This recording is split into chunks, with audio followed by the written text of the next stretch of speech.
The Hunchback of Notre-Dame by Victor Hugo. Dramatized in 5 parts by Catherine Lucy Tchaikovsky.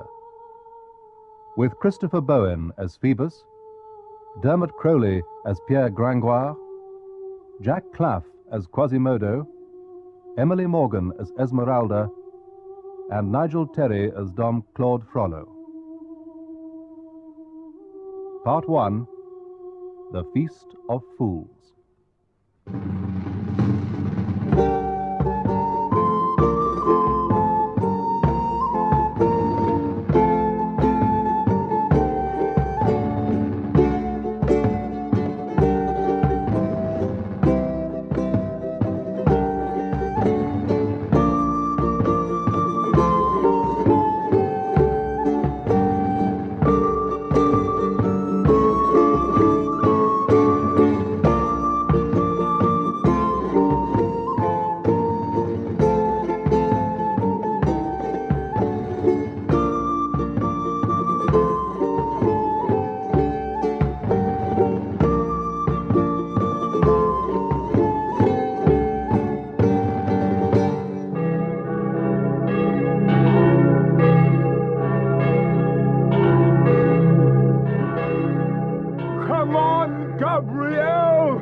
Take your breath away, but it's a holiday and folk are cheerful. No holidays for us, hey Gabriel, Pasquier, but we don't care. To work!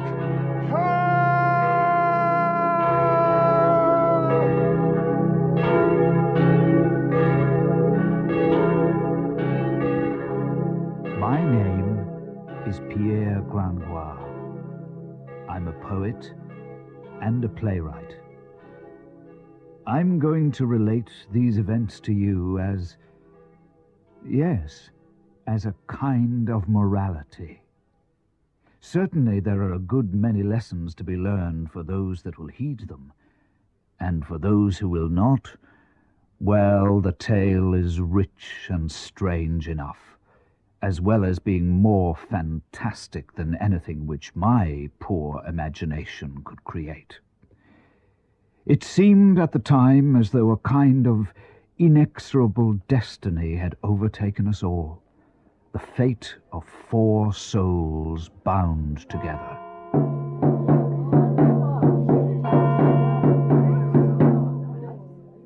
But I'll begin with another morality, or rather a mystery. You see, I had been commissioned to write a play for the entertainment of the people of Paris, and for the visiting Flemish ambassadors, no less. What ambassadors, you ask? Why, the men that were arranging the marriage between our Dauphin and Marguerite of Flanders. What a commission for a young and relatively unknown writer.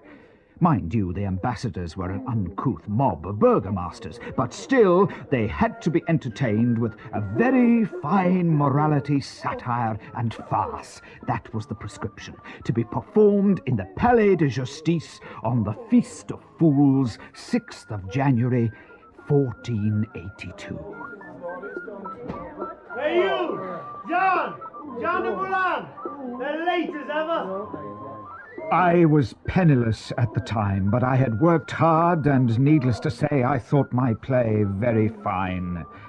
Very fine indeed.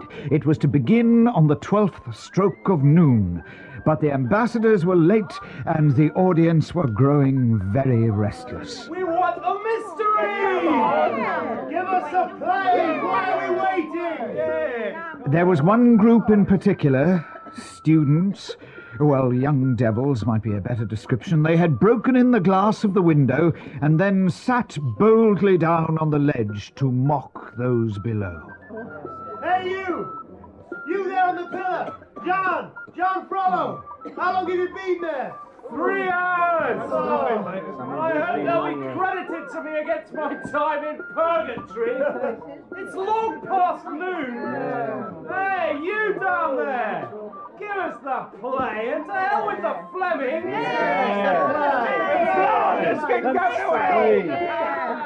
The play right away, or we'll hang the palace bailiff and have that as a comedy and a morality instead! Well said, John Frollo. Let's hang the bailiff. Come on, lad. I do it too! And you, the brother of an archdeacon. And what of it?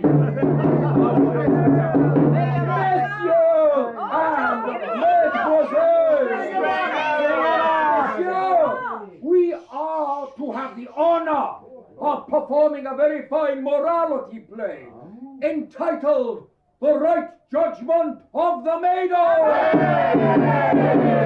I shall be playing Jupiter. We shall begin. But when? We shall begin as soon as His Eminence the Cardinal arrives. To hell with the Cardinal, begin now, right away! Down with the Flemings! Down with the Flemings! Down with Jupiter too! The Cardinal Foreman for that matter! To the gallows with the actors and the Cardinal! Ladies and gentlemen, please, I beg of you, please! The actor, of course, was struck with terror in the face of the crowd. His name was Michel Jabon, and he was playing Jupiter in My Morality. He was afraid of being hanged by the people for waiting and hanged by the cardinal for not waiting. Either way, he could see the gallows. Well, somebody had to help the poor soul. Jupiter! My dear Jupiter! Michel! Pierre! Well, thank God for that. But I don't know what to do. You'd better give the people what they want. Should we? If I were you, I'd begin right away. I'll pacify the bailiff and he'll pacify the cardinal. I hope. Well, if you think so... If you don't start soon, we'll be hanged anyway. The bailiff as well, I shouldn't wonder. Heaven forbid. Then begin! All right, I will. My lords and burgesses of Paris, we are going to begin right away. If you will just give us a courtesy of another moment while we prepare.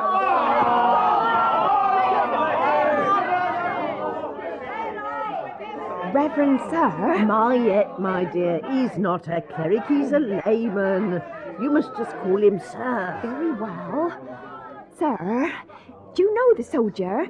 The man up there is to be in the play and is dressed so fine.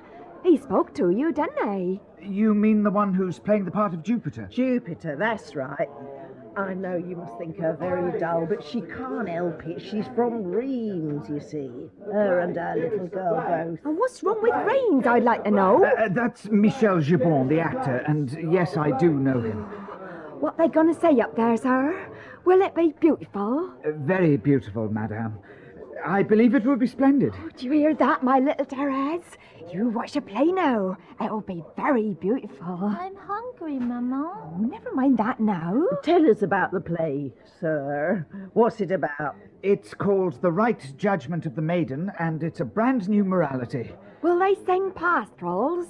Pastorals? In a morality play? Of course not. Oh, that's a pity. I must confess I like pastorals myself. If it had been a satire, all well and good, but...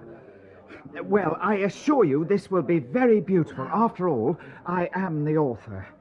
Are you truly? I am. My name is Pierre Gringoire, and I wrote the play. Oh, sir. Jupiter! Man and Maiden! What are you up to back there? Start the play, or by God, we'll start on you! For God's sake, Michel, begin! Good people all give audience to this our true morality, and listen with due reverence and due sobriety. There is something wonderful about seeing and hearing one's ideas fall into the silence of a vast auditorium. I am a maiden, white as the snow. Neither mother nor father do I know. I seek a husband, a fine, fond meeting.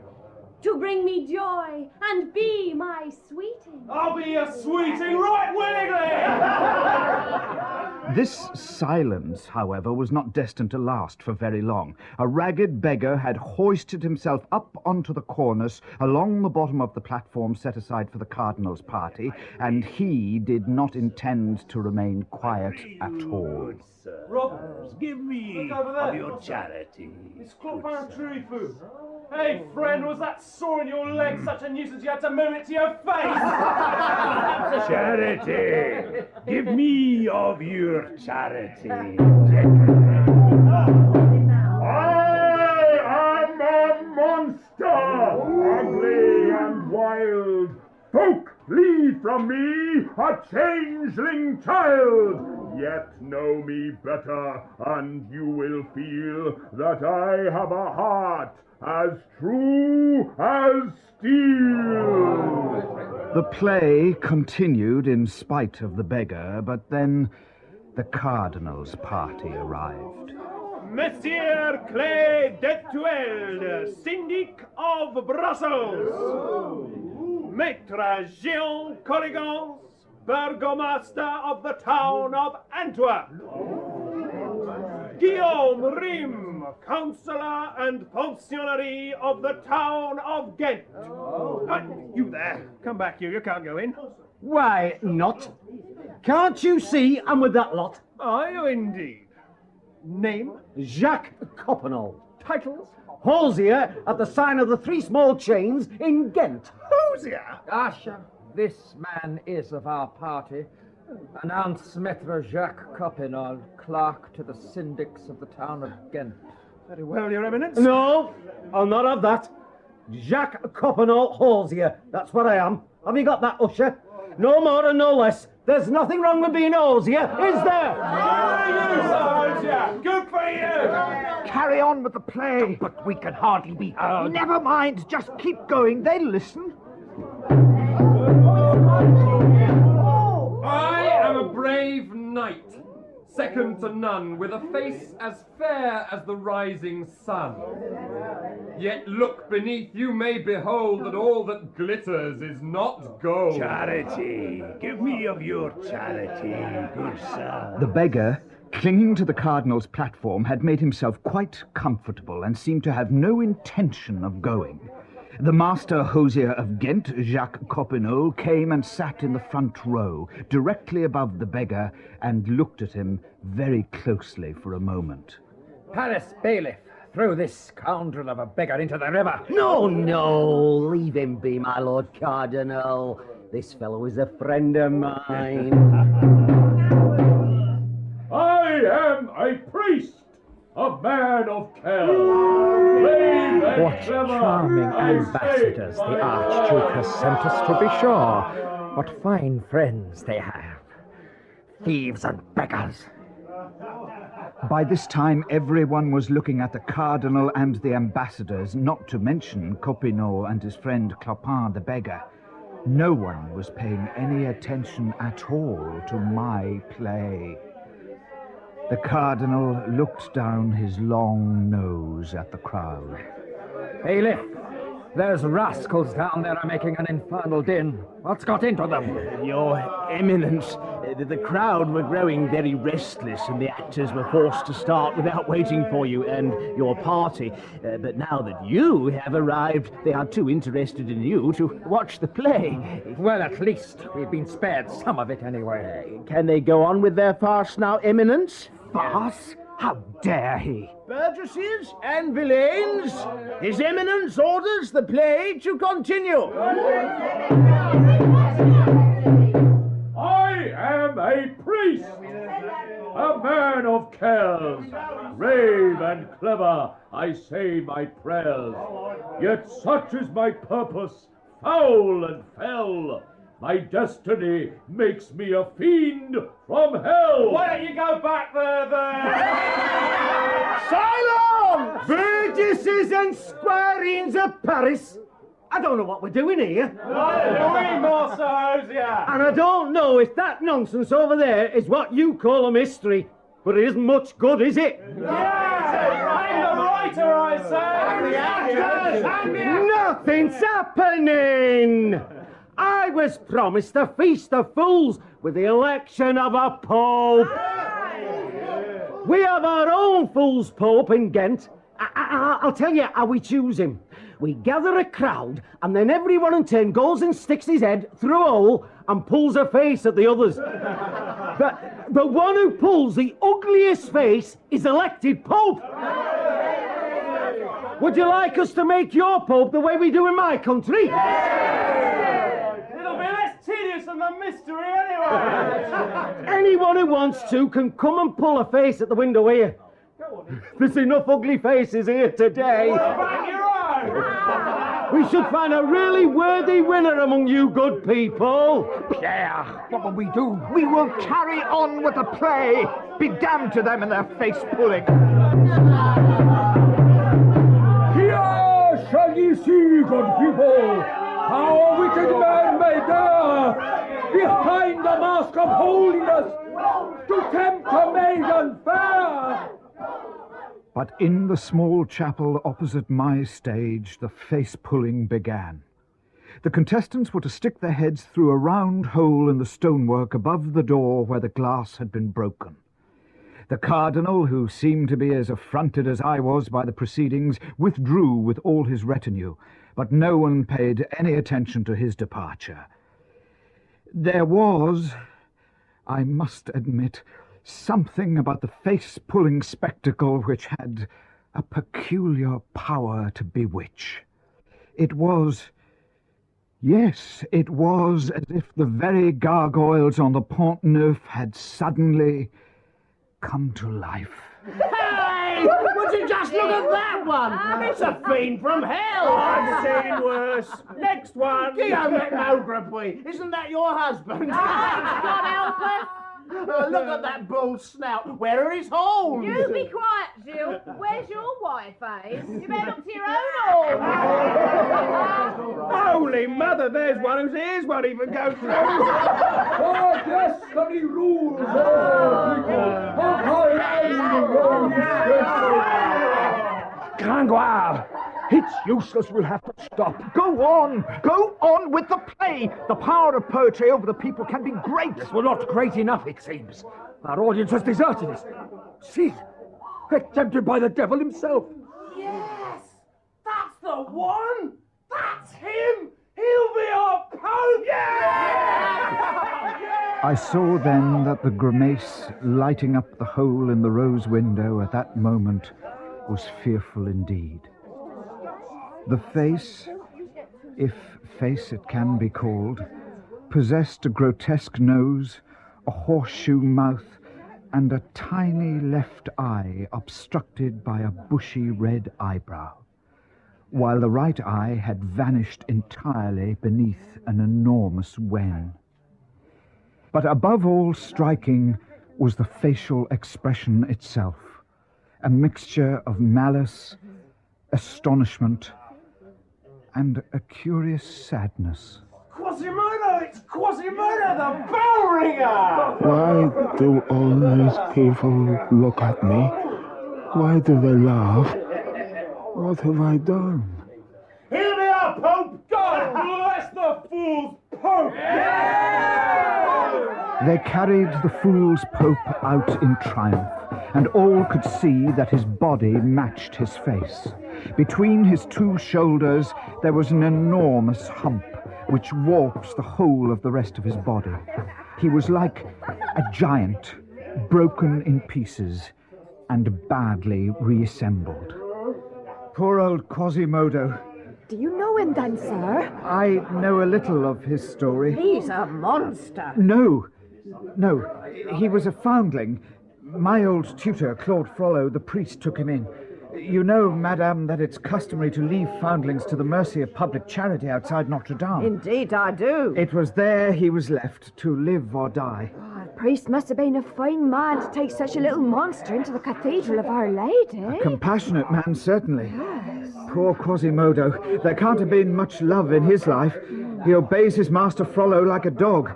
Notre-Dame is the only home he knows. It's Quasimodo from Notre-Dame! It's the Hunchback! The Hunchback of Notre-Dame!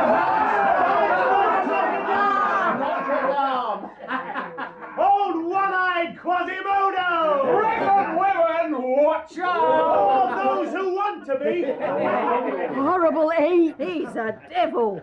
He came and pulled a face of me through my door one night, and he goes to the witch's Sabbath. Is he such a devil, then? He is. No, ladies, you must pity him if you can. Pity him? Claude Frollo adopted him and made him bell ringer. Brave man. But after a while, the bells ruptured his eardrums, and so he went deaf. Poor creature. Misbegotten. Abandoned on Quasimodo Sunday on the steps of the cathedral, he had been feared and despised all his life. And now the people of Paris had made Quasimodo fool's pope. Hey, Quasimodo, do you hear what they're saying about you?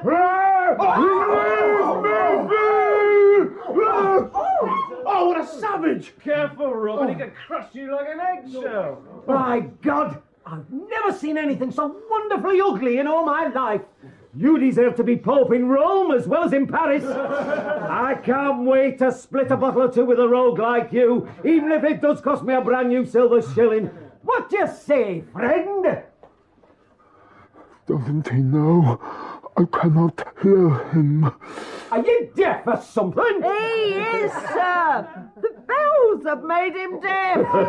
Then he's the perfect Pope. A deaf idiot. He's my brother's bell ringer. Hello there, Quasimodo! Oh, he's knocked all the breath out of me. Well, you must learn not to taunt a mad dog, Robin. He's hunchbacked, crook-kneed, one-eyed. Do you talk to him when he's deaf? What does he do with his tongue, I wonder? Oh, he can talk when he feels like it. He's not dumb. Let me go! No, that's the one thing he isn't. Fetch the Pope's regalia! He must be carried through the streets. Come, my fine friend, you'll be Pope for the day. How'd you like that? They dressed him up in mock robes and seated him on a litter. Then they lifted him onto their shoulders, and the ragged, yelling procession got underway. Ladies, you are not following the procession, then? No, we'll not follow the Hunchback. Mariette's afraid, aren't you? I'm afraid he might put the evil eye on my little Therese. You can't be too careful, can you? Esmeralda! Esmeralda! She's in the square! Ah, La Esmeralda! Come on, Mariette, she's worth seeing at any rate. Therese, you'd like to see the pretty lady dance, wouldn't you? Oh, yes, madame. And she has a little goat. You'd like that? Who is La Esmeralda?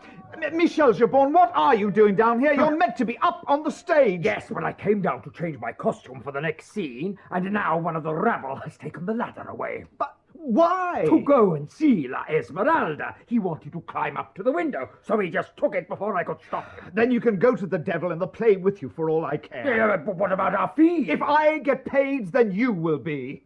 A fine herd of clods and donkeys, these Parisians. They come to hear a mystery, and then they don't listen to a word of it. But who is La Esmeralda, I wonder? I'll follow the ladies. Come on, do, Mariette, or we'll miss her. Be quick, Therese, hurry up. You came here to see the sights of Paris. Well, this gypsy girl is one of them. A gypsy? Oh, no. What's the matter? Oh, God forbid, she'll surely steal my child. They do say gypsies claim the most beautiful children for their own. Take your child? Why would they want to do that? Don't let the gypsy take me away. Oh, hush, hush. I'll not let anybody steal you. Hush now. It is strange. La Sachette is afraid of gypsies, too. Who's La Sachette? Oh, she's a recluse. Lives in a cell in the Place de Grève. Been there for years now, praying and fasting. Folk bring her food and water out of charity. She hates the gypsies. Why are you so terrified of them, Mariette? Oh, I know what happened to Paquette La Chanfleurie, don't I? Well, what did happen to her? She was from our village. Such a pretty girl, too. She went to the bad, so she did. Now we'll have a tale. What happened to her? Oh, why, she began by falling in love with a viscount and descended by degrees to a lamp maker. You know how it is. To be sure I do. By then, of course, her looks had left her. Nobody wanted her. But in 66, she gave birth to a child. Nobody knew who the father was, and Pickett wasn't telling. We thought it might have been some gypsy. So, she had a little girl. And yes, that was her name. Pickett had no one else in all the world. And that child was the making of her. Aye, 'tis often so. She was more swaddled in ribbons and embroidery than royalty. You know, she had a pair of little shoes, the like of which the king certainly never had for himself. Pickett sewed them, and they really were the daintiest pink shoes you ever set eyes on. But then Agnès was a pretty little girl. My, what an angel. Her eyes were dark, and she had fine black curly hair. Pickett became more besotted with her every day, and no wonder. Go on. Yeah, well, one day, when a child was still less than a year old, some very strange people arrived in Reims. They had dark skins, curly hair, very like little Agnès when you think about it, and they wore silver rings in their ears. They could look in your hand and tell you marvellous prophecies. So long as you paid them, no doubt. Well, that's true. And then nasty stories began to go round about them stealing children and eating human flesh, too. But poor Pickett, she was so curious about them. She took the child to see the gypsies. And my, how they admired that little girl. I don't know what they told her, but she was overjoyed. Next day, when little Agnès was asleep in her bed, Pickett left the door ajar and ran to tell her neighbour all about it. She was that excited, poor creature. Go on. Yeah, well, when she returned, the baby had gone. Ah, I thought the story would go that way. Holy Mother, save us and protect us. Had the gypsies taken it? Oh, they had indeed. But what was worse... Yes? Something dreadful had been left in the baby's place. A hideous, lame, one-eyed little monster. And all that was left of Agnès was one poor little pink shoe. Oh. And what became of the monster child? Oh, I don't know. They were taken away from her. Well, she was driven half mad with it all. Oh, I'm not surprised you're so afraid of the gypsies. I wonder if they really do eat children. I wonder if they ate Agnès. I wouldn't be surprised. I don't want to be eaten. I don't, Mama. Oh, hush now, don't worry. Nobody's going to eat you. Not while I'm here. I don't trust La Esmeralda for all her pretty ways. No? There's something not decent about her. But still, she's a beautiful dancer. Well, I've always thought so anyway. I would still like to see her. Well, come on, Terry. Their story had amused me for a few minutes, but I was soon despondent again.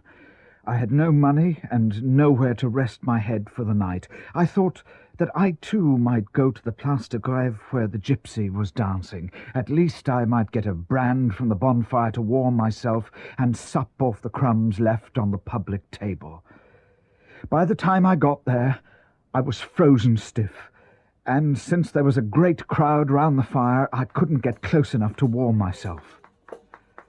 La Esmeralda was dancing for the crowd, and such a dazzling vision she presented that I couldn't make up my mind whether she was a human being, a fairy princess, or an angel. She was very young, 16 at the most, and dark, and her skin had a lovely golden sheen, and as she danced, her great black eyes flashed lightning. She's a goddess! No, sir, she's just a common gypsy girl. Isn't she a pretty lady, sir? She is indeed, Therese. See how her hair falls round her face? It's sinful. Her dancing is wonderful. There's something magical about it. Aye, magical perhaps. But is it godly, I ask you, sir? Godly or not, it's very beautiful. Who is that man? He's watching her like a hawk. Where? Over there, look. I can't tell if he's young or old. But he keeps smiling to himself and sighing at the sight of her. Oh, yes, now I see him. No, he's not so old. That's Claude Frollo, the Archdeacon of Notre-Dame. Oh. He's my tutor, the one I was telling you about, the one who rescued Quasimodo. I know him well. You had some fine friends, sir. What's he doing here, I wonder? Watching a little gypsy girl dancing at that. It seems a most ungodly pastime for an archdeacon. Everyone watches La Esmeralda when she dances. They can't help themselves. She's an enchantress. Oh!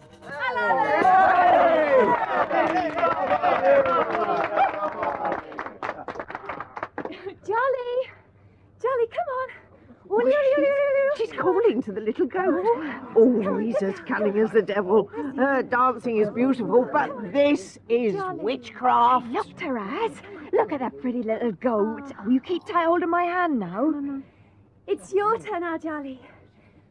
What month of the year are we in? Tell me. It strikes the tambourine with its little hoof. Amazing. Jolly, what day of the month is it? 2, 3, 4, 5, 6. I told you there was something ungodly about her. Nonsense, it's wonderful. Jolly, what hour of the day is it? 1, 2, 3, 4, 5. There's witchcraft at work here. Oh ho.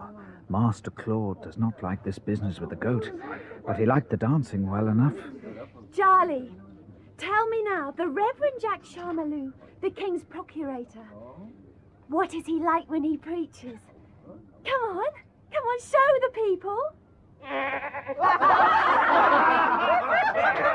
This is sacrilege. Why won't you leave me alone, sir? I'm doing you no harm. She seemed very much afraid of Claude Frollo. I knew him as a stern and religious man, though not a cruel one. I was so captivated by the little gypsy that I put my hand in my own pocket and then remembered that all my pockets were quite empty. Will you go away, you locust from Egypt? Leave me be! Do you hear, Mariette? That's the recluse, the one I told you about, La Sachette. Oh, she hates all gypsies like poison. The old woman's shouting at La Esmeralda. Hasn't she had her supper? Maybe that's why she's so sad. I'll take her something, then maybe she might be happy. You do no such thing. You stay here beside me. Do you want to be stolen away? Oh, no, indeed, Maman. The child reminded me of how hungry I was. I ran to the table, but the young rogues had already stripped it bare. I had neither supper nor anywhere to sleep. I was a cold, penniless failure. But the singing of the gypsy, a parting serenade for the crowd and a thanks for their coins, I suppose, put all else from my mind.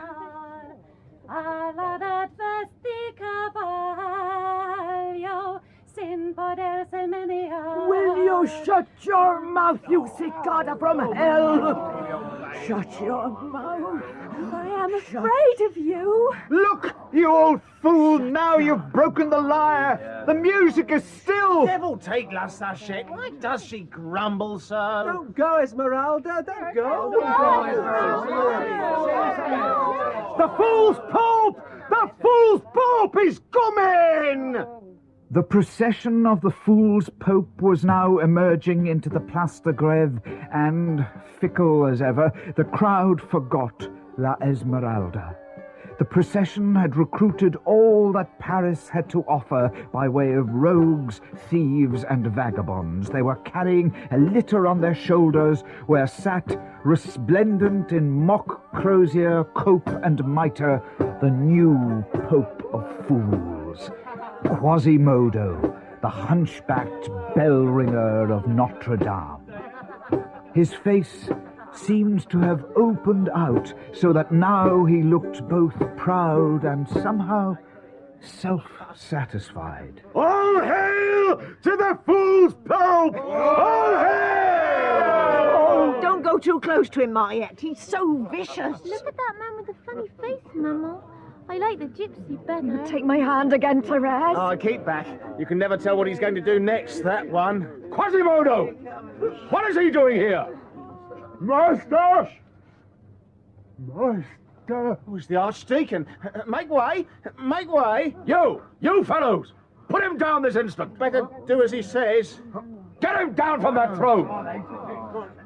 Give those to me! That is my crozier. That is my crown. They made me Pope.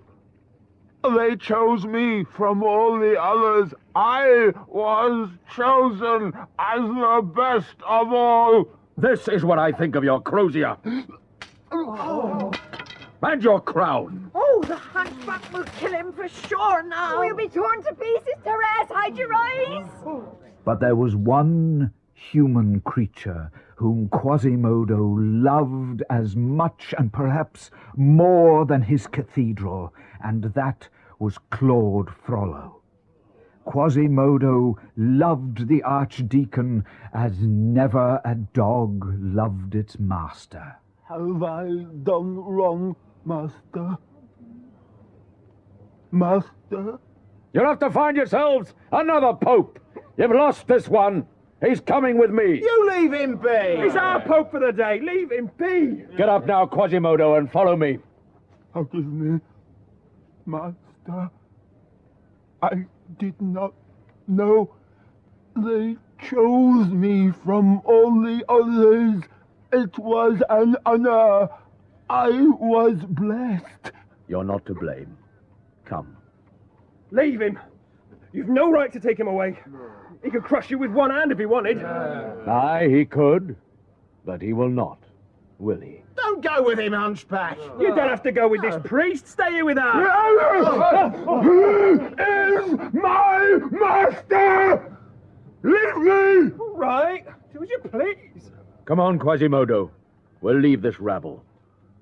Frollo signals to the hunchback, and they walked away. Quasimodo went in front of Frollo, scattering the crowd before him. Presently, the pair of them entered a dark, narrow street where nobody dared venture after them. So, they've lost their Pope. For a wonder they have. Come on, Mariette, and you, Therese. It's time we were going home. Home? I wish I had one. And where on earth am I going to find some supper? Oh, well, suppose I follow the gypsy. Why not?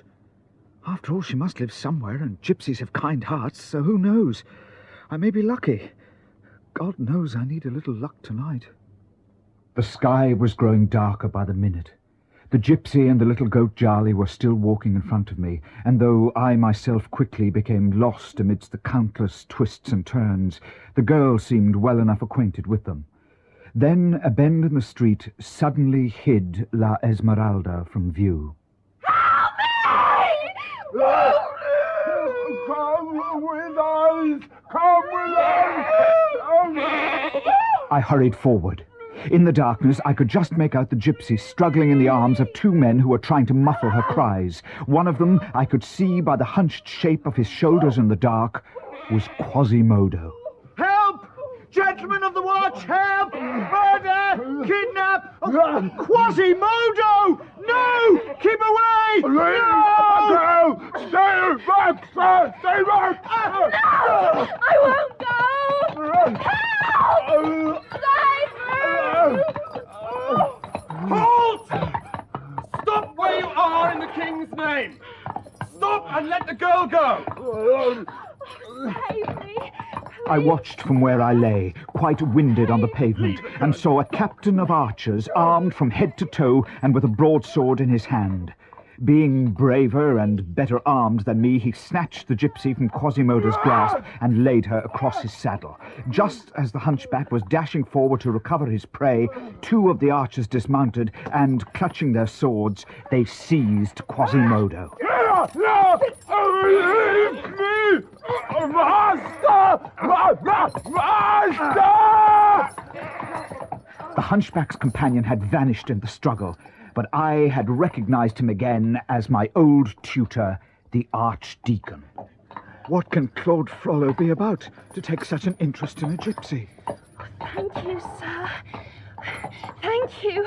You saved my life. It was nothing. I did only my duty. Sir, what is your name? Captain Phoebus de Chateau Pierre. At your service, my beauty. Thank you, Captain Phoebus.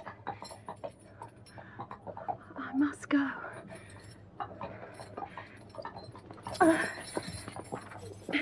How can I ever repay you? I have work to do, more's the pity. Otherwise, my beauty... Sir, thank you. I shall never forget your kindness. What a little beauty!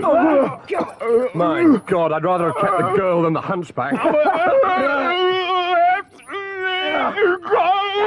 I beg you! Be silent, monster! What do you say, Captain? Songbird has flown and we're left with the bat. Come on, monster! Let's see how you like our prison. Stop struggling! Leave me! Leave me! They were not very gentle with Quasimodo, but I cannot pretend I pitied him then, for he had not been very gentle with me. I waited until they had gone and then struggled to my feet. There was no sign of the gypsy, but I thought I saw a flicker of firelight. I walked through a maze of streets, trying to find what I took to be a source of warmth and perhaps of shelter for the night. As I moved closer to the fire, I became aware of various figures crawling and hobbling down the street like insects towards the light. La buena mancia, senor. La buena mancia. Devil take you and me with you if I know what you mean. Senor Caballero, para comprar un pedazo de pan. I can't understand a word you're saying. What is this uncouth tongue? Sir, help me, sir. Alms good, sir. My friend, I sold my best shirt last week to buy bread. I am as poor as you. La buena mancia. Un pedazo de pan. Alms good, sir. I have no money. Look, nothing. Not a penny. My pockets are empty. Still they beset me, and so I began to run. But to my great astonishment, the blind man ran after me. So did the lame man, and believe it or not, the man with no legs got up and ran too. As I went further down the street, the legless, the blind, and the halt came swarming round me, all of them hobbling and limping as they hurried towards the light. Oh, God, help me! Holy Mother of God, save and protect me now! Help me! At last, I reached the end of the street where it opened out into an immense square. Ande vas, hombre? Where you going? I don't even know where I am. You are in the court of miracles. Ah, so that's why I can see blind men staring and lame ones running. But tell me, where's the Saviour? You'll look a long time before you find him here.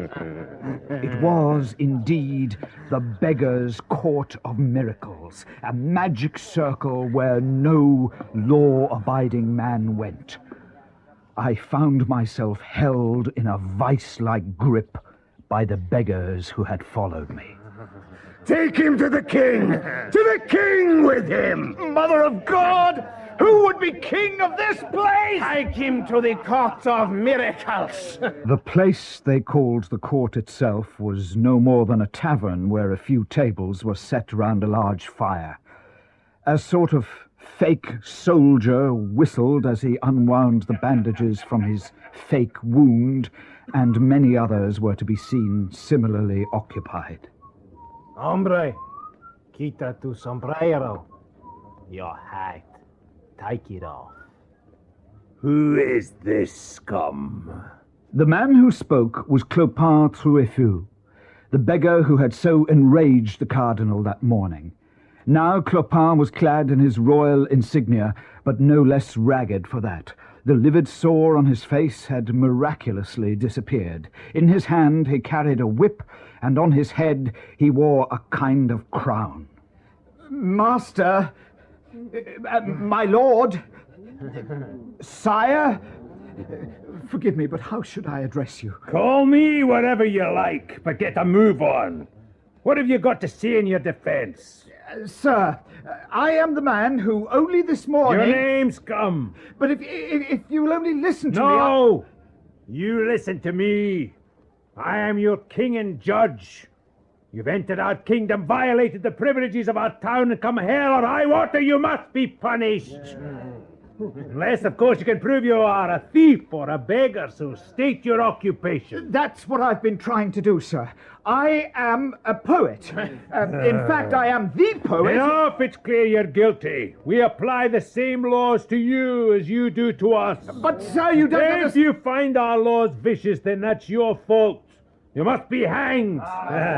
So come, my friend, share your rags out among these ladies and give us your purse to buy a drink. We'll drink to your memory. But, sir, I beg you, Oh, if there's some religious mummery you need to do first, there's a very nice God the Father in stone over there. We stole it. You've got 4 minutes to throw your soul at his head. Well spoken, your majesty. Clopin, truly fool, preaches like the Holy Father, the Pope. Doesn't he, stranger? Aye, the fool's Pope. Silence! My lords, emperors, and kings, my name is Pierre Gringoire. I am the poet whose play was performed this morning in the great hall of the palace. Ah, it's you, is it? Yes, I was there. But what difference does that make? But I am a poet. So, is the fact that you entertained us this morning any reason why you shouldn't be hanged this evening? I don't see why poets shouldn't be counted among the outlaws. Aesop was a vagabond, Homer a beggar, Mercurius was a thief. No doubt they were. I never knew them. Let them hang you and stop this dithering. Hang him and have done with it. He talks too much.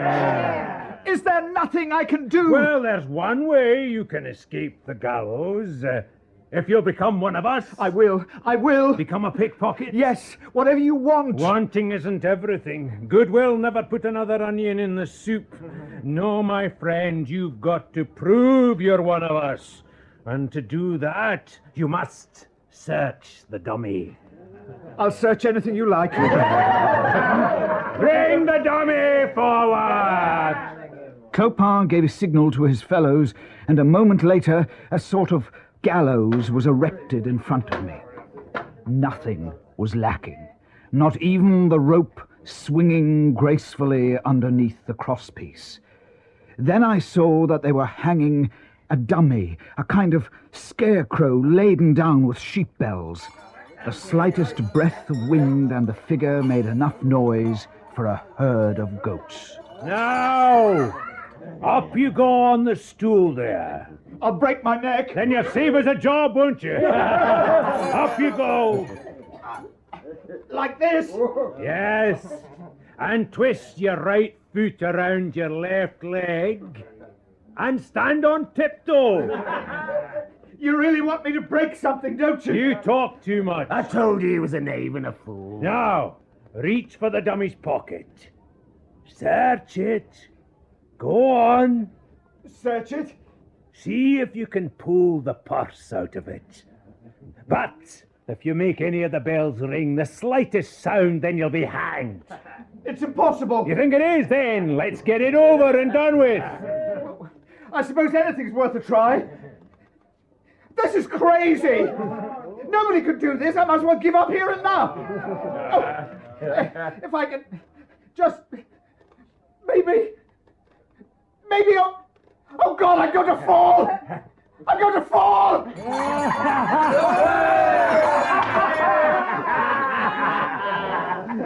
Damn you all! All right. String 'em up and let's be done with it. No! I beg you! Mercy! Hang him, and let's be done with him. Come on. Up you go in place of the dummy.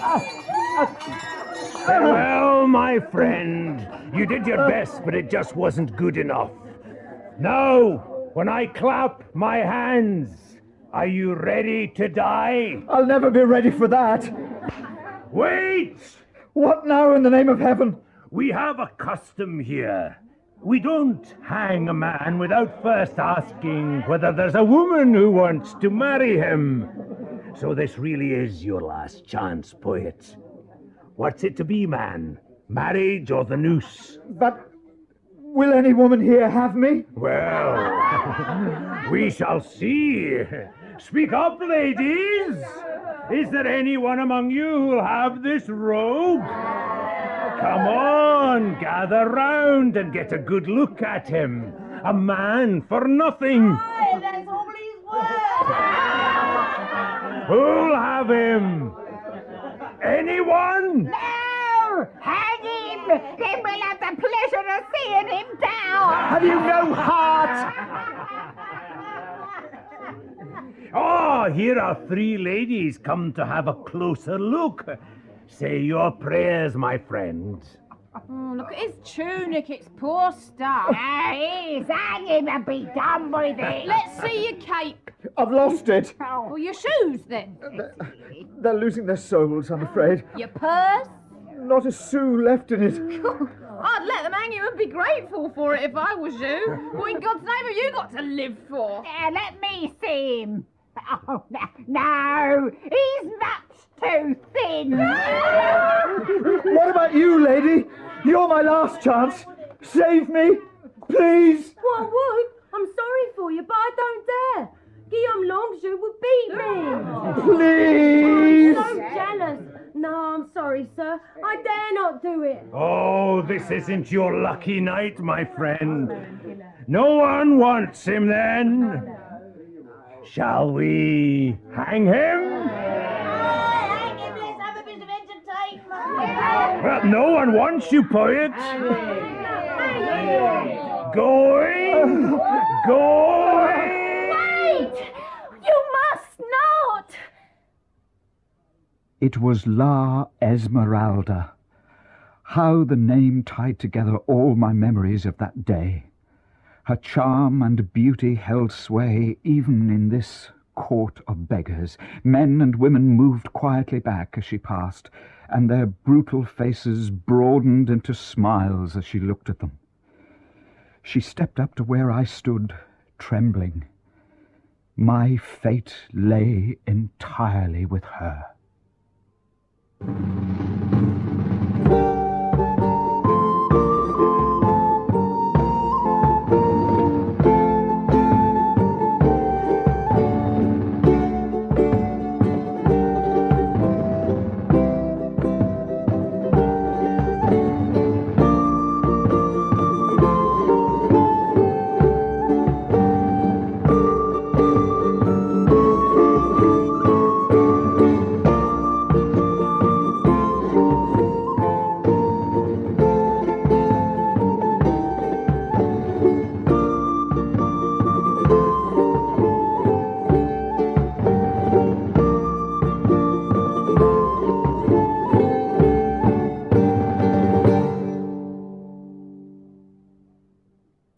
The 6th of January, 1482, was not a good day as far as I was concerned. I had seen my new play dismissed out of hand by a fickle and foolish Parisian audience. I hadn't been paid for it either. It was a cold night, and I had no food in my belly and nowhere to rest my head. Then I had been attacked by Quasimodo, the Hunchback of Notre-Dame, when I tried to rescue the gypsy girl La Esmeralda from his clutches. The captain of guards had been more successful there than I. And finally, I was on the point of being hung by the king of the Court of Miracles. Wait! You must not! La Esmeralda! Here is La Esmeralda! La Esmeralda! Do you really mean to hang this poor man? I do, sister. Unless you care to have him for your husband. No one else wants him. Then I suppose I'll have to take him. Will you indeed? Fetch him down, then. Thank God. Down you come, poet. It seems you're to be saved from the noose and married into the bargain. Here, give them the clay pitcher. The ceremony must be done at once. Oh, my dear lady, thank you. Thank you. Oh, What is your name? Pierre. Pierre Gringoire. I am a poet. Come then, poet. Throw the clay pitcher on the ground. What? The pitcher. Toss it down quickly. Very well. The deed is done. Brother, she's your wife. Sister, he's your husband. For 4 years. Now, be gone! I doubt if the marriage would have been recognized anywhere but at that court of beggars. Still, I could hardly believe my luck. Esmeralda was so lovely, young and beautiful and... Oh, well, these are the memories that keep me alive. But I should have known better. I was lucky, but not so lucky. That night, she took me home to her warm little room. Oh, come in, poet, and warm yourself by the fire. Ooh.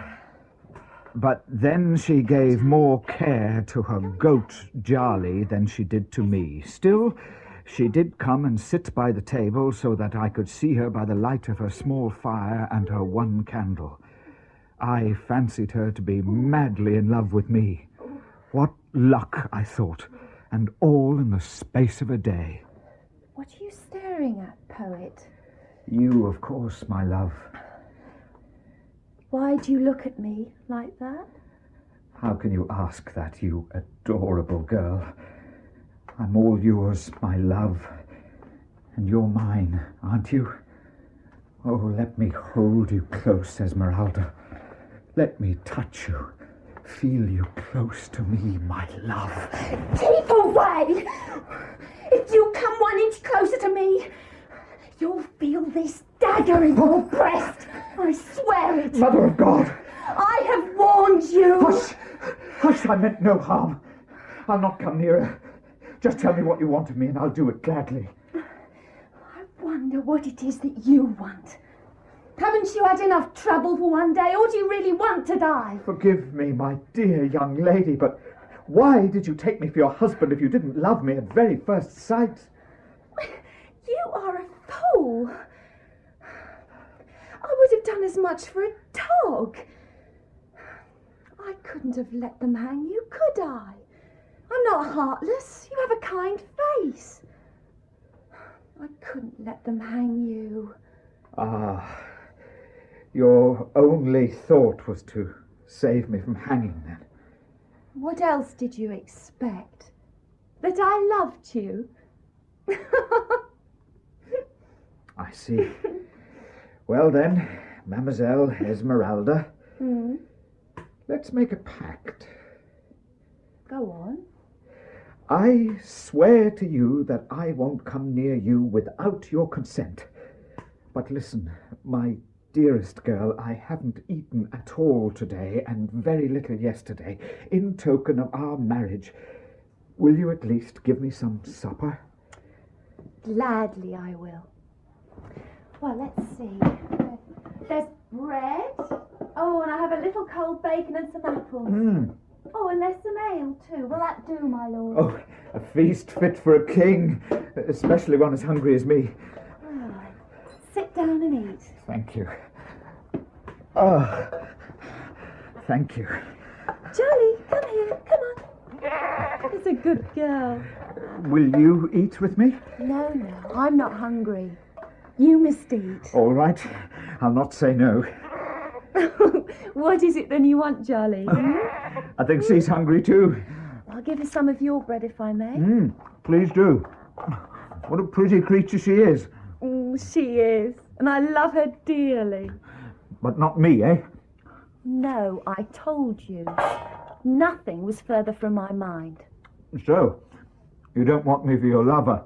I certainly do not. For your friends, then?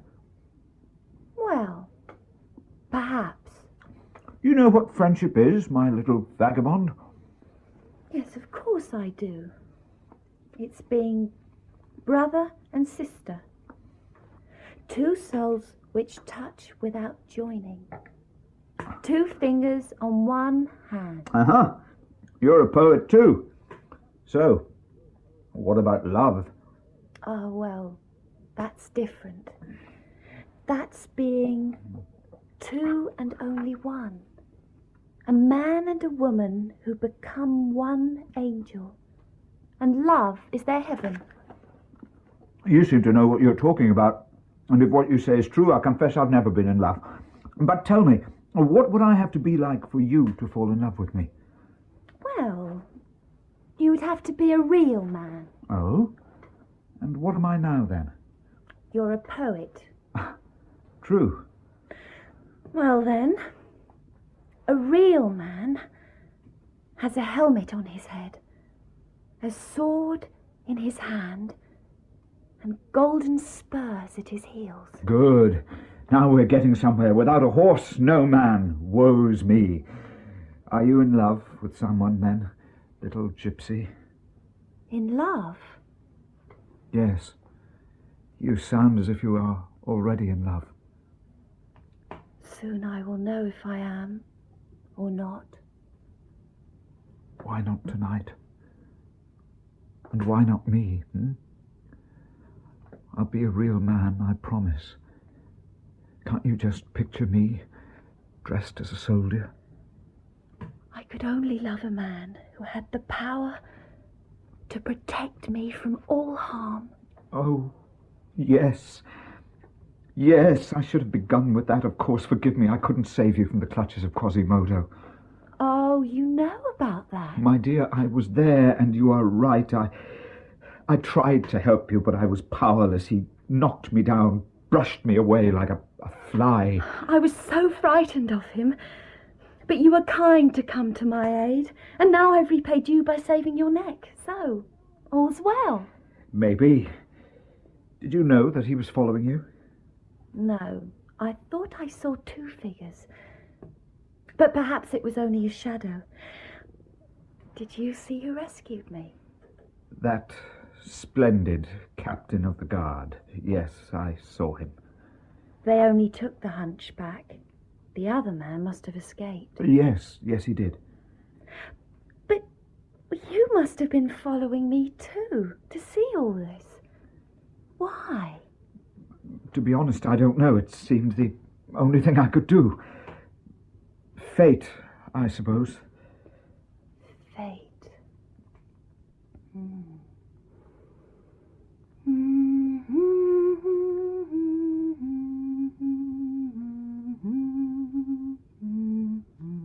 Yes. Fate.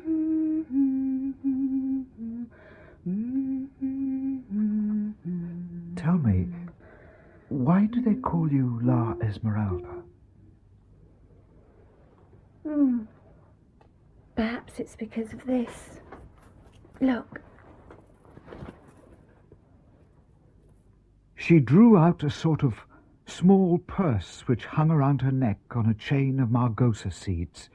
It was covered in green silk and had a big green glass bead at the centre in imitation of an emerald.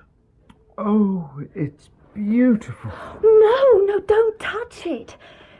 It's an amulet. You'd only hurt the charm, or the charm would hurt you. Who gave it to you?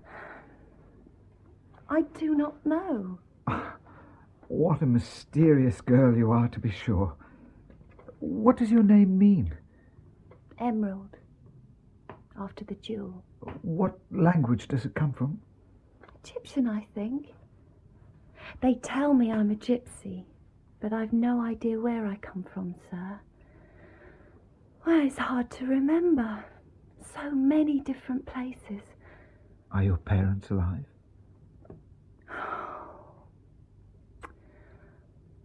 Mompade, mamade, son ausel delighte, peranda de laige, me colpasti barca. That's a pretty song. It's sad, really. It says, my father and mother are birds of the air. They must have died when I was very young. My family are the gypsies. How old were you when you came to France, then? Oh, very young. Well, you're very young now. How old are you? 15? 16? I don't know. When did you come to Paris? Oh, well, that was last year.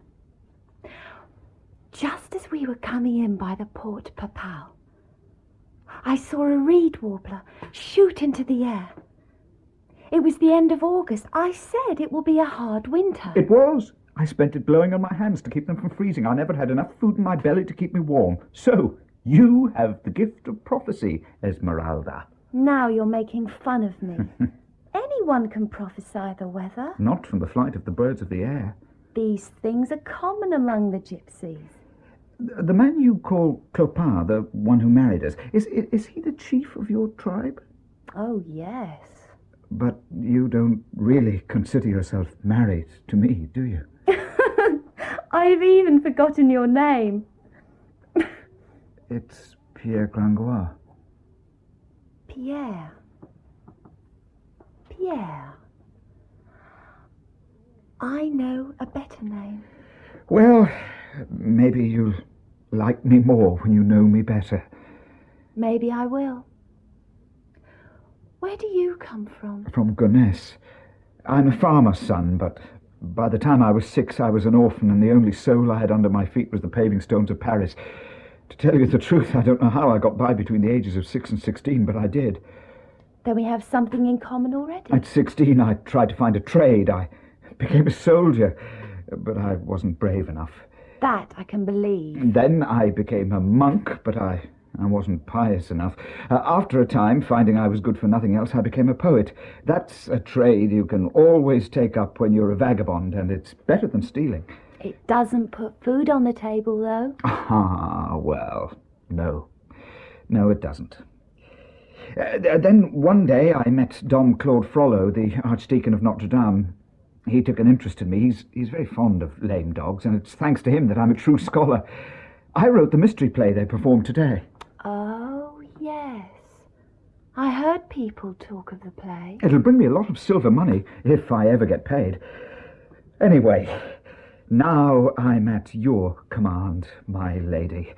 I, and my wit, and my letters, ready to live with you in any way you wish, joyously as husband and wife. No! If you think it right. No! Or chastely as brother and sister, if you prefer that. I prefer that.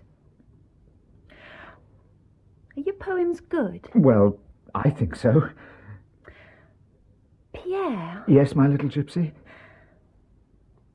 If you really are a scholar, perhaps you can tell me something. Go on. Phoebus. What does Phoebus mean? It's a Latin word. It means the sun. The sun? Oh, yes. It was the name of a very handsome archer who was a god. Phoebus? A god? Oh, yes, it's true.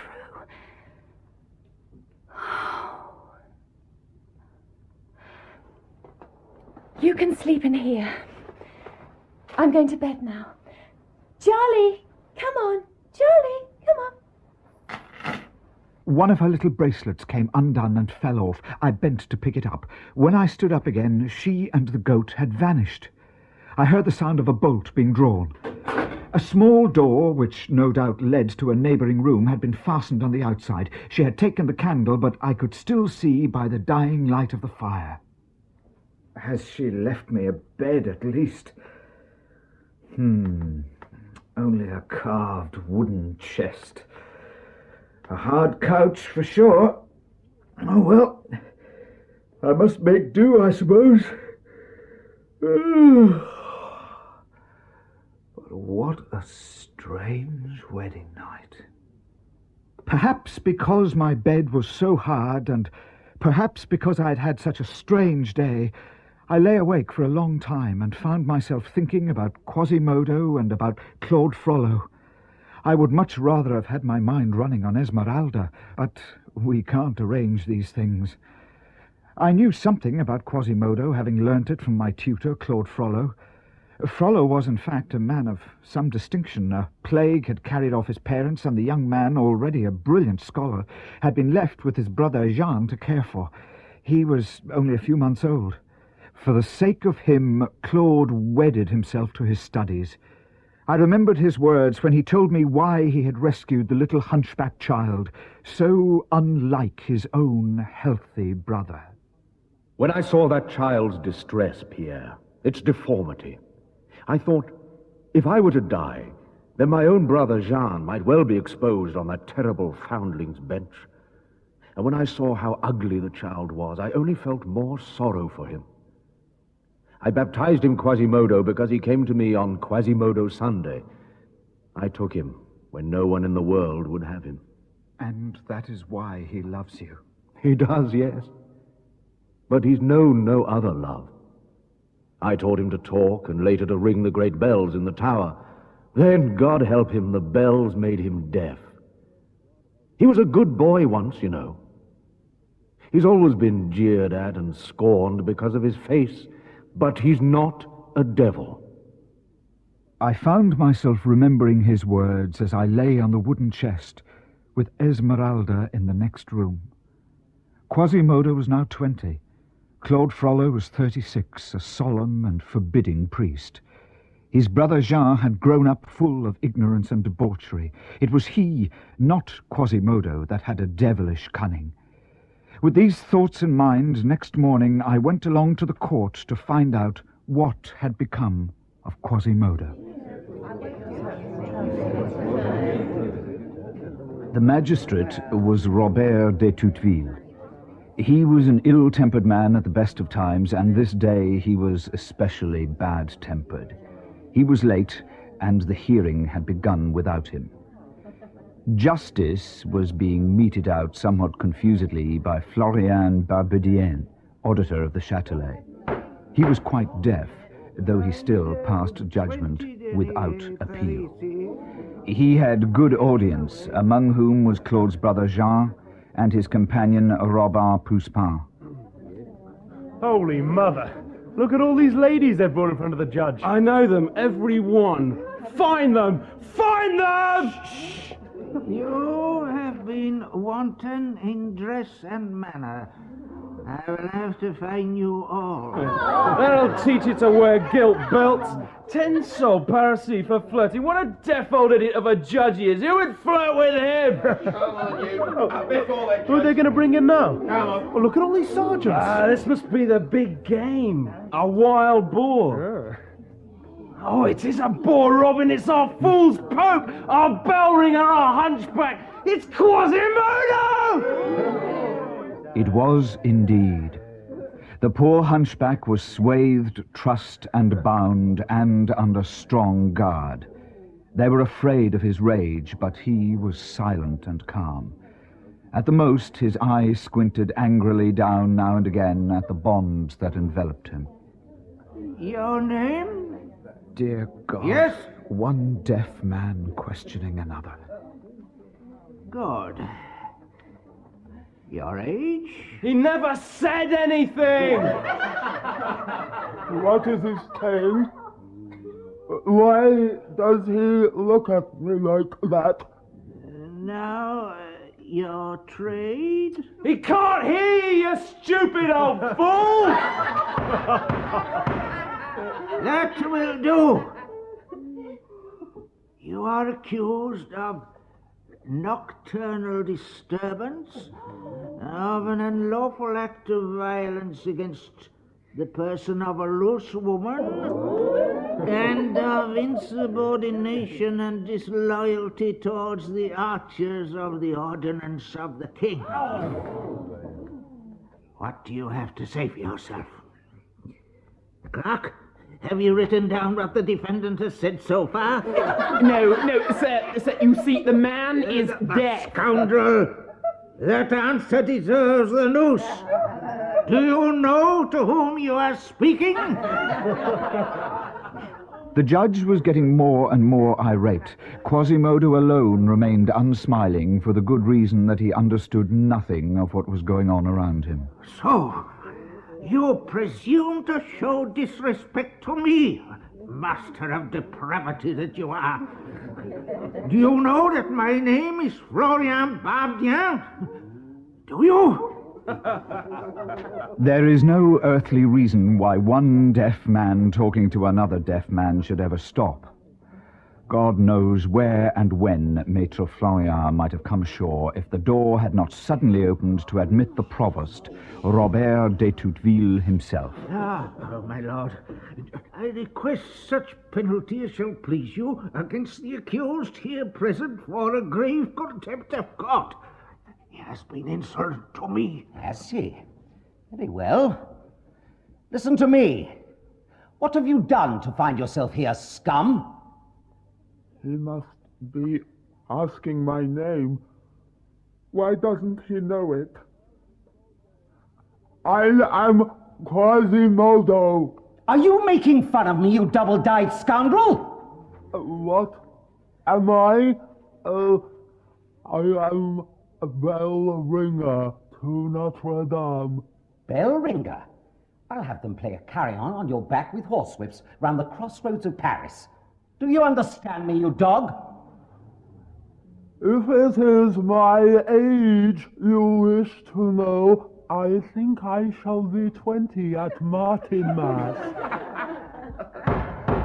Sergeants, you will take this scoundrel to the pillory on the Grève where you will beat him and turn him for 1 hour. By all the saints, that's what I'd call a penance. I live in the bell tower of Notre-Dame. Silence! I believe I heard the scoundrel swear by Our Lady. Clerk, add a fine of 20 deniers parisis for swearing. And the fabric of Saint Eustache shall have half of it. I am particularly devoted to Saint Eustache. Within a few minutes the sentence had been drawn up. Quasimodo watched it all, looking bemused and weary. However, as Florian was reading the sentence in his turn before signing it, I saw that the soft-hearted clerk of the court was approaching him. Sir, did you not know the man is deaf? He cannot hear. What? You say you saw him sneer? 1 more hour in the pillory, then. Florian had not heard a single word the clerk had said, and Robert was not paying attention. Away with him! Away to the pillory. That'll teach you to be so rough with people. Yes, away to the pillory with him! I followed the crowd to the Place de Grève. 4 mounted sergeants had just taken up their positions on the 4 sides of the pillory, and the fair crowd was already concentrated around them. In the corner of the square was the narrow window that opened into a small, doorless cell where the recluse La Sachette fasted and prayed. Just as I reached her cell, Mesdames Mahiette and Oudard and Mahiette's little girl, Thérèse, came towards me.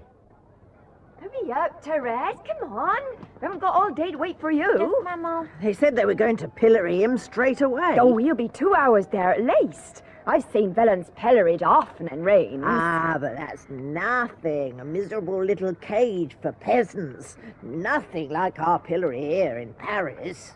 Why, it's that kind young man, the poet. Good day, you, sir. You come to see the Hunchback on the pillory. Well, yes. How are you, ladies? Very well, thank you. Oh, come on, Mariette, you and your country ways. The gentleman doesn't want to talk to you. I'm only passing the time of day. And I can tell you, Oudard, we see some fine criminals in Reims. People who have killed their fathers and mothers. Oh. What'd you take us for? What do you think of our Flemish ambassadors? Do you have such fine ones in Reims? Well, no. No. Well, you only see Flemings like that in Paris. Oh, their horses were a grand sight. Ah, but then you should have seen the horses of the princes and the King's Company in '61 at the coronation in Reims. And I was just a child then. I remember I went to say it with poor Pickett. I wonder what happened to the monster child you told us of yesterday. The one that poor Paquette found in place of her own little one. Did you all drown it? No! No, we did not indeed. Burn it then? Bless you, no. Oh, no, the Archbishop took an interest in the child. He said it had suffered enough. He blessed it, sent it to Paris to be left at Notre-Dame as a foundling. I heard this and began to wonder. The little gypsy hunchback child from Reims would have been in Paris at exactly the same time that Claude Frollo had acquired his grotesque foster son. I thought deeply. No one wanted the child, I'll be bound. I don't know. I never heard. Mama, can't I eat the cake now? La Sachette cannot be hungry now, but I am. No, Therese. I was forgetting about the recluse. You show me the cell now so we can take her the cake, Coudard. Oh, of course. Look, there it is. You'll see her at the little window, maybe. I've brought her some wine. Give me the cake, Therese. Very well, Mama. Here. Now, we mustn't all three of us look into the window at once in case we frighten her. La Sachette knows me a little. I'll tell you when you can come. Oh, there she is. Oh, the poor soul, what a state she's in. I had seen La Sachette once and wished not to do so again. She was a pathetic sight, a sort of ghost in brown sacking with a sad, gaunt face and long grey hair. Let's not disturb her. We leave the cake here on the sill. She's praying. Let me see her. Oh! No. No, it cannot be. This is strange indeed. I can hardly believe it. Tell me, Udard, what is that woman's name? Do you know? We call her Sister Gudule. I can tell you her real name. What is it? She is Paquette la Champfleury. No. She was my neighbour, Udard. I recognise her. She disappeared after her child were taken. Nobody knew where she'd gone. Now I understand. I'll speak to her. Get her to come closer. Sister? Sister Gudule? She will not move. Perhaps she's dead. No, she's often like this. What can we do to rouse her? Mama, let me look too. Let me see the old sachet. Oh, my God. Must you show me another woman's child? Take her away. Therese, come here. Oh, it's so cold. Poor woman. Would you like some fire in your cell? No fire. Well, here's some wine and spices. It'll warm you up a bit. Drink it. No, I'll have only water. Oh, sister, that's no drink for January. You must have some wine and eat this good maize cake. I baked it for you myself. And there's a friend come to see you. Friends? I have no friends. And I will eat only black bread and water. Oh, come. Yesterday was a feast day. All Paris rejoiced. Yes, it's a feast day, so I am forgotten. But why should the world think of me when I care nothing about the world? Cold ashes for a dead coal. Would you like some fire, then? Fire? It'll warm you.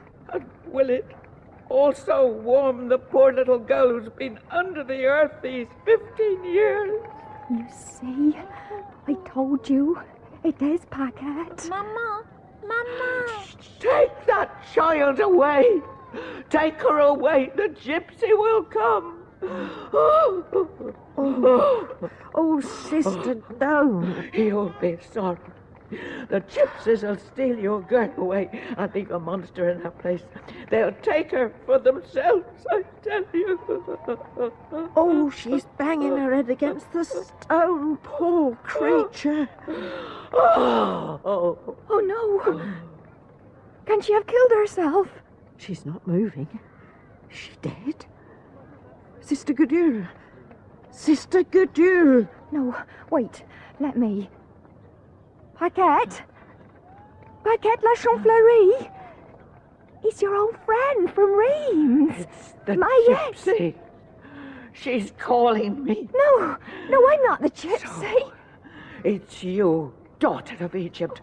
Why are you calling me, you stealer of babies? Well, a curse on you. A curse, I say.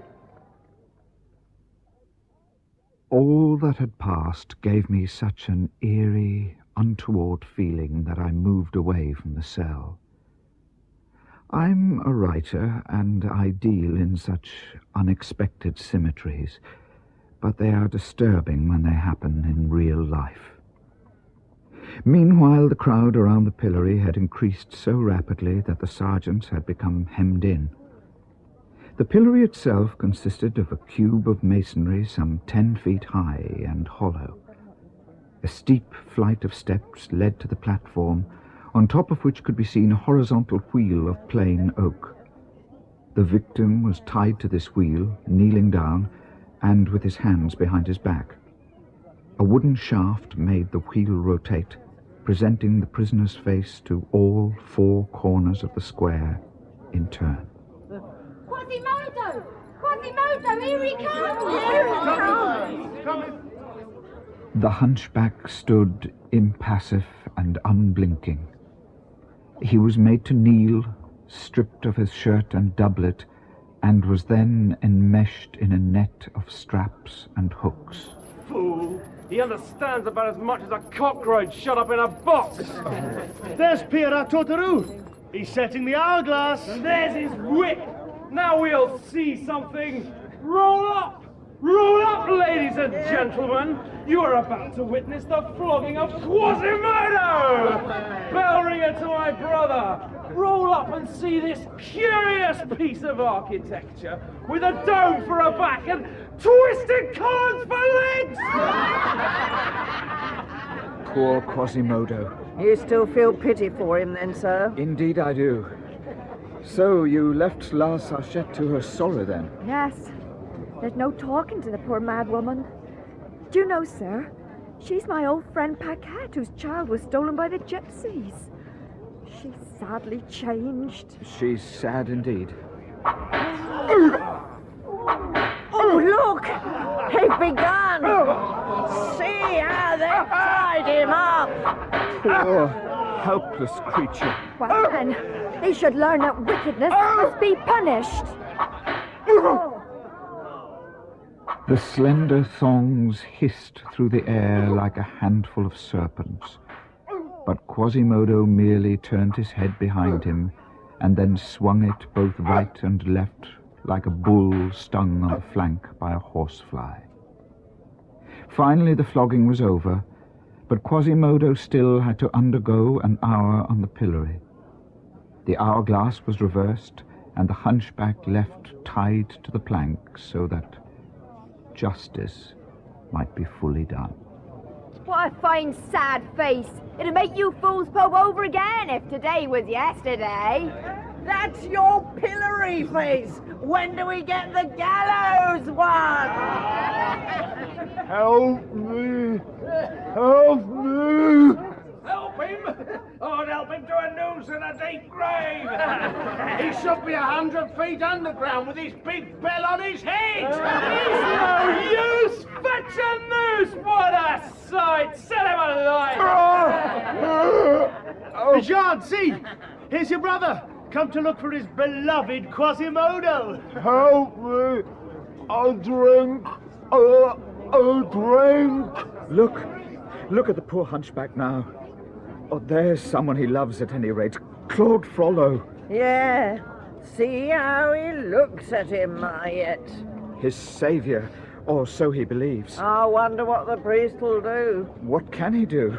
Well, he has to think of his place in life, hasn't he? Look, Quasimodo has seen him, but Frollo just turns away. Poor Quasimodo. Where is your good Samaritan now? A drink!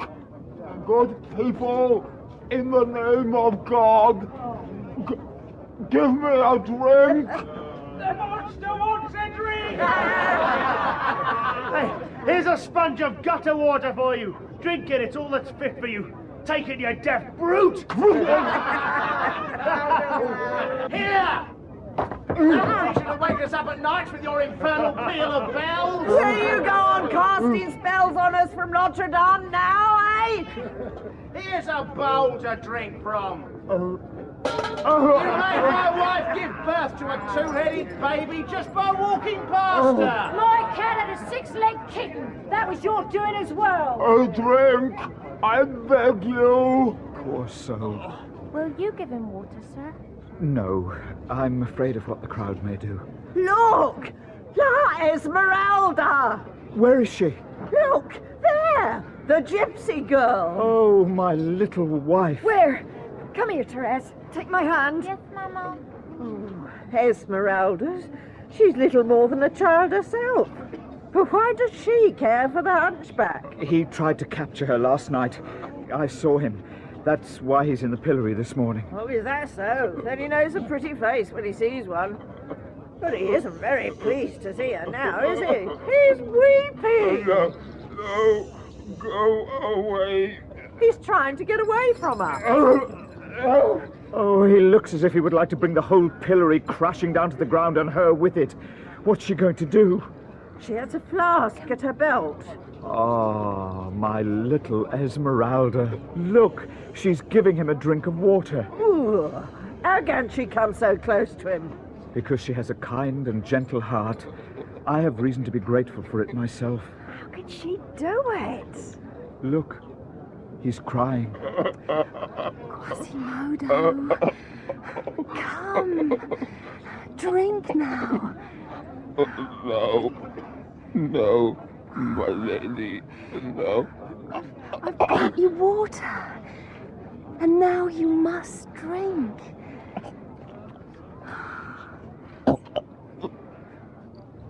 Thank you.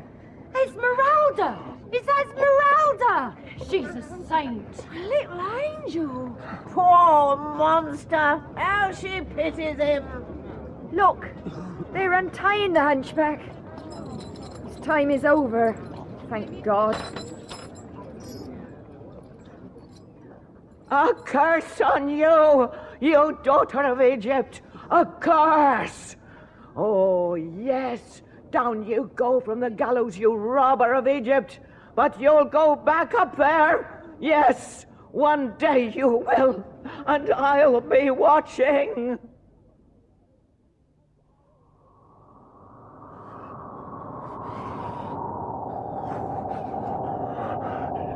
She gave me water. She cried for me. She was not afraid of me. Ah! Ring! Yes! Ring! Gabriel! Ah! Ring! Guillaume! Ah! Ring! Pasquier! God! Ring to take away the pain! Oh, your voices are so beautiful. Ring to make them all as deaf as me. All but the little gypsy. Ring a carillon for the little gypsy. She cared for me. She was not afraid. In the weeks which followed poor Quasimodo's punishment, I managed to make a kind of friendship with Esmeralda. It was now early March, and one of those lovely, soft spring days when the whole of Paris flocks to the squares and celebrates as if it were a Sunday. I was out with my little friend, trying to earn an honest penny to buy us our daily bread. I was taking round the hat while little Esmeralda danced. But La Esmeralda was being watched by curious and desiring eyes. High up among the towers of Notre-Dame, Claude Frollo had caught sight of us. The gypsy. And dancing, too. Oh, how nimble and light of foot she is. And how joyous. But who's that man collecting for her? She's always been on her own before. He has a little goat with him, too. Who can it be? Has she taken a husband, then? Pray heaven not. I must go down and look.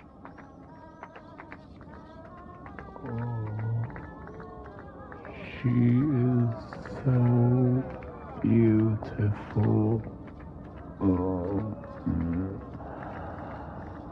beauty loves only beauty. Quasimodo. Watching, too. But that's very odd. Can it be the gypsy he's staring at like that? Can it? Don't look at the face. Young girl, look at the heart. Young girl, the fir tree is not beautiful. Not beautiful like the poplar. But it keeps its leaves in winter. Look at me. Look up at me, little gypsy. I will sing for you. I will play a carillon for you. I must go down quickly, or they may be gone. And I must know. That man. God help me, I must know.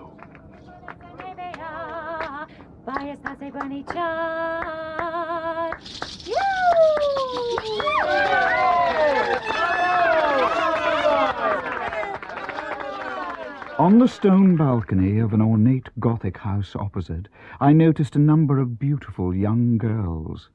It was easy to guess from their clothes, if nothing else, that they were rich and aristocratic, all girls of good family, gathered in the house of the widowed Dame de Gondelaurier and her daughter Fleur de Lys. They were hoping to be chosen as companions for the Dauphine Marguerite when my Lord de Beaujeu and his lady wife went to receive her in Picardy. In the room behind the balcony sat La Dame, and next to her stood a handsome young man wearing the brilliant uniform of Captain of Archers. Look at her, young Phoebus. Just look at my Fleur de Lys, bending over her work. Look at the curve of her neck. Yes, indeed. Have you ever seen a more beautiful girl? Was anyone ever so white and fair? Aren't you just head over heels in love with my adorable little Fleur de Lys? Yes, madame, I am, truly. Go and talk to her, then. Say something to her. You're not shy, are you? Indeed I am not. Very well. Let's talk a little, my dear. Oh, why, Phoebus. Fair cousin. What is your tapestry? Oh, but I've told you before. It's Neptune's grotto. And who is all this Neptunery for, For the Abbey of Saint Antoine de Champs. Very handsome. Thank you, sir. And who's this fat soldier blowing so hard into a trumpet? He is Triton. Tell me, Fleur, why does your mother still wear a cote hardie with a coat of arms on, like our grandmothers used to wear? Tell her that it isn't fashionable these days. It makes her look like a walking chimney piece. Hush, hush, I beg you. I can't tell her that, Phoebus. Oh, she'll be terribly offended. Let's talk of something else. Very well. What will please you? No, you choose. Oh, look! Fleur-de-Lis! Look at the gypsy dancer there, playing her tambourine for the common people. Some gypsy from Bohemia, no doubt. Forgive me, ladies. Let me see. Captain Phoebus, didn't you tell us about a little gypsy girl you saved her one night when you were on watch?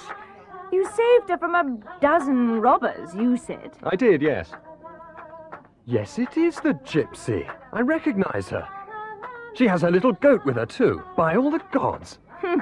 She's like a wild creature herself. Oh, isn't the goat a pretty little animal? Do you think its horns are real gold? Is she one of those gypsies who arrived last year by the Port Gubar? Oh, it is known as the Port d'Enfer, Mother, these days. Oh, very well. Who's that man in black up there? High up on the tower. Where? Oh, yes, I can see him. Up on the north tower of Notre-Dame. It's the Archdeacon, isn't it? You've got sharp eyes if you can recognize him from here. I have and I can. How he's staring at the little dancer. Gypsy, beware. He doesn't like Egypt, or so I've heard. Well, I think it's a pity. She dances so wonderfully well. What can he possibly find to dislike? Fair cousin Phoebus, since you know the little gypsy, call to her to come up. It would amuse us. Yes, do, Phoebus, please do. Phoebus. Oh, but I'm sure she's forgotten me. I don't even know her name. No, that doesn't matter. Just call her. Oh, very well. Since you wish it, ladies, I'll try. Little one! Little gypsy! Esmeralda? There's someone calling you. Esmeralda? Little one! Here!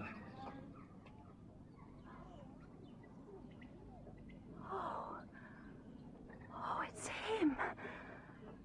It's Phoebus. Sir? Is it me you want? Why has she stopped? She's looking up. But not at me. No. She has seen the sun. She will be dazzled by his light. Beauty loves only beauty. What isn't beauty does wrong to exist. April turns its back on January. Beauty is perfect. Beauty can achieve anything. The crow flies only by day. The owl flies only by night. The swan flies by day and night. Come up into the house, girl. The ladies want to speak to you, to see you dance. So come up here. Don't go, little gypsy. He is not what you think.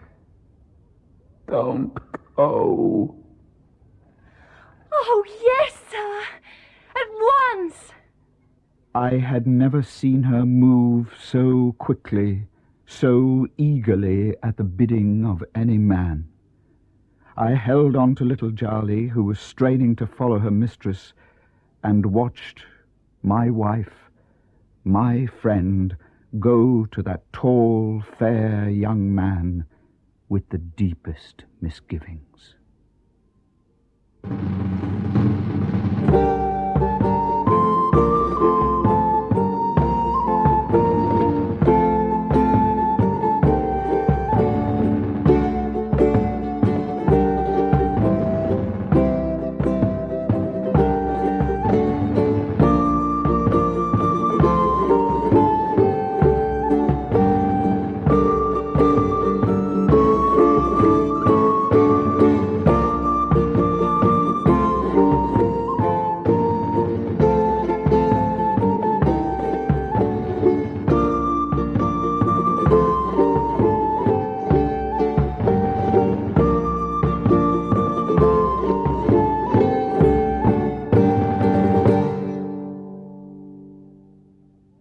La Esmeralda, a young gypsy girl, had married me according to the custom of her people, to save me from hanging. But although we had since become friends, her real love lay elsewhere, with Phoebus, the captain of guards, who had rescued her from abduction. But I was gradually becoming aware that there were others too who watched Esmeralda. Claude Frollo, the austere archdeacon of Notre-Dame, desired her. His adopted son, the hunchback Quasimodo, worshipped her like a guardian angel. And then there was the recluse of the Place de Grève, Pickett le Champfleury, whose child had been stolen away by the gypsies, and who hated my little dancer like poison. But of these three, it was Claude Frollo who troubled me most. You, sirrah, tell me what has happened to the gypsy, the one who was dancing here just now. Oh, I don't know. She just vanished. I think she's gone to dance some fandango in that grand house. They called to her. But see, you should ask that acrobat who's performing in her place. Well, he's no use at all. He keeps dropping everything. I wish the little gypsy would come back. Mother of God, what's Pierre Gringoire doing here of all people? Oh, my apologies, I have still got to perfect that trick. Gringoire! Gringoire! Archdeacon! Must you make a fool of yourself on the steps of the cathedral? Come inside at once, I must talk with you. Oh, very well.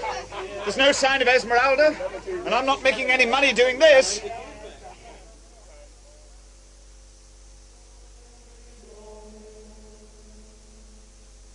Gringoire, you must explain yourself. First of all, I haven't seen you for well nigh 2 months, and now you turn up very handsomely dressed, I must say. Half red and half yellow like an apple. An amazing outfit, as you say, sir. I'm no more proud of it than a cat with a saucepan on its head. I'm glad to hear it. You've not taken leave of your senses entirely, then. Ah, but Reverend Master, what else could I do? Civilization hasn't yet reached a stage where we can go around stark naked like old Diogenes. So, here I am, dressed as a play actor instead. Oh, that's a fine profession. I thought you were a philosopher, or at least a poet. Oh, it would be better to philosophize or poeticize, but I repeat, what else could I do? A man's got to live, and to do that, a body's got to eat. I was about to die of hunger. But a gang of beggars who were about to hang me changed their minds, and have since become my good friends and taught me all kinds of tricks. Tricks? What manner of tricks? I can balance a cat on a chair, held between my teeth. Well, sometimes I can. Saints preserve us. Or the cat, perhaps. Oh, I know. It's a poor employment for a scholar. Man wasn't made to spend his life tambourining and holding chairs between his teeth. Exactly. But you've got to earn a living, Master. But an honest living. Pierre, how is it that you are the companion of that dancer from Egypt? Well, the fact is, she's my wife, and I'm her husband. Liar! Can you have done that? Can you have been so God-forsaken as to lay hands on that girl? Why? What's so very wrong with that? Answer my question. I'll swear to you on my share of paradise that I have never touched her, if that's what's worrying you, my lord. What makes you talk of husband and wife, then? So I told him all about my unfortunate experiences in the Court of Miracles, and about my wedding with the broken pitcher, and about my wedding night. And so, of course, it's disappointing, but that's the result of marrying a virgin. What do you mean? Well, it's difficult to explain. It's a superstition. She wears an amulet around her neck which she assures me will one day lead her to her parents, but it will lose its virtue if the girl loses hers, from which it follows that both of us remain excruciatingly chaste. So you don't think that any man has ever approached this creature? I'm sure of it. What do you expect a mere man to do against superstition? She's as ferociously chaste as a nun, but then she's got 3 things to defend her. Clopin, the king of the beggars, has taken her under his wing. And then the whole tribe holds her in particular veneration, like the Virgin Mary. Blasphemy! But most effective of all is a certain dainty little dagger which she always carries somewhere about her, which you can get her to bring out by just a touch at her waist. Oh, she's a hornet. I see. And what of her past life? She tells me she believes she came to France while she was still very young. Her people love her for her kindness, her dancing and her singing. She has a very sweet nature. I love her myself. You love her? As a brother, Master. There are only 2 people in the whole world who she fears. And who might they be? La Sachette of the Tour-en-Lain, who has a grievance against gypsies in general and curses the little dancer in particular whenever she passes her window. And I believe there is a priest as well. I don't know who. But he always has a menacing word or glance for her when he sees her. Oh, is that so? But she has nothing to fear. She doesn't tell fortunes, so she's safe from accusations of witchcraft, and, as I said, I am like a brother to her. I have a roof over my head and a crust to eat, and on the whole it's a very easy existence. But isn't the temptation to sin very great, living with such a temptress? She's no temptress. She's as innocent as her little goat Charlie. Besides, I'm not at all sure that I could be in love with her. She's very young, very simple in many ways, a child still. I need a little more from a lover than that. If you pressed me, I'd have to say I'm equally fond of the goat. Gringoire, don't play the fool with me. Well, it's a charming animal, gentle, intelligent, witty. Can you say as much for any woman, or any man, for that matter? But it's an object of sorcery. Sorcery? No. A mild form of trickery, yes. It's all done by training, Master, and the gypsy is very patient with the goat. Do you mean she trains it to do all these things? Of course. It isn't that clever. How's it done? With the tambourine, and with rewards. The tambourine is held out in one way or another, and then the goat behaves in this way or that accordingly, and gets a titbit in return. She's very persistent and loving. In just 2 months, she's taught it to write the word Phoebus with wooden letters, which it points to with a hoof. Phoebus? Why Phoebus? I don't know. It may be a word she thinks is endowed with some magic. She often murmurs it to herself when she thinks I will not hear her. Are you sure it's only a word, and not a name? Whose name? How should I know? Sir, the gypsies worship the sun, hence Phoebus. Well, it doesn't seem as clear to me as it does to you. I don't care. I'll tell you what, though. Charlie already likes me almost as much as her. God, monsieur. But you swear to me you haven't touched her. Who, the goat? I caress her all the time. No, the woman. My wife? No. I swear I haven't touched her. But you are often alone with her. Every evening for a good hour. Swear to me on your mother's womb that not even your fingertips have touched her. I'll swear it on my father's head, too. But, Reverend Master, allow me to ask one question in return. Very well. What is all this to you?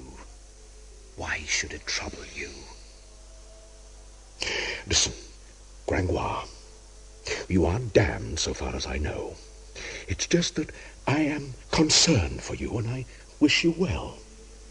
But if you lie with that gypsy, she will make you into Satan's servant. It is always the body that condemns the soul. You know that. Woe betide you if you go near that woman. I did try once, on the first day, fresh from my wedding, but I got stung. You see, you were shameless enough for that anyway. Wouldn't any man have been? Even you? You go too far.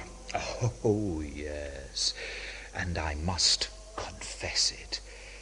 Another time I looked through the keyhole before I went to bed, and I certainly saw the most delectable lady in a chemise who ever made the webbing of a bed creak under her bare foot.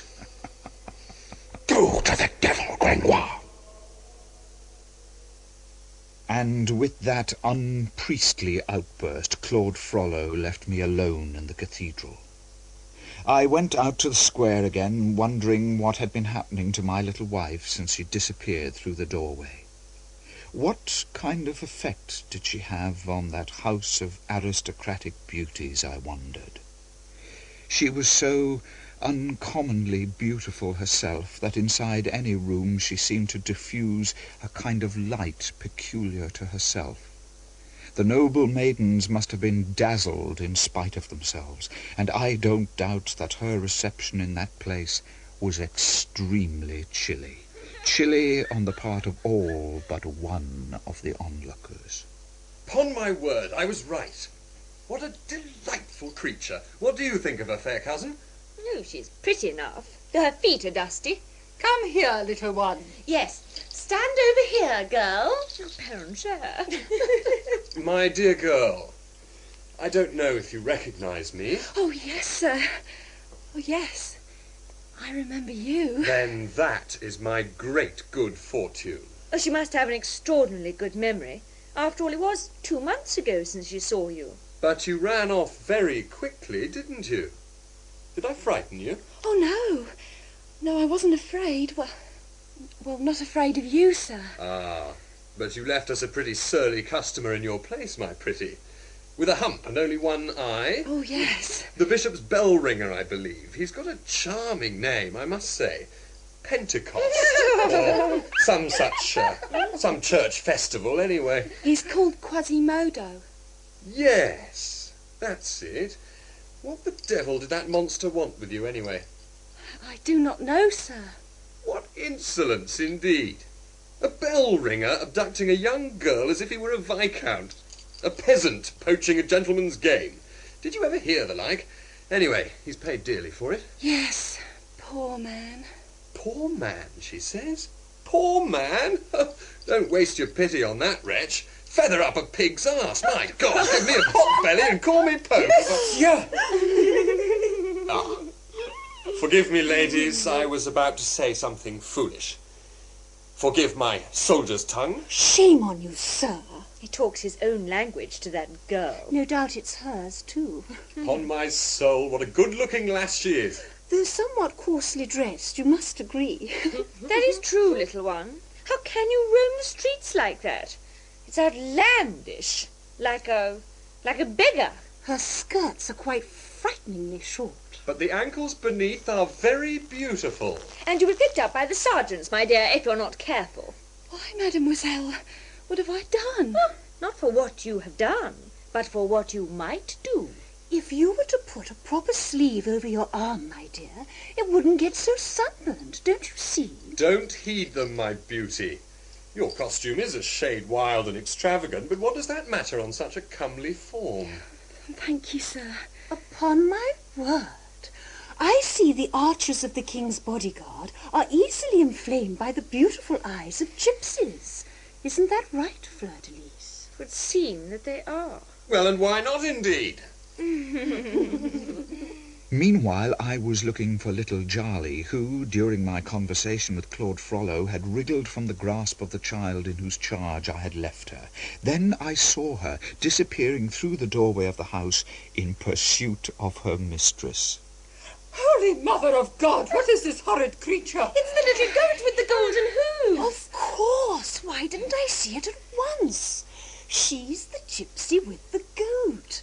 They say she's a witch, and that her goat does miraculous tricks. No, I'm not a witch. Indeed, I'm not. I've never told a fortune in my life. We'll decide whether you are or not. Your goat must perform for us. Make your goat do a miracle for us. But I don't know what you mean. You know, a miracle. Some magic. Some witchcraft. Oh, it isn't magic, it's just tricks. I'll show you. Jolly! Jolly, come here, come on.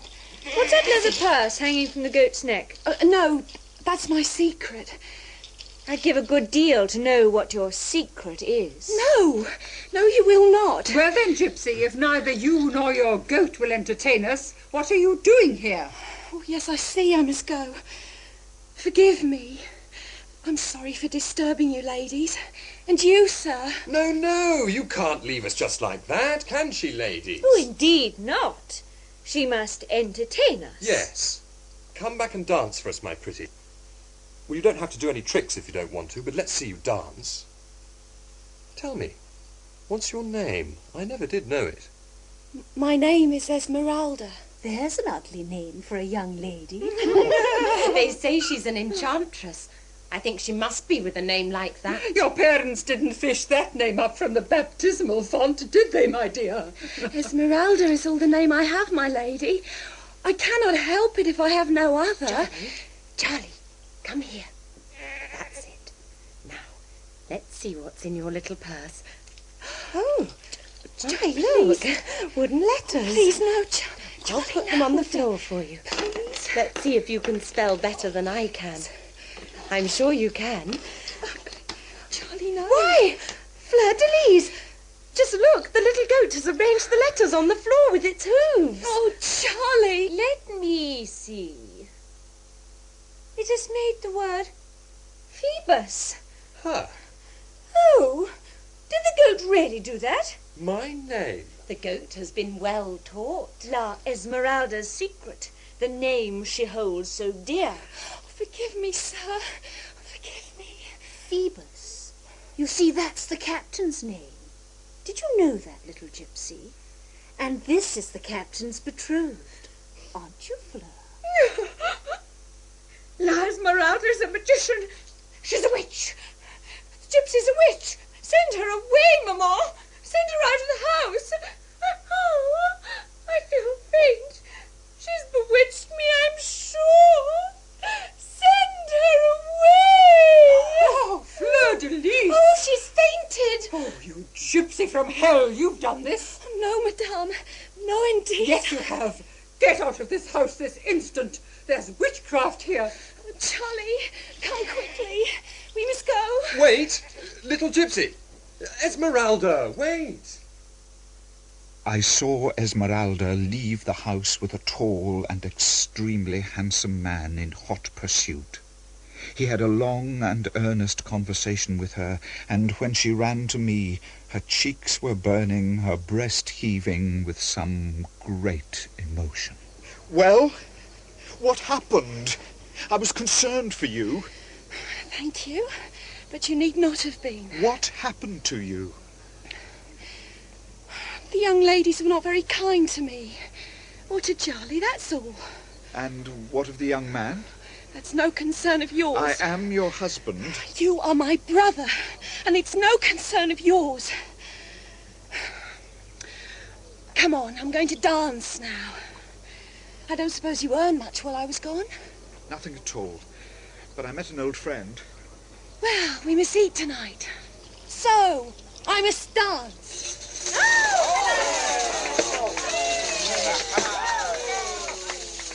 And dance she did, with an increasing vigour and beauty during the days that followed. Her face glowed with a sort of inner light. Her eyes burned with it. The crowd noticed it too and were increasingly captivated by her. We ate well during those days. Of course, my little gypsy was madly in love, though not with me. Since the morning at the pillory, Quasimodo's love for his bells seemed to have cooled. It was as if there was no longer a joyous musician in the bell tower, yet the hunchback was still there, and the bells still rang. One feast day, though, not long after Esmeralda's second meeting with her beloved Phoebus, it seemed as though the music of the bells was resounding through the streets with all its old merriment. Come on! Oh, come on, Gabriel! Pour down all your sound into the square! It's a holiday today! No laziness, Thibaut! You're slowing down! Ha! Ha! That's good! Good!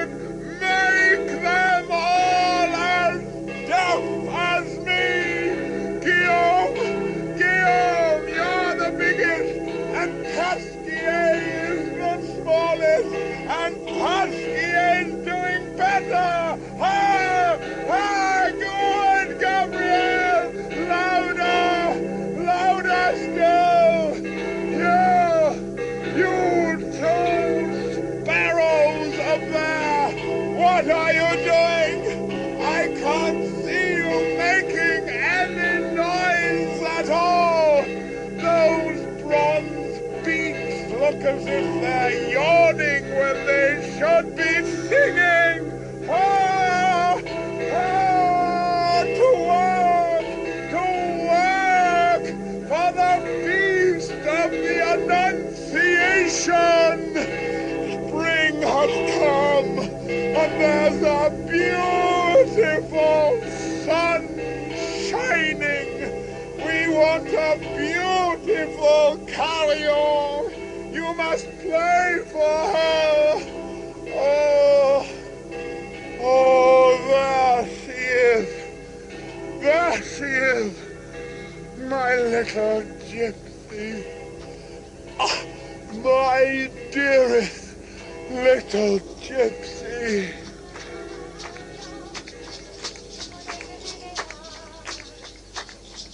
I haven't heard the bells ringing like that since they pilloried the bell ringer. Seem to take all the life out of him. There's Quasimodo! Look! Look! Up the higher spire! Oh, yes. I see him. I wonder what he's looking at.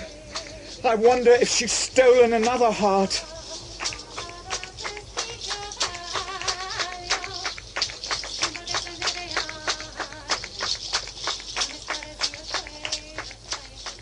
During my sojourn at the Beggar's Court of Miracles, I had become more familiar with Jehan Frollo, Claude's young brother, and a more dyed-in-the-wool, good-for-nothing rogue I have yet to meet. His older brother's too loving indulgence of all his whims had ruined him, and yet he could be an amusing companion.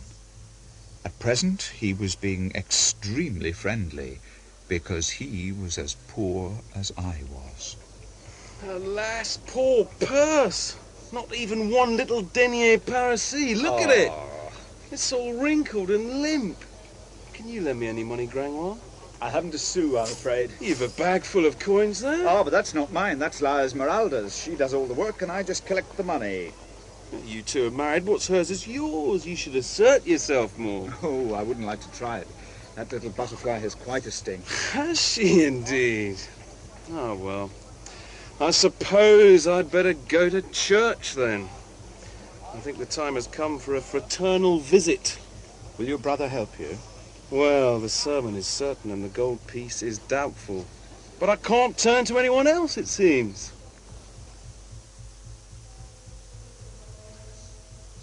Sir. Yes? Where's the Archdeacon?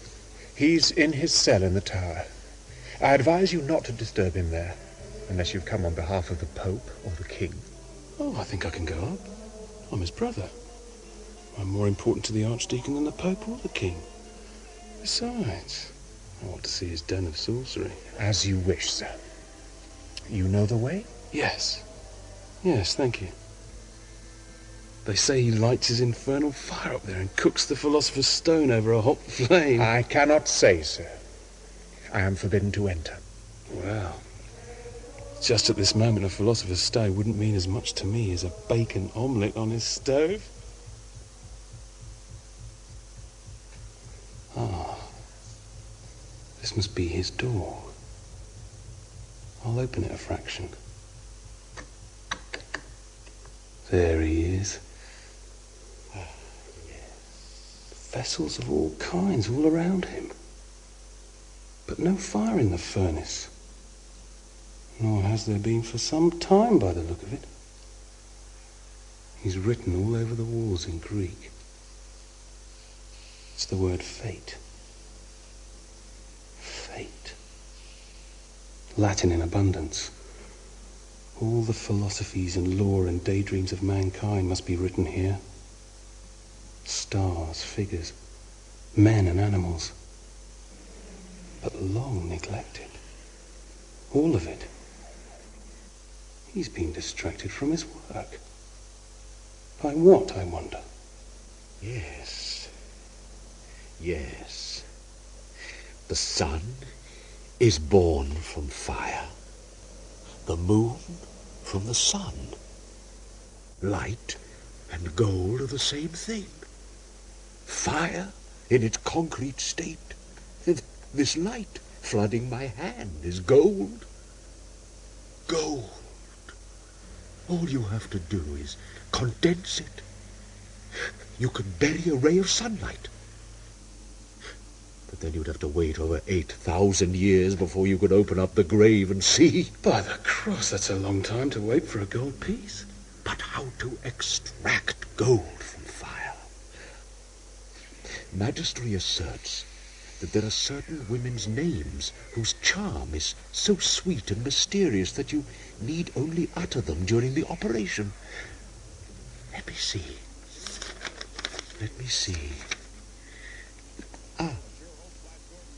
Where women are honored, the divinities are greatly pleased.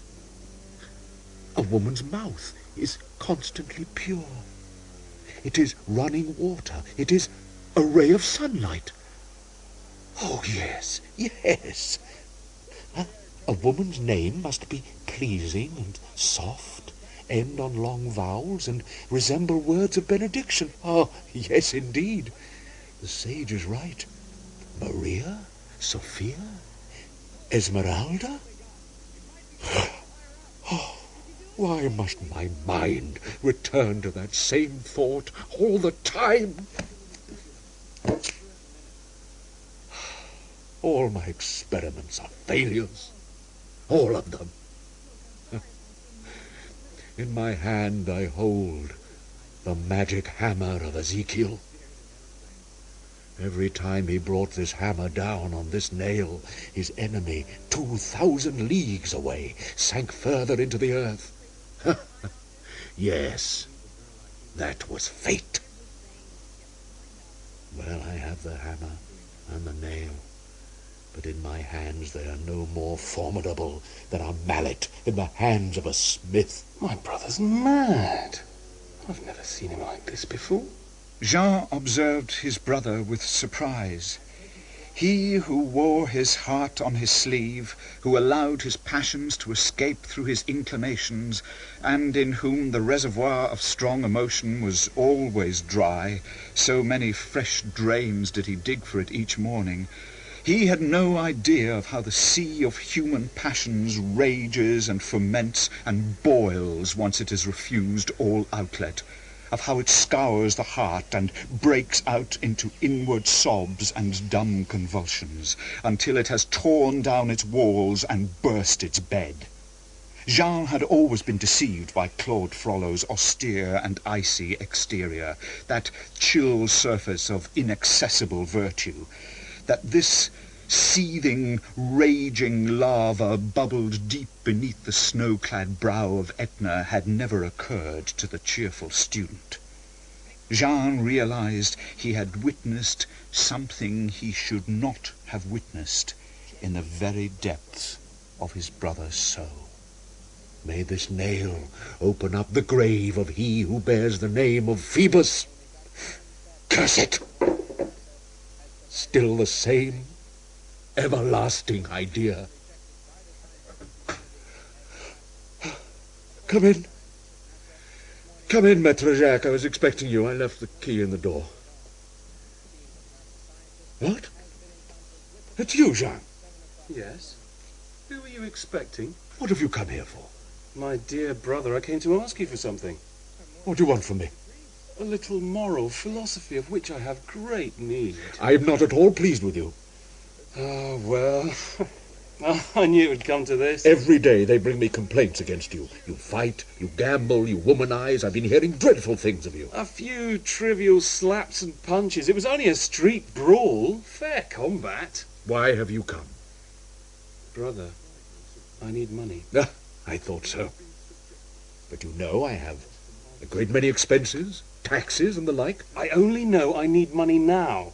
And what do you mean to do with it? I wouldn't have come to you if my intentions were bad, would I?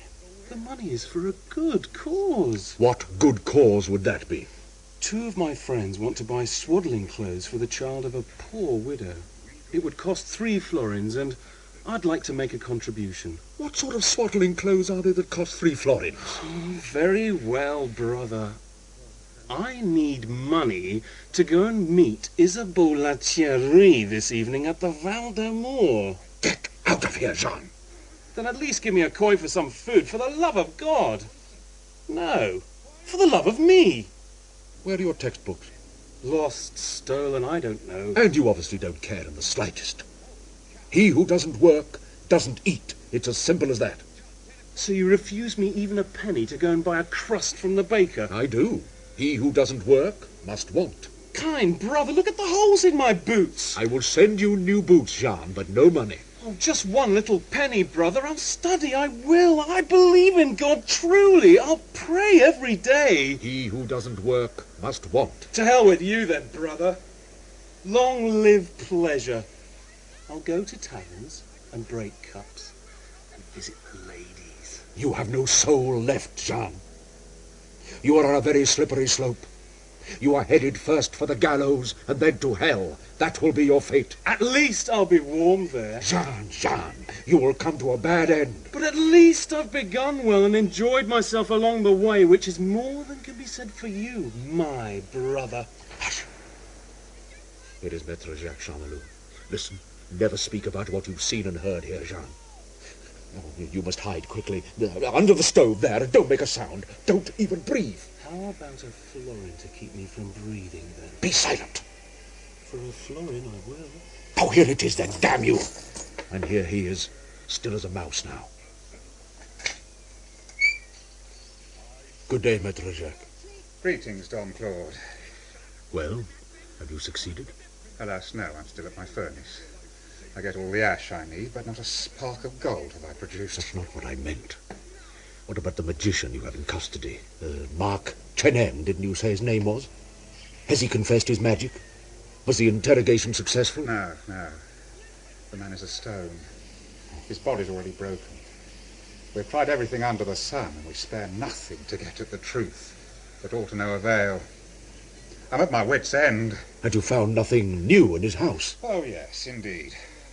A strange parchment. I brought it, but I cannot understand the language. Give it here, Maître Jacques.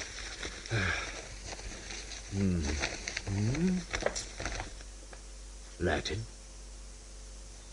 Hebrew, and something else. Eman Hayton. That is the cry of the vampires when they arrive at the Sabbath. Per ipsum et cum ipso et in ipso is the command which chains the devil up in hell again. This parchment is an abomination. God, we will question him again. We may have to boil him at the Marché Porso before he says anything. But we shall spare nothing. But hark, I need advice on other matters. Do you wish me to arrest the little sorceress? Who is she? The gypsy girl, you know the one. She dances for money. Yes, I know. She has a goat which is possessed and has horns from the devil. Yes. He can read and write, so they tell me. A case against us all prepared. Is it indeed? Come, Master Claude. She's a pretty creature, I do declare. She has the most beautiful black eyes. Only give the word. I can grip her in an instant. No, not yet.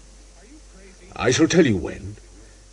You concern yourself with this Mark Chenem and leave the little gypsy to me for the moment. She may yet repent of her evil ways. She is very young. Very well. I'll await your orders, then. La Esmeralda, they call her. Maître. Oh, I was watching the little fly, trapped in the spider's web, there by the window. Poor unthinking little fly. I'll crush the spider. No, don't save her. Let fate take its course. Whatever you wish. Don't you see? It symbolizes everything. She flies, she's happy, she seeks the springtime, the open air, liberty. But then she is caught in a dreadful web. Poor dancer. Poor predestined fly. Let them be, Maître Jacques. It's fate. Alas, Claude, you are the spider, but perhaps you are also the fly. No, let the spider alone. It is all preordained. All. Leave it alone. Let go of my arm. See, I won't touch it. Listen. When are you going to come and help me make gold? I must succeed. You know that what you are doing is not altogether innocent. One is bound to dabble in alchemy when one is only a crown prosecutor with little money. Perhaps. But it is a poor excuse for such devilry. You are too harsh. With me and with yourself. And you are as involved as I. More so. Oh, I know that. I know. Listen. When we arrested Marchand, we found his crucible. Here it is. I tried it on my own furnace. And what happened? It was no more successful than my own. Plenty of ash, but no gold. This man Chernin is a fool. Come, I must go. Walk down with me.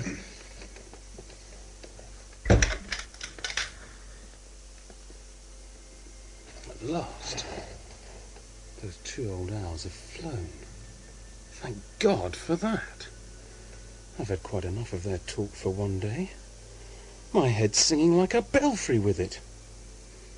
My brother's quite mad.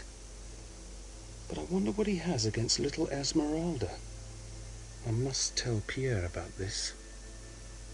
Ah, but here's his purse. Well, I'll have that. Thank you, brother Claude. Thank you. I'll change all these coins into bottles. That's my fate. Having bade farewell to Charmeleux, the prosecutor, Claude Frollo's eye was caught by the sight of a young captain, booted and spurred, tall, fair, and handsome, who strode towards his brother Jehan at full tilt. Frollo resolved to follow them, when he heard his brother call the captain's name. Phoebus! Name of a pope! Phoebus, can that be you? Phoebus. Beelzebub! Well, by God's blood, horn, and thunder! That can only be my friend Phoebus de Chateaupert. You're right, by God's horn. You blaspheme with admirable enthusiasm, my friend. So that is Phoebus. God's belly! God's belly yourself. Why all this swearing? Oh, forgive me, friend Jehan, but I've just come away from the house of that confounded Madame de Gondelaurier, and whenever I leave that place, my throat's always full of swear words. I have to spit them out, or I'd choke. By God's blood! But I thought the lovely Fleur-de-Lis was your betrothed. So she is. And she is lovely. And a fine inheritance goes with her. But her mother is more than I can endure. Do you want to come to the Val de Moor to drink? Or shall we call it the Pont d'Ève? With all my heart. But I've got no money. Ah, but I have. Let's see. I've got a purse. A purse in your pocket, Jehan, is the moon in a bucket of water. You can see it, but it isn't there. There's only its shadow. Then here, look at this. God's blood! Money! Real money! Oh, it hurts the eyes. Who have you stolen this from? From me.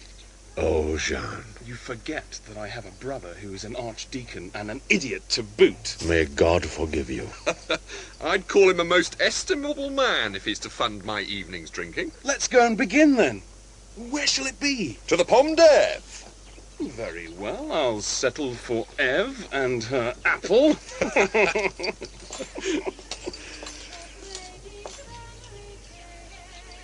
Oh, God. Come on, Jehan, let's walk a little faster here. Why?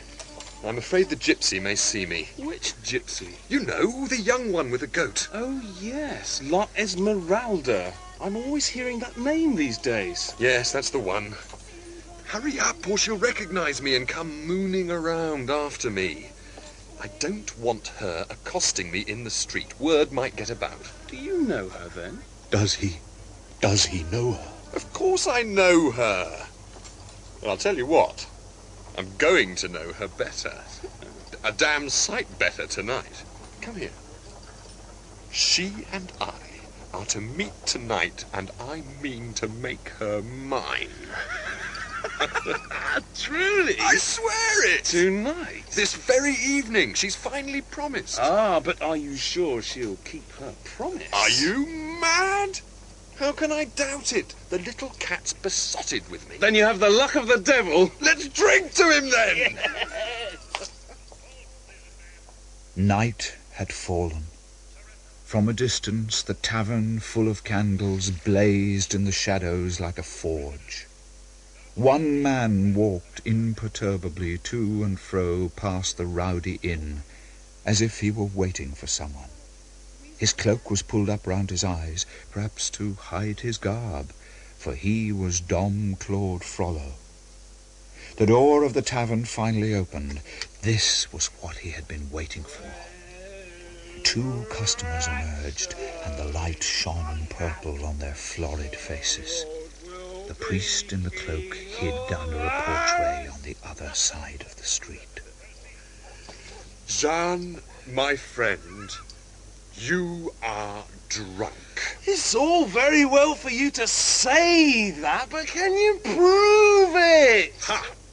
Try and walk a straight line, Mr. Bachelor of Arts. Then you'll see for yourself whether you're drunk or not.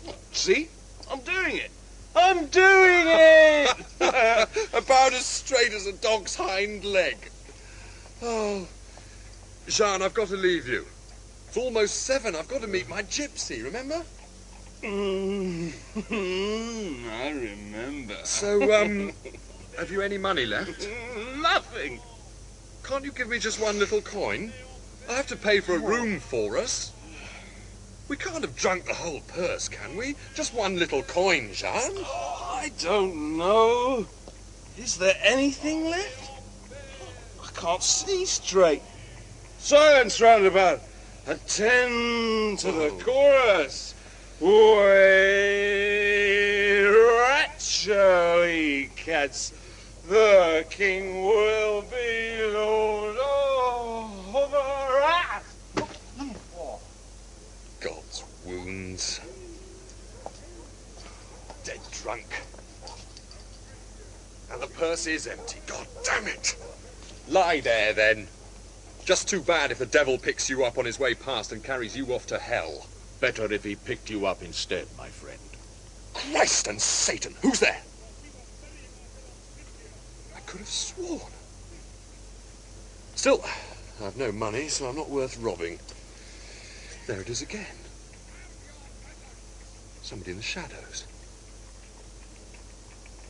Sir, if you're a thief, you'd better know that I'm the son of a ruined family. There's nothing for you here. Captain Phoebus de Chateaupert. How the devil do you know my name? I know also that you have a rendezvous this evening. Yes, I do. At 7 o'clock. Indeed. On the Pont Saint-Michel. With a woman? I confess it. Whose name is?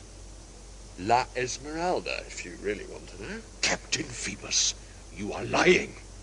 Who are you to call me a liar? By God! You wouldn't dare to repeat that. I say again, you're lying. Sir, I must ask you to draw your sword.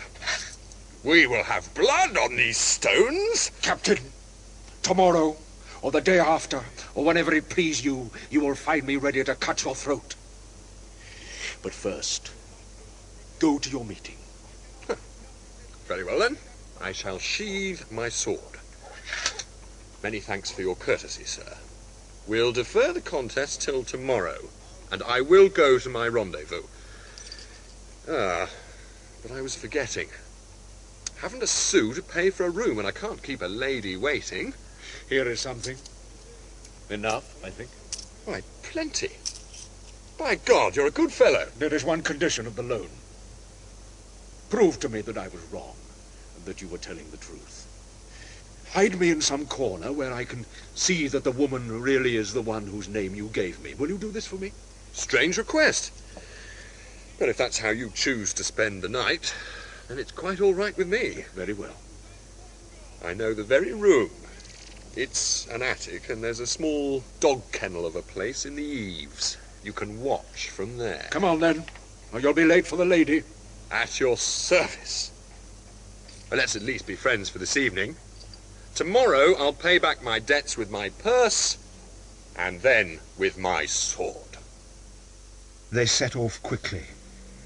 The room in which Phoebus had chosen to meet Esmeralda was murky indeed.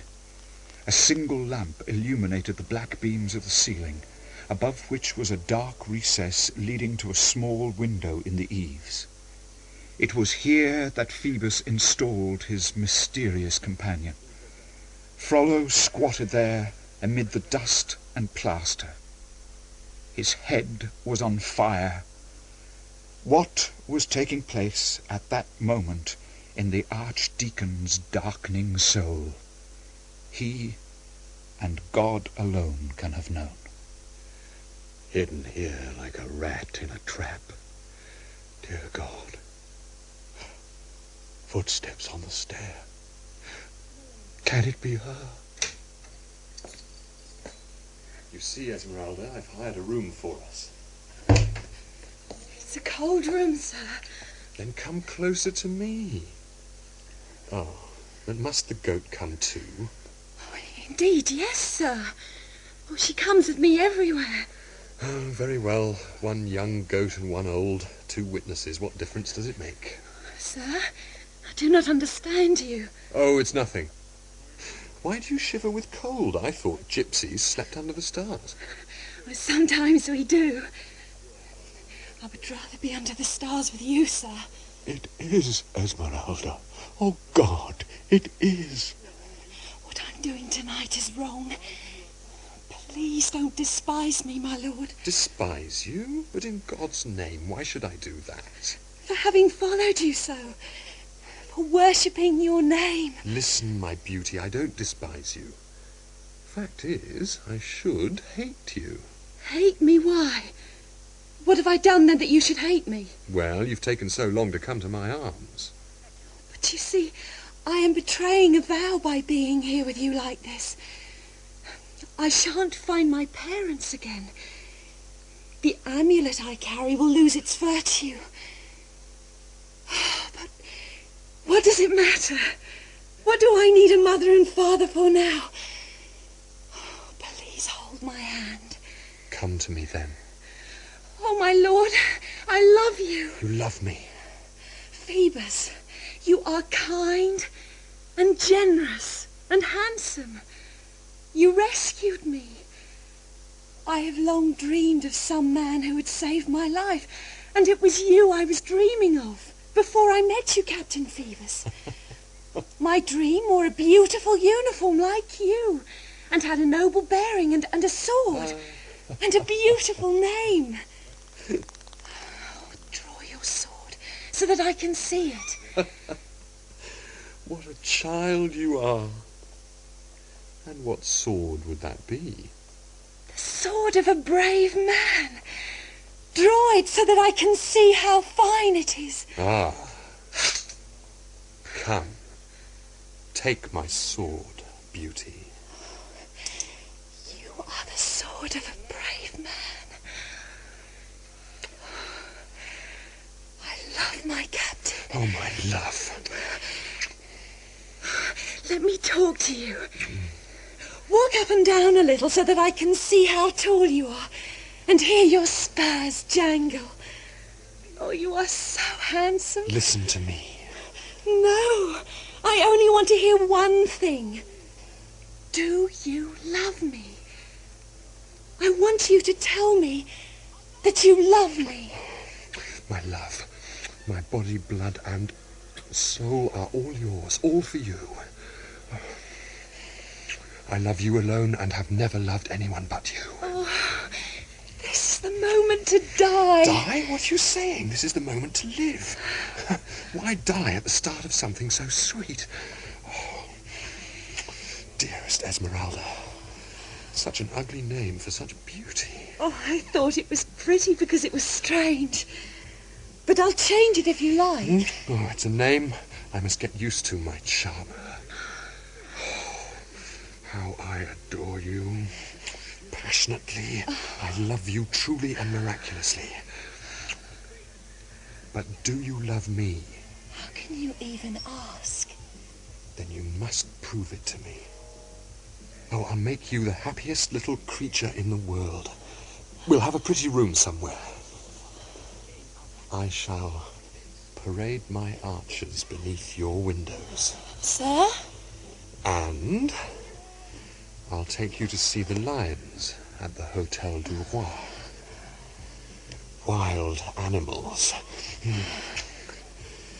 Women love such things. I know. Oh, you'll be so happy, my dear. Sir, what are you doing? I want to see you better. I want to touch you. Besides, you'll have to give up all these silly street corner clothes when you're with me, you know? When I'm with you, my Phoebus.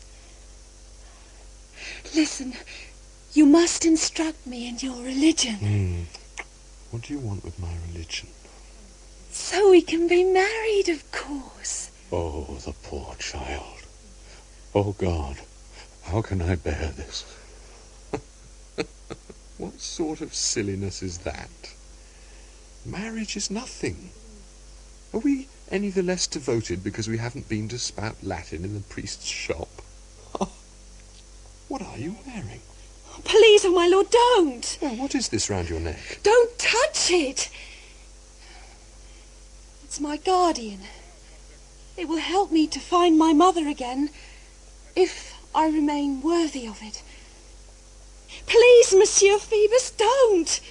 Don't! Oh, now I see clearly that you do not love me. Not love you? What are you saying? You will break my heart. I am yours. What does the amulet matter? I have no need of a mother now. I love you. No, he is untrue, a faithless, wicked man. Look at me. My soul, my life, my body, all belong to you. Very well, let us not get married if that does not please you. What am I but a poor girl from the gutter? And you are a gentleman. Of course I was mad to think of it. A gypsy and a captain of the guard. I was foolish.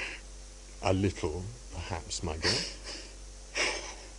No, Phoebus, I shall be your mistress, your amusement, your pleasure, whatever you wish. Oh, my dearest, come here.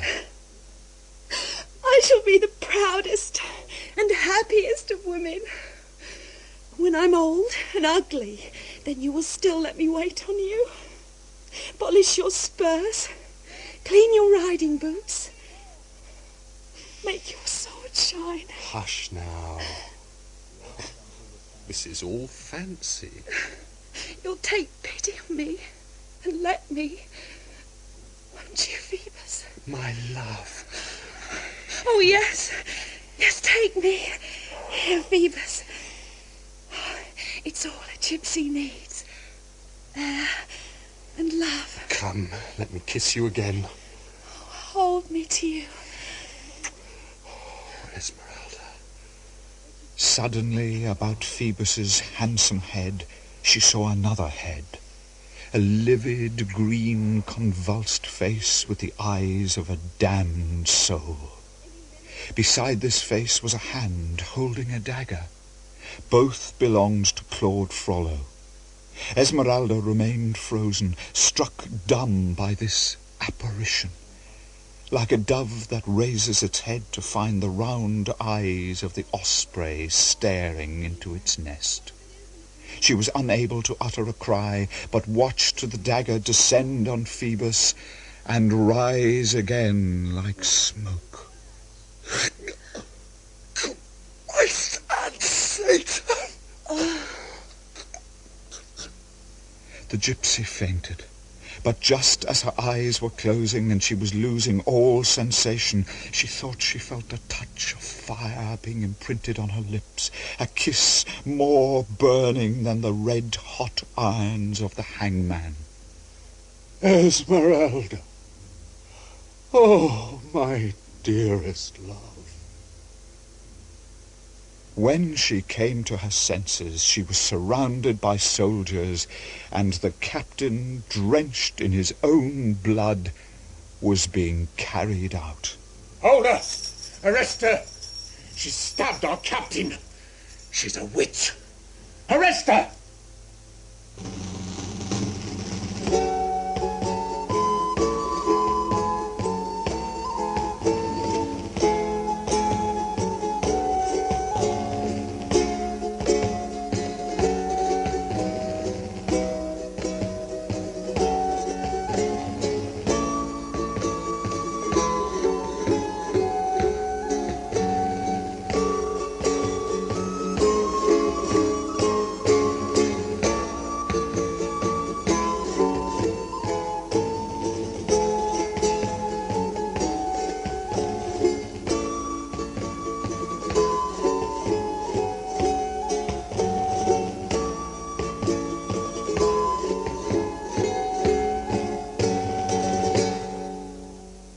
Then one day I noticed a small crowd at one of the doors of the Palais de Justice.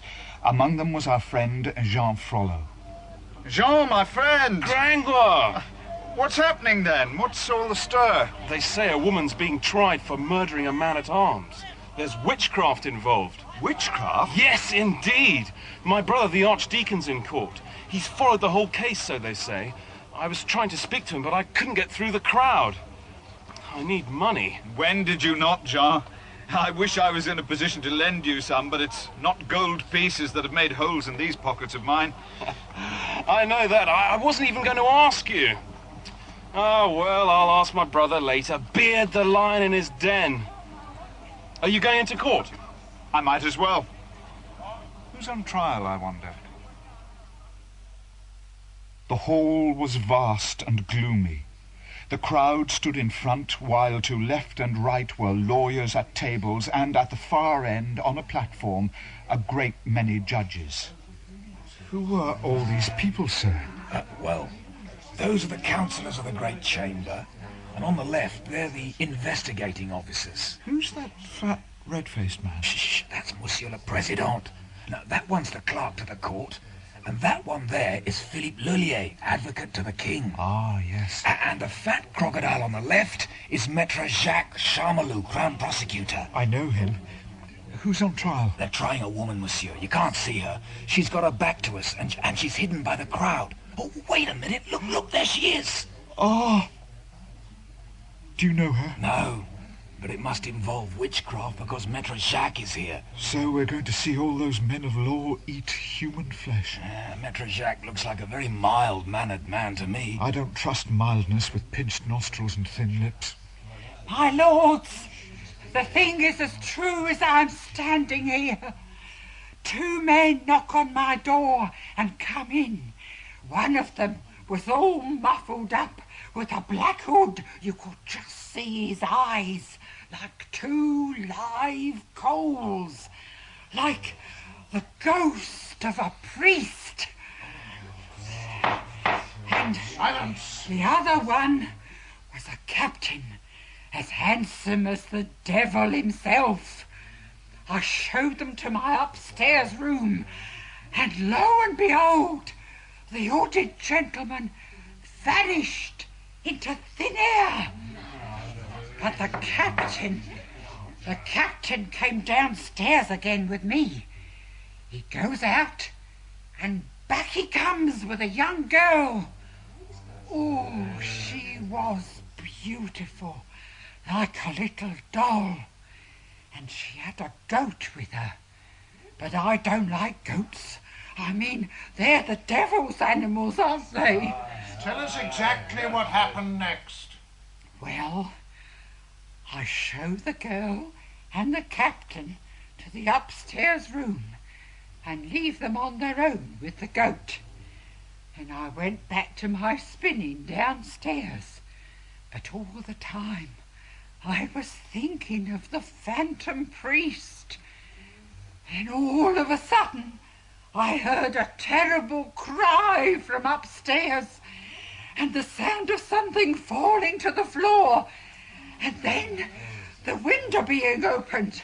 And when I ran out to look, I saw a black shape go past my eyes and fall into the water. It was the phantom, dressed as a priest. I was all of a tremble, sir. I called the watch. And what did you find upstairs? Tell the court. Oh, my poor best room was all covered in blood. It'll take me well nigh a week to get it clean. That's what I thought. Yes, yes, and what else? Well, the captain was stretched out full length with a dagger in his neck. And the girl was lying as if dead.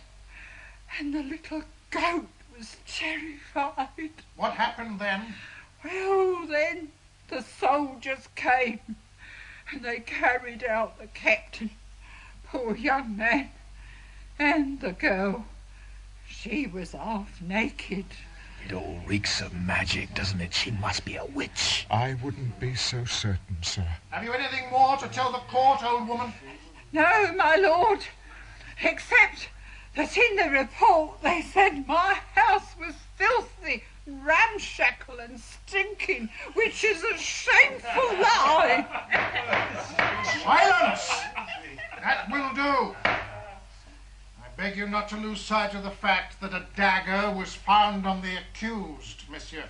Also, monsieur, I would remind you that the wounded officer stated on his deathbed that he had an idea that a man dressed all in black who had accosted him might be the phantom priest. He knew also that the said phantom was intimate with the accused. So you have the dossier of evidence now. You can consult the statement of Phoebus de Chateauper if you wish. Sirs, oh good sirs, I beg you. Oh, Esmeralda. Here, do you know her? No. She's very beautiful, isn't she?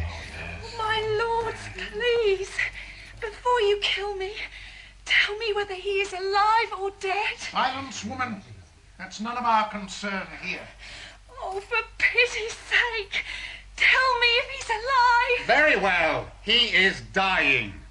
Does that satisfy you, witch? Oh, no.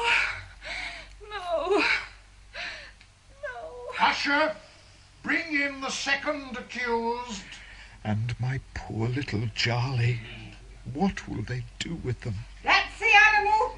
That's it, all right. I recognise the pair of them. If you please, monsieur, we shall proceed to the interrogation of the goat.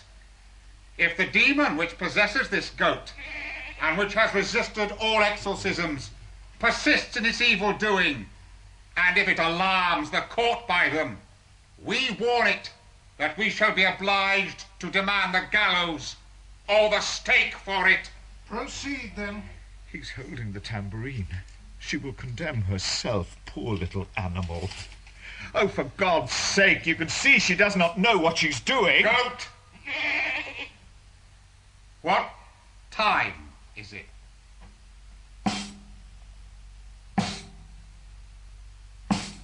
Witchcraft. Why are you all so afraid of the little goat?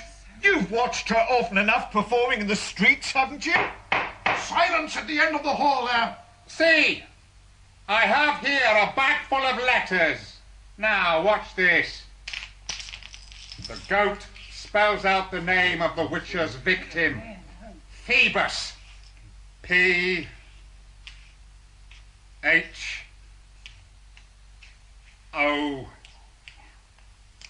There it is. Phoebus. A witch! She's a witch! Hang the witch! Silence, I say! Girl, you are of the Bohemian race and given to evil. On the night of the 29th of March last, you did, in complicity with this bewitched goat, and in concert with the powers of darkness, stab a captain of the king's bodyguard, one Phoebus de Chateaupierre. Do you continue to deny it? Am I in hell, then? Have I died and gone to hell? Oh, Phoebus, help me. Do you continue to deny it? Yes, I deny it. Then how do you explain the facts of the case?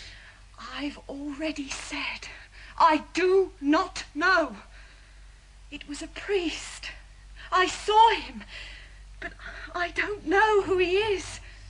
He follows me everywhere like a phantom. That is what we have said. A phantom priest. Oh, my lords, be merciful. I'm only a poor girl trying to earn an honest living with my little goat, Charlie. You are a gypsy. In view of the accused's distressing obstinacy, I request a more pressing interrogation. Granted. They mean to torture her. Well, they must. They must make her confess. I can't bear it. Oh, dear God, she can hardly stand. Hearing suspended. Do you persist in your denials, my dear child? Yes, I do. In that case, it will grieve us greatly to have to question you more insistently than we would have wished. Sit down on that bed. Here, my little one. Now, for the last time, do you persist in denying the deeds of which you are accused? I must. How can I confess to murdering the man I love? Then we shall start with the iron boot. But I am innocent. Then how do you explain the circumstances under which you were arrested? My lord, I do not know. You deny the charges? All of them. Go on, then. Put it on her foot. Tighter. Just a little. Stop. Now, do you confess, child? Everything. I confess everything. Please take this terrible thing off my foot. No. There it stays, little one. Humanity obliges me to inform you that by confessing, you must expect only to die. Oh, pray God I do. Clerk, write this down. Bohemian girl, you confess to having taken part in witches' sabbaths and other evil doings. Yes. Very well. If that is what you wish. To having had habitual commerce with the devil in the shape of a familiar she-goat, your fellow accused. Yes! Finally, you admit and confess to having on the night of 29th March last, with the help of the demon goat and the spectre of the phantom priest, stabbed and grievously harmed a captain, Phoebus de Chateaupierre by name. Yes! Oh, yes! If that is your will. Then let the prisoner be untied and taken back to the hearing. Sirs, the accused has admitted everything. Bohemian girl, you have confessed all your acts of magic, prostitution, and violence to the person of Phoebus de Chateaupierre. Whatever you wish. Only kill me quickly. In whatever day it please our master the king. At the hour of noon you will be taken in a tumbril, in a shift, and barefoot, with a rope around your neck, and before the great portal of Notre-Dame you will make honourable amends for your misdeeds. From thence you will be taken to the Place de Grève, where you will be hanged on the town gibbet. Likewise the goat. This in reparation for the crimes committed and confessed by you of witchcraft, lewdness, and violence to the person of Phoebus de Chateaupert. May God have mercy on your soul. I saw them seize her and carry her away to the Palais de Justice, where she was thrown into God knows what terrible dungeon.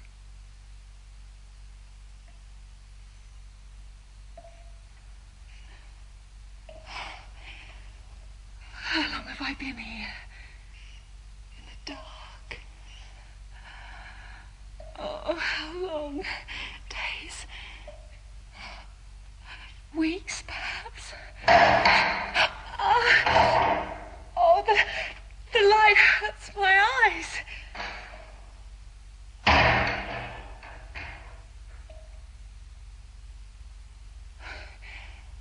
Who are you?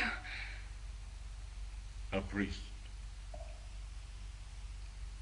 Are you prepared? For what must I prepare? Death. Will it be soon, then? Tomorrow. That's still a long time.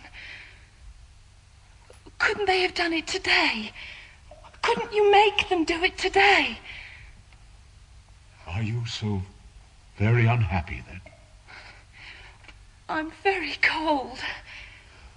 Without light, without fire, without water. It is horrible. The daylight belongs to everybody. Why do they only give me the dark? Do you know why you are here, child? I did know. But I don't remember now. Oh, I want to get out of here, sir. I'm cold. I'm frightened. And there are rats that climb on my body. Hush, hush. Follow me. Take my hand. That is the icy hand of death.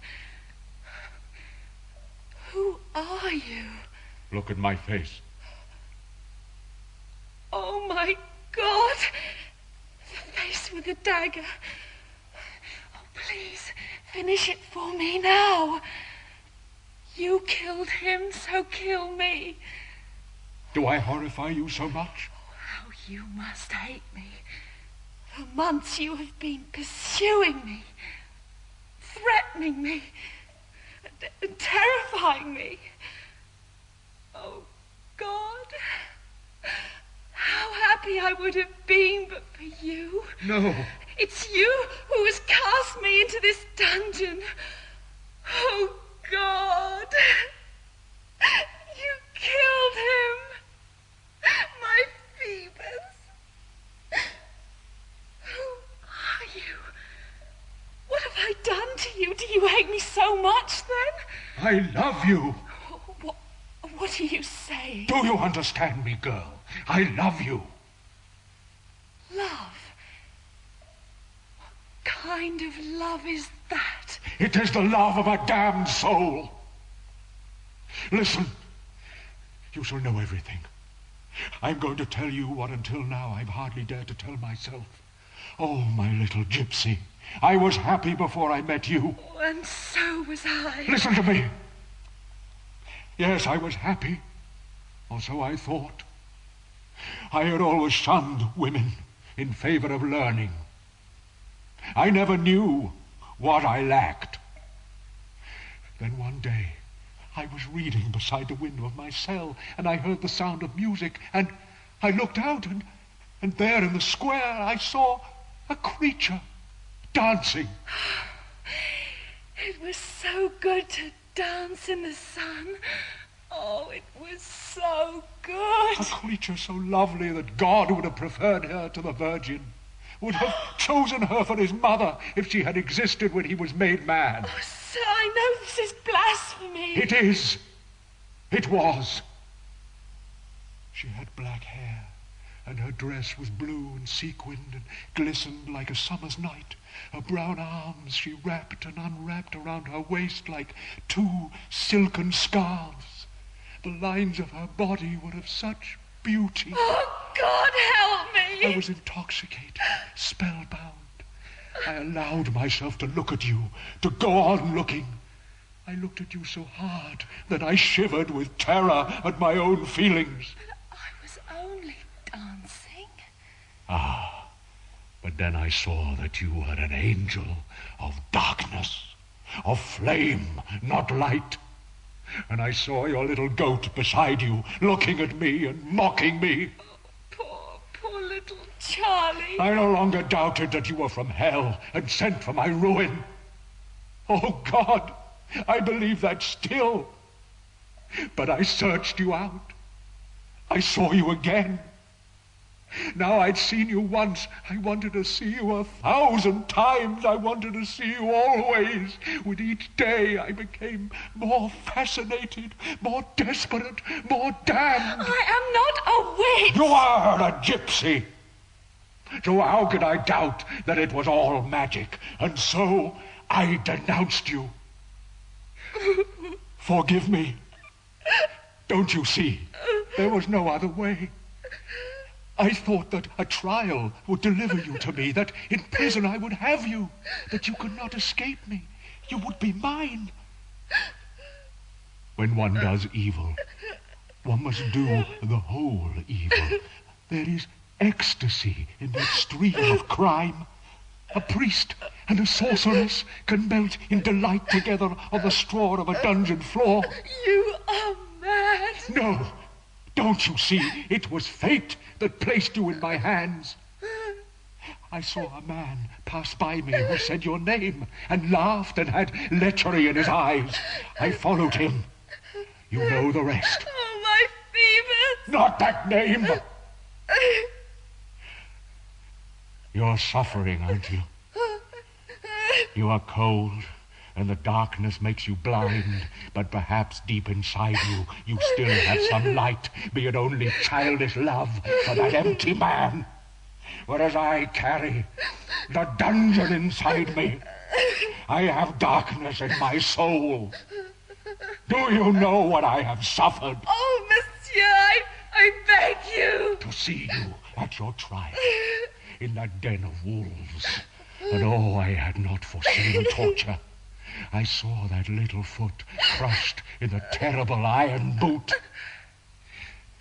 Have pity on me. You do not know what unhappiness is. Oh, to love a woman and to have her fear and hate you. To have nothing to offer her but a filthy priest's cassock. Have mercy and pity on me. Oh, Phoebus, help me. Why aren't you here to save me? I saw you squander your treasures of love and beauty on that brainless man. I saw your body, your breast with all its softness, your lovely flesh, throb and redden beneath the kisses of another. You mustn't speak like this. It isn't right. I can't bear it. Won't you have me instead? We could be so happy. We could go away together. I would take you to a place full of sunshine and trees and flowers and blue skies. Oh, we would love one another. We would indeed, Esmeralda. Father, you have blood on your fingernails. They have tortured you, but do you know the torment a man can be made to endure through the long nights by a bursting heart? By teeth that bite into his hands, that gnaw at his own flesh. I love you, Esmeralda. You must have pity on me. Oh, please follow me. Come, quickly, save yourself.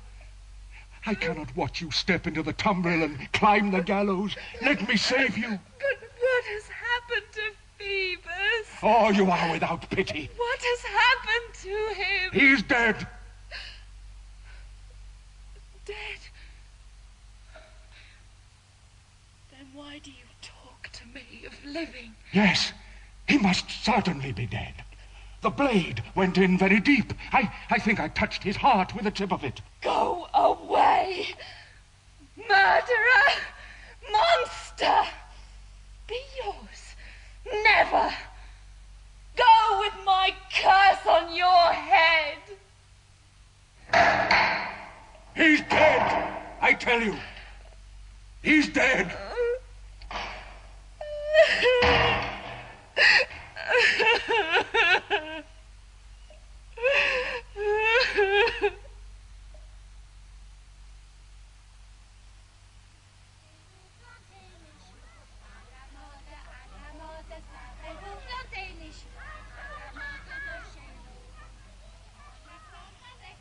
Oh, my poor little baby.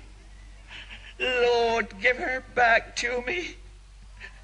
Here is the shoe, but where is the foot? Can you condemn a poor innocent mother to 15 years of such torture? I don't want an angel in paradise. I want my living, breathing baby. Oh, if only I could see her just once more. If I could just put this shoe on her pretty little pink foot, then I would die blessing you, good Virgin Mary. Ah, but I shall never see her again, not even in heaven, for I surely won't go there. Here, why is there a ladder up at the ground? It's because they're going to hang the gypsy today. Oh, what do I hear? Hanging. Father? Father? Yes? What do you want? Shall I bring you some water? I have water enough in my tears. But tell me, who are they going to hang today, Father? They said it was a gypsy. I believe it is. Oh, God is good then. Do you really hate the gypsies so much, sister? Hate them. They are vampires, child stealers. They devoured my little daughter, and now I have no heart left. These are not the words of a good Christian, sister. There is one of them above all I hate. I've cursed her often enough. Then who is that? A young girl, the age my daughter would have been. Every time that viper passes my cell, she curdles my blood. Well, you must rejoice, sister. She's to be hanged today, so you will see her die. You bring me good tidings, Father. My thanks to you. I told her she'd be hanged one day, and now my prayers are rewarded. Thank you, Father. Thank you. I must confess that all this time, though I had been in torment over Esmeralda, I had not done as much as I might have to help my little friend. But accusations of witchcraft are a serious business. I felt very badly about it, especially since I had a piece of information in my possession which might well have made a difference to her fate. You see, Phoebus was not dead. His wound had been grave, but not fatal. He was carried to the house of a master apothecary, and for several days his life was in the balance, but youth and strength soon gained the upper hand. Oh, the fact that he was alive made no great difference to the case. The accusation of witchcraft still stood, but it might well have made a difference to Esmeralda's desire to live. Phoebus had disappeared. He had no wish to be at the trial. Who knows? Perhaps he believed that she had bewitched him. Then, when the fuss seemed to have died down, he returned to pay court to Fleur-de-Lis. Well, you wicked man. What have you been doing these 2 whole months? Fleur-de-Lis, I swear you're so beautiful you'd give a bishop lewd dreams.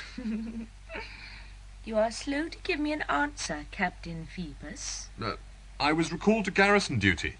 Then why did you not come to say farewell to me first? Ah. And where were you? In Quai-en-Brie. But that's no distance away, and you've not been to see me one single time. Oh, my dear cousin, I've been rather ill. Ill? Yes, I was wounded. Wounded? Don't be alarmed, it was nothing. A quarrel. A sword wound. Don't fret. Don't fret, the man says, but a sword wound? That could have been fatal. Oh, it was a foolish matter. I fell out with a lieutenant from Saint-Germain, and we unstitched a few inches of one another's skin. And that's all there was to it. Anyone who would quarrel with you must be a wicked man, my angel. And what began this quarrel? Hmm? It was nothing. What is all that noise below? Good heavens! Look at all the people in the square. There's a witch. She's to make honourable amends in front of Notre-Dame this morning. And then she's to be hanged afterwards. What is her name? I don't know, to be sure. What is she supposed to have done? I don't know that either. Phoebus, will you swear to me that you have never loved any other woman but me? I'll swear to it, my angel. Come to me. Oh, my soul, it's hot in here, isn't it? The sun is troublesome. Perhaps we should close the shutter. Oh, no, I need some air. Come out onto the balcony. We can watch what's happening below. Oh, the poor creature.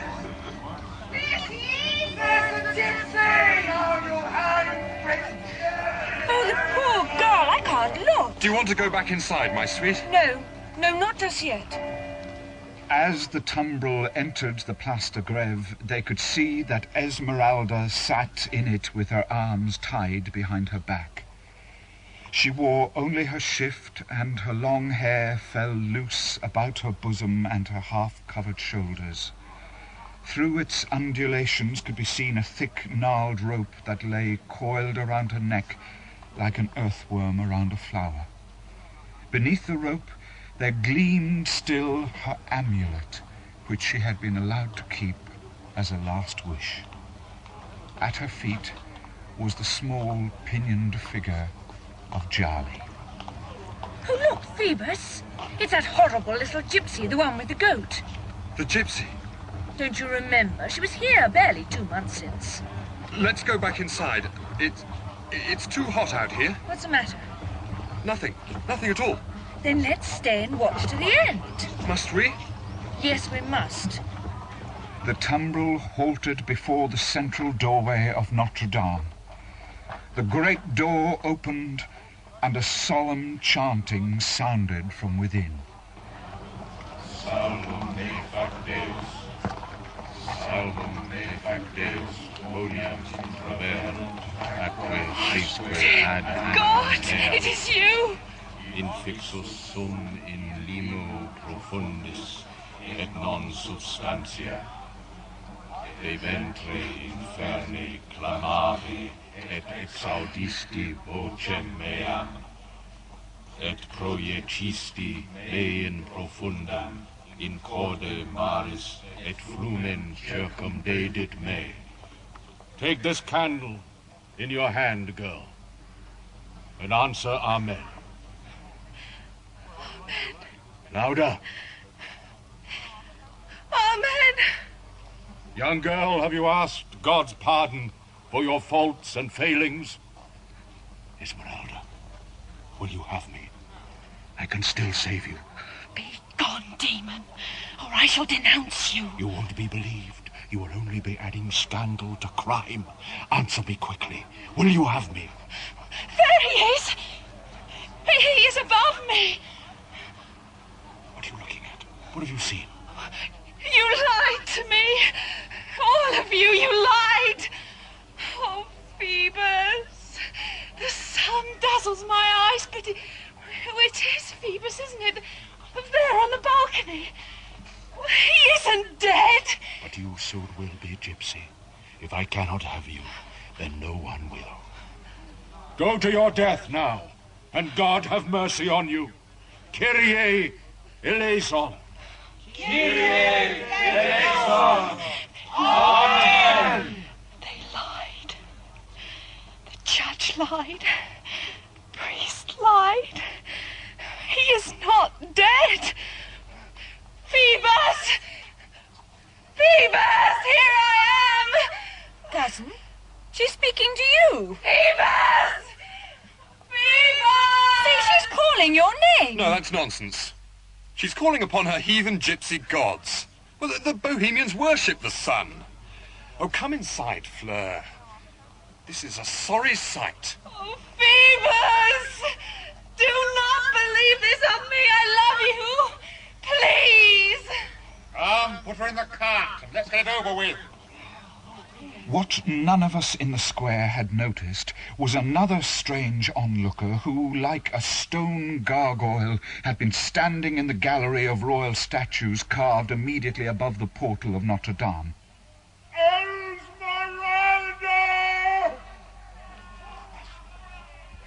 Just as the executioner's assistants were preparing to carry out Charmelou's orders, this figure stepped over the balustrade and gripped a rope suspended there with feet, knees, and hands. He slipped quickly down the facade, ran towards the executioners with the speed of a cat, flattened the men with two enormous fists, picked up the gypsy in one hand like a child picking up a doll, and took a single leap back inside the church, raising the girl high above his head.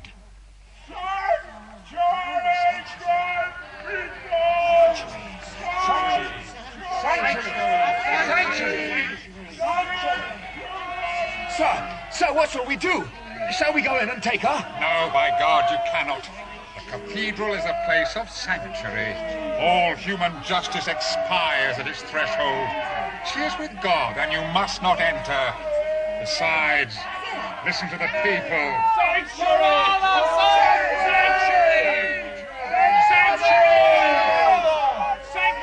I pressed forward to see what was happening. Quasimodo had paused beneath the main doorway. He held the trembling girl in his huge hands as though he seemed afraid of breaking her. It was as if he sensed that there was something delicate and precious in his grasp, and then, without warning, he would clutch her tightly in his arms, the way the child's mother might have done. He seemed almost to smother her in tenderness, grief, and compassion. In that moment, Quasimodo was genuinely noble, and the beauty and tenderness shone from his face. Look, there he is again, on the far gallery. Oh, no, he's gone again. Oh, yeah. No, there he is. Higher and higher again. Yeah, look, he's climbing the bell tower with her. Yes, there he is. Look, at the very top. Right, yeah, the very top. He's still carrying the little gypsy. He's still got the little girl.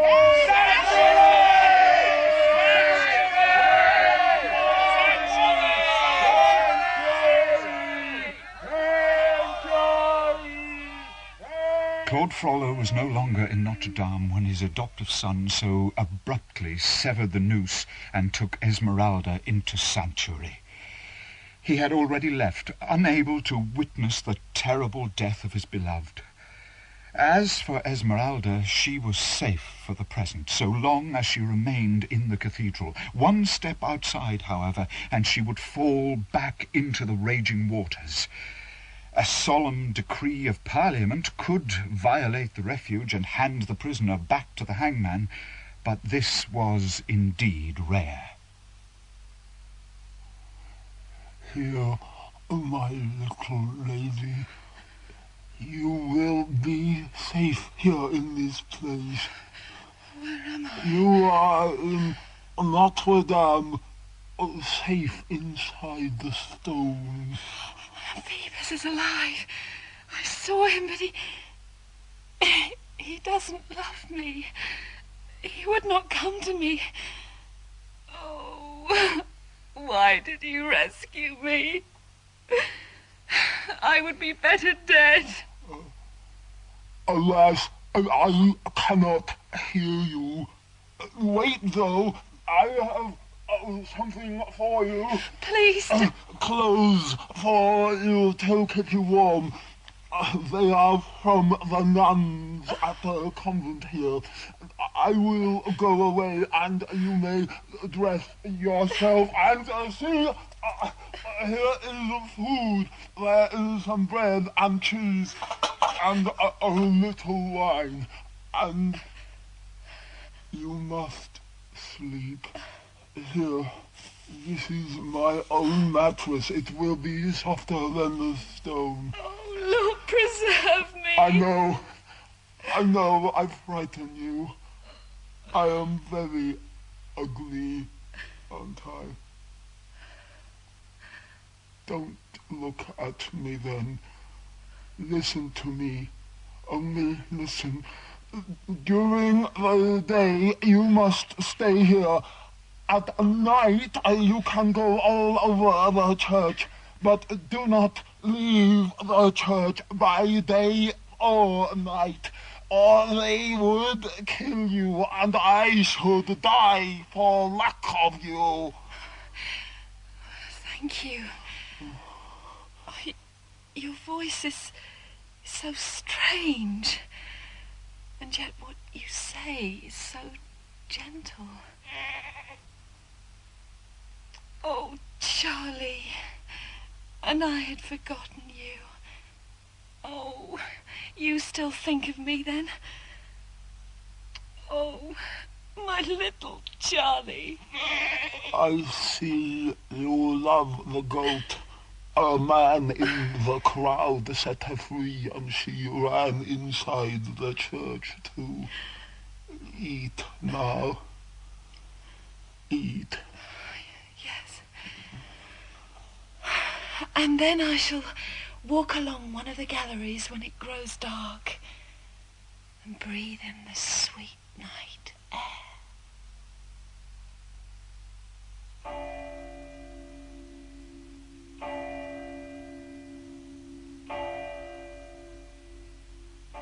It was midnight when Frollo returns to the cathedral.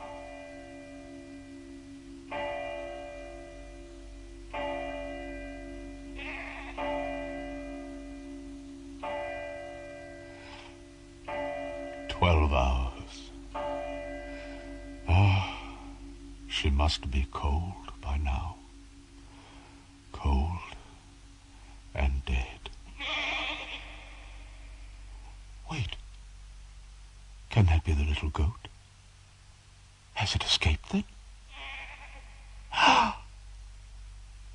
And Esmeralda too.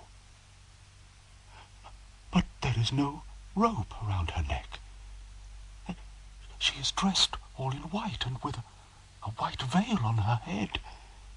It must be her ghost, come to haunt me. She's gone. Disappeared into the night. Oh, gypsy. Little gypsy.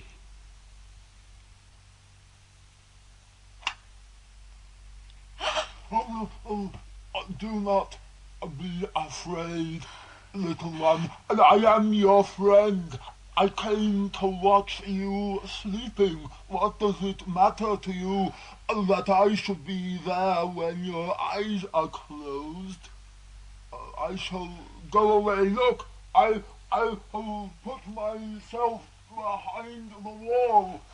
You can open your eyes again. Come here. No, I will go. I will go. No.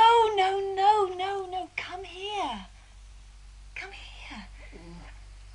I'm not afraid of you anymore. You stretch out your hand to me.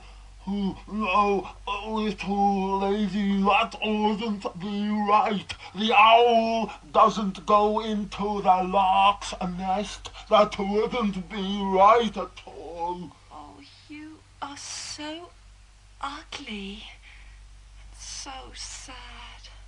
Oh, my poor creature. We are two poor creatures together, aren't we? You want me to come back? Yes, poor man, you do not understand what I say. You are a prisoner too. I am deaf, little one. I must seem like an animal to you, but you are a ray of sunlight, the song of a bird. Listen. You can talk to me in signs like this. My master talks with me like that. Perhaps you will see him here. I want to see no one. You mustn't be afraid. I shall always be there. If you need me, I shall know what you want from the movement of your lips and your eyes. I will watch your face. Tell me why you rescued me. Rescued? See, I understand you. You have forgotten the poor devil to whom you brought water on that pillory. You have forgotten me. No. I remember you were thirsty and in pain. And I remember a drop of water and a little kindness. I would pay for less than that with my life. Listen, we have high towers here. A man would be dead before he struck the pavement. When you want me to fall, you won't have to say a single word. A look will do.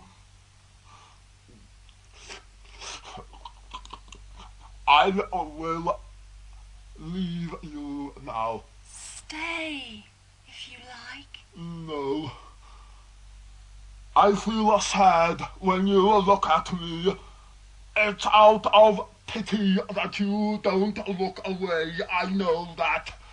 I shall go somewhere where I can see you. But you can't see me. That will be better. But here, you must take this. It's a whistle.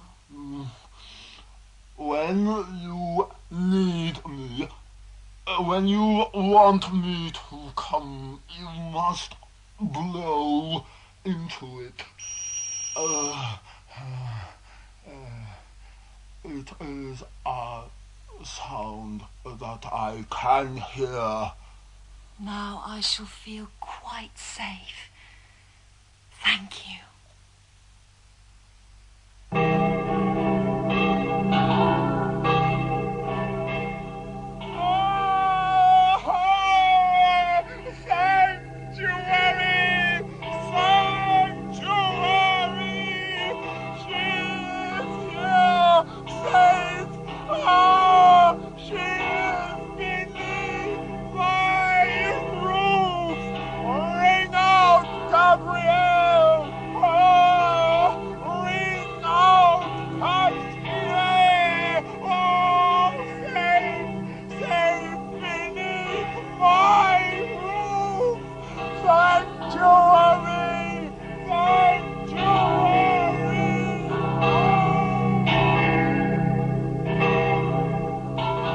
Little by little, calm returns to Esmeralda's soul.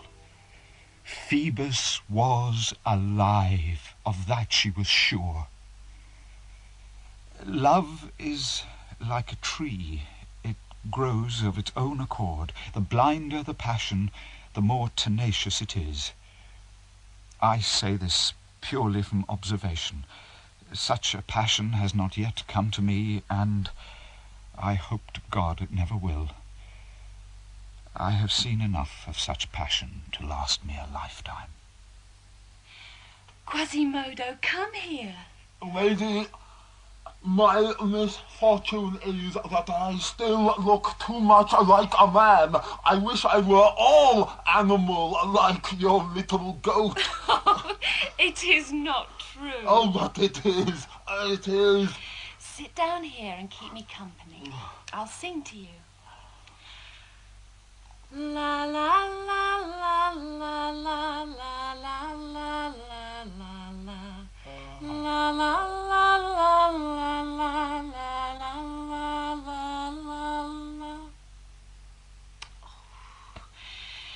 This is foolish. Oh, no, I beg you, go on. But you cannot hear. No, but I can see you. Your face is like sunlight. Oh, let us go onto the roof and I'll sing for you there.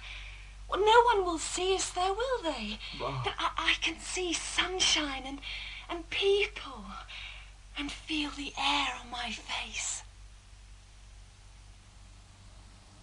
Look, now we can look down into the square and see all the people. I love to watch them. The sunshine on my face. It is so good. I can see all the people, but they cannot see me. Oh! What's the matter? Oh, there are tears in your eyes. It is Phoebus. Oh, Phoebus! What are you looking at? I see now. To be handsome on the outside, that is everything. What you feel here in your heart, it does not matter. Well, there! He's getting off his horse. Phoebus! Oh, but he can't hear me. Phoebus! Lady, do you want me to go and fetch him for you? Oh, go on, yes, go on, run quickly. The captain, you see, his hair shines like gold in the sunshine. Bring him to me and I shall bless you forever. And I shall bring him to you, but only because you ask me, little lady. Oh, hurry, hurry! Captain! Captain! What do you want with me, monster? You frightened my horse. Follow me, Captain. There's someone who wants to speak to you. I've seen you before, scarecrow, haven't I? Let go of my bridle. Captain, don't you want to know who wishes to speak to you? Let go of my horse, you dog. Captain, it's a woman who loves you. Oh, she does she? Do you think I have to call upon all the women who love me? What if she looks like you? Tell her I'm going to be married and she can go to the devil. My lord, it's Esmeralda! The gypsy! My lord, come with me! This way, I will show you! Take that! Sir! You don't know how lucky you are that someone loves you! Otherwise, you might regret that blow! Where is he? Where is he? I could not find him, my lady. Couldn't find him? You should have searched all night. I am nothing without him, don't you see that? Forgive me. Oh, go away. Leave me. Take your ugly face away. I don't ever want to see you again. He took her at her word. From that day, she rarely if ever caught a glimpse of Quasimodo, though he ministered to her, and she felt his gentle presence all around her. Oh, flowers.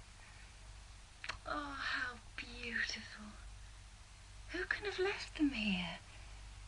Well, it must have been Quasimodo. Oh, but this fine crystal vase is cracked. The water is all run out and the flowers are already beginning to wilt.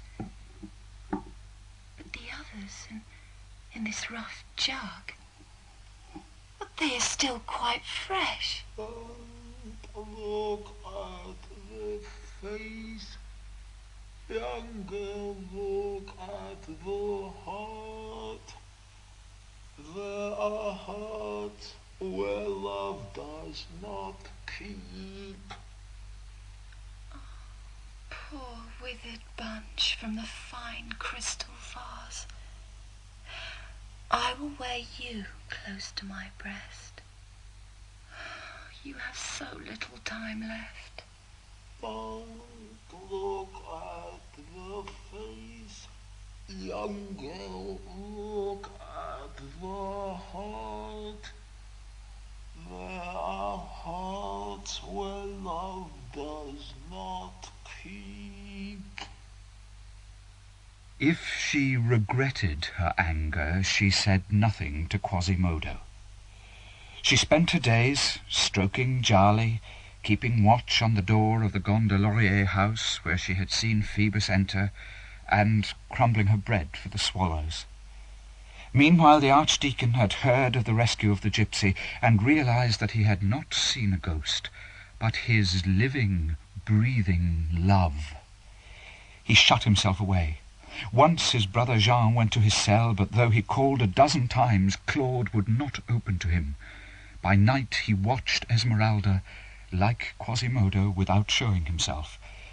In his confusion, he felt jealousy come alive in him again.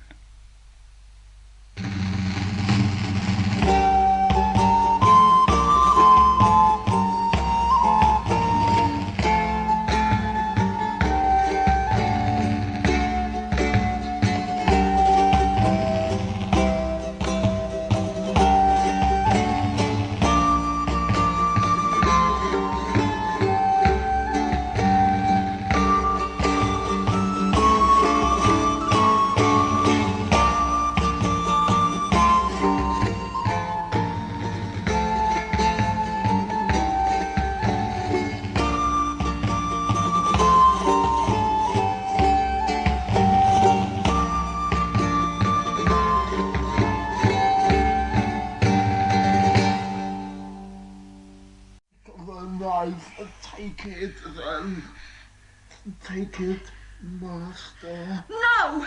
I'll have it. Now, you, priest, come closer. Come on. I'm a gypsy. We know how to use knives. Take it from her, Quasimodo. Esmeralda. Master. What must I do? He won't. He would have to kill me to get it, and he won't do that. Oh, but you don't care to come closer now, do you, priest? I know that Phoebus isn't dead. I know that he's alive, and he loves me, and I want to live. To the devil with both of you! Stand out of my way, Quasimodo! Let me pass! You should not have done that. He's a good man. He is a monster. More of a monster than you will ever be. Can you not see that? Oh, how I hate him! I must always follow him. I must go to him now. He has been good to me. Oh, God, help me! What must I do? Oh, Mother Mary, help me!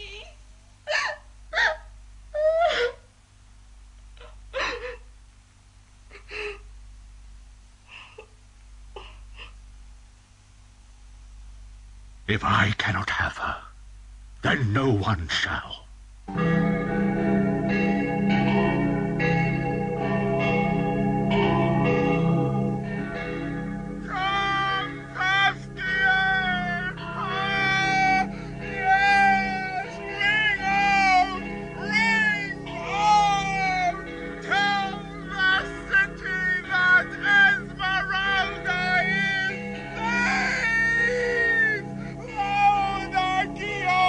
Louder!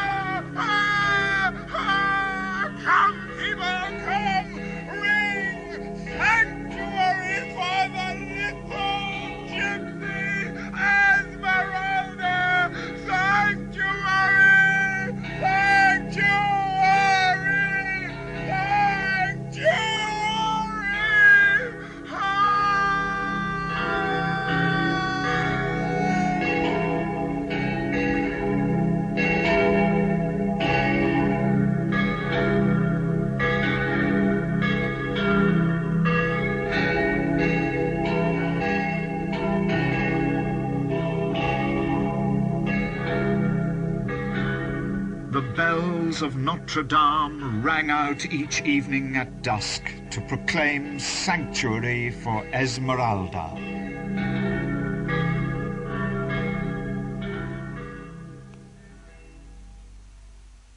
I was glad that my little broken pitcher wife had taken refuge in the cathedral, but I felt that she was lost to me now, for she had bestowed all of her passion on another man.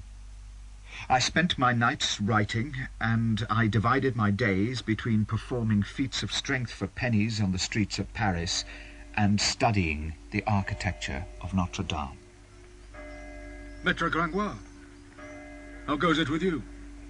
It was Claude Frollo, and he was much changed. Pale as a winter morning, his eyes sunken, and what hair remained to him was almost white. What are you doing here? I'm admiring this piece of stone carving. The handwriting of the past. Why does it please you so much? It's beautiful. Look at this colonet. Look at the figures. So innocent. So simple. Yes, indeed. You're happy, then? I am. First, I loved a woman. Now I keep my affections for carved stonework, just as beautiful and less treacherous. And you desire nothing? No. Regret nothing? No. I have put my life in order. But how do you earn your living, Pierre? Oh, I still write. But carrying chairs between my teeth earns me more. It's a crude calling for a philosopher. I don't know so much. It's still equilibrium and balance. Once you get an idea, you find it everywhere.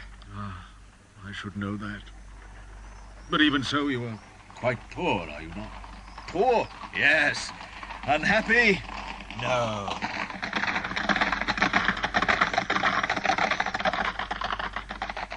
Why do you stare so at that officer? I think I know him. I think his name is Phoebus de Chateaupert. Phoebus?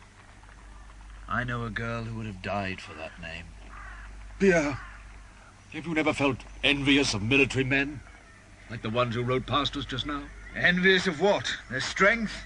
Their discipline? I'd rather be the head of a fly than the tail of a lion. Do you not admire their skill and their youth? Oh, I've better things to do with my time. Come away from here. I've something private to say to you. Come this way.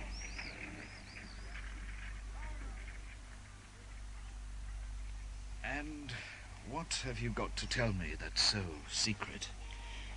Pierre Gringoire, what have you done with that little gypsy dancer?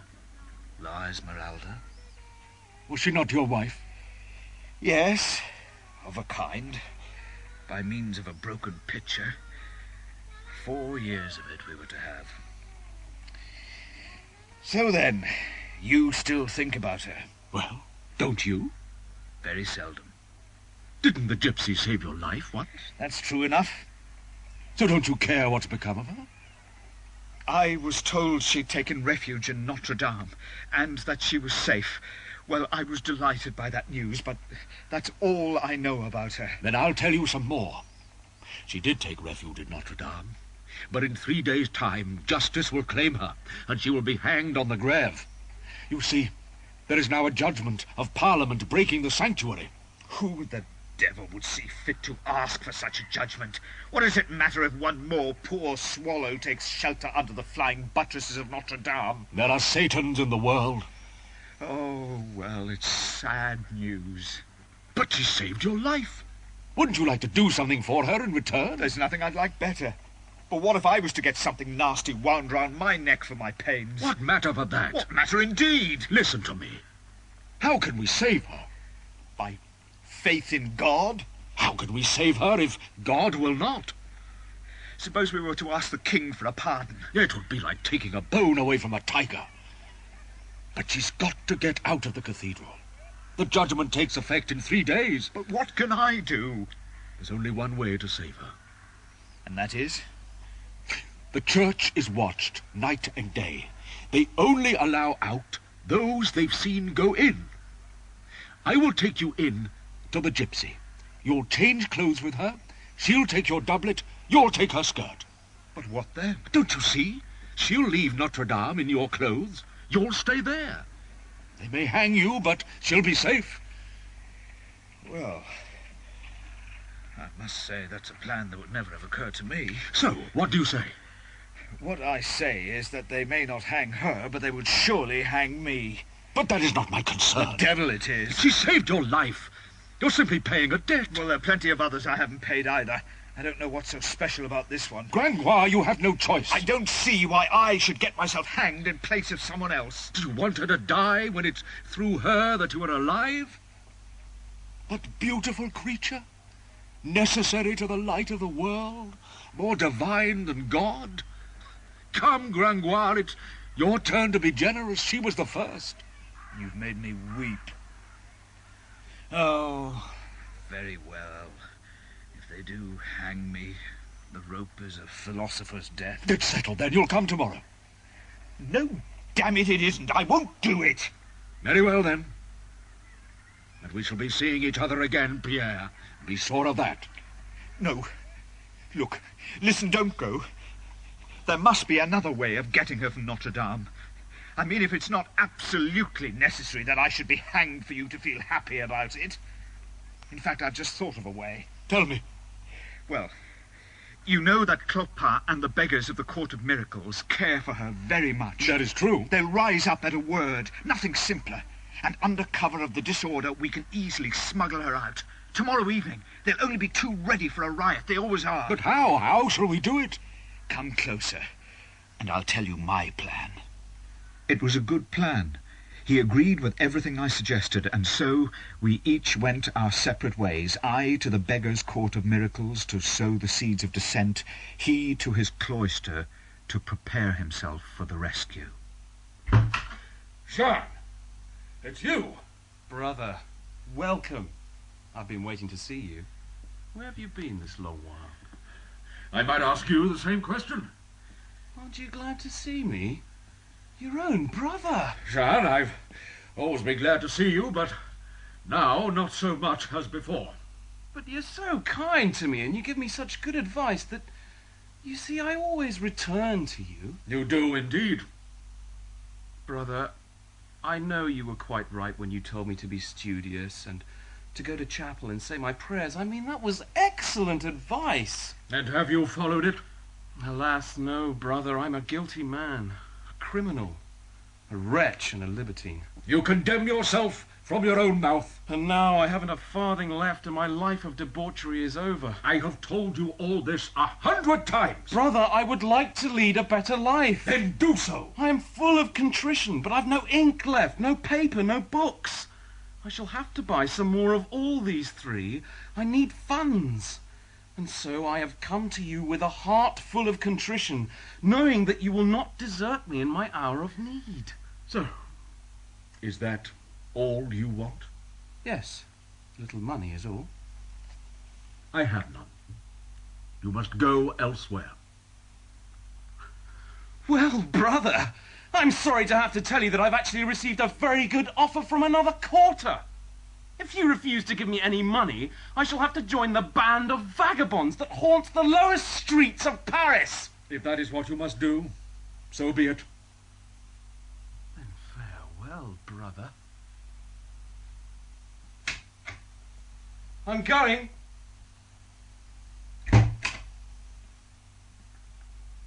Damnation, I thought it would work. Jehan! Yes, brother? Here! Take this money! Let go to the devil! That's the last you'll ever get from me! That day I took every opportunity to pass word of Esmeralda's plight among the vagabonds, and the following night I went to the cellar tavern that lay at the heart of the Court of Miracles. Come on! Make haste and arm yourselves! Clopin Trouillefou was directing the plunder of an enormous cask of weapons. To arms! And I'll have a dagger too! Here, Jehan, take this. My first sword. I'm a rogue and a vagabond indeed now! Yes, a true villain! Brothers, we're going on a fine expedition. We'll lay siege to the church. Force the doors and save our little friend from the priest. Then we'll do more than that. We'll demolish the cloister and burn the bishop in his palace. Hey, Quasimodo! I wouldn't tangle with the hunchback if I were you. He's been a loyal friend to the girl. But how can she bear to look at his face? Poor Esmeralda! She's our sister! We must get her out of that place! And my brother, the archdeacon, can go to hell! Come on, Gringoire. What the devil's on your mind? Don't just stand there staring into the fire. Arm yourself. I fear for the outcome of this night's work. We'll rescue your Esmeralda, don't you fret. They won't hang her. They may not hang Esmeralda, but I fear for us all. There'll be no resistance from the church. The priests are all rabbits and we are in force. Form up, men. But the torches mustn't be lit till we reach Notre-Dame. Now, quick march and as quietly as you can. We want to take them by surprise. Clopin Trouillefou, when he arrived before the tall portal of Notre-Dame, had indeed deployed his troops for battle. Although he was not anticipating any resistance, he wanted, as a prudent general, to maintain a disposition which would enable him, if need be, to withstand a sudden attack by the watch or the constables. He had, therefore, disposed his brigade in depth, in such a way that, seen from above and from a distance, it looked like the Roman triangle at the Battle of Ecnoma. The base of the triangle rested on the far end of the square, so as to block the Rue de Parvis. One of the sides faced the Hôtel Dieu, the other the Rue Saint-Pierre-au-Boeuf. Clopin had placed himself at the apex, together with young Jehan and the boldest of his beggars. The gypsy! Give us the gypsy! Light the torches! They must have barred the doors. We'll sack the place. Yeah, let's storm it! Break down the doors! Let's kill the bishop! Monsieur Louis de Beaumont, Bishop of Paris, Councillor in the Court of Parliament, I, Clopin Trouillefou, Bishop of Fools, say to you, our sister, wrongly convicted of magic, has taken refuge in your church. You owe her sanctuary, but the Court of Parliament seeks to remove her from there, and you have agreed, so that if God and our court of beggars were not here tomorrow, should be hanged on the ground. So we come to you, Bishop. If your church is sacred, so is our sister. If our sister is not sacred, then neither is your church. That's why we call on you to return the girl to us if you want to save your church. Or we shall take the girl back and sack the church, which will be right. As a pledge of which I hereby plant my banner, and may God protect you, Bishop of Paris!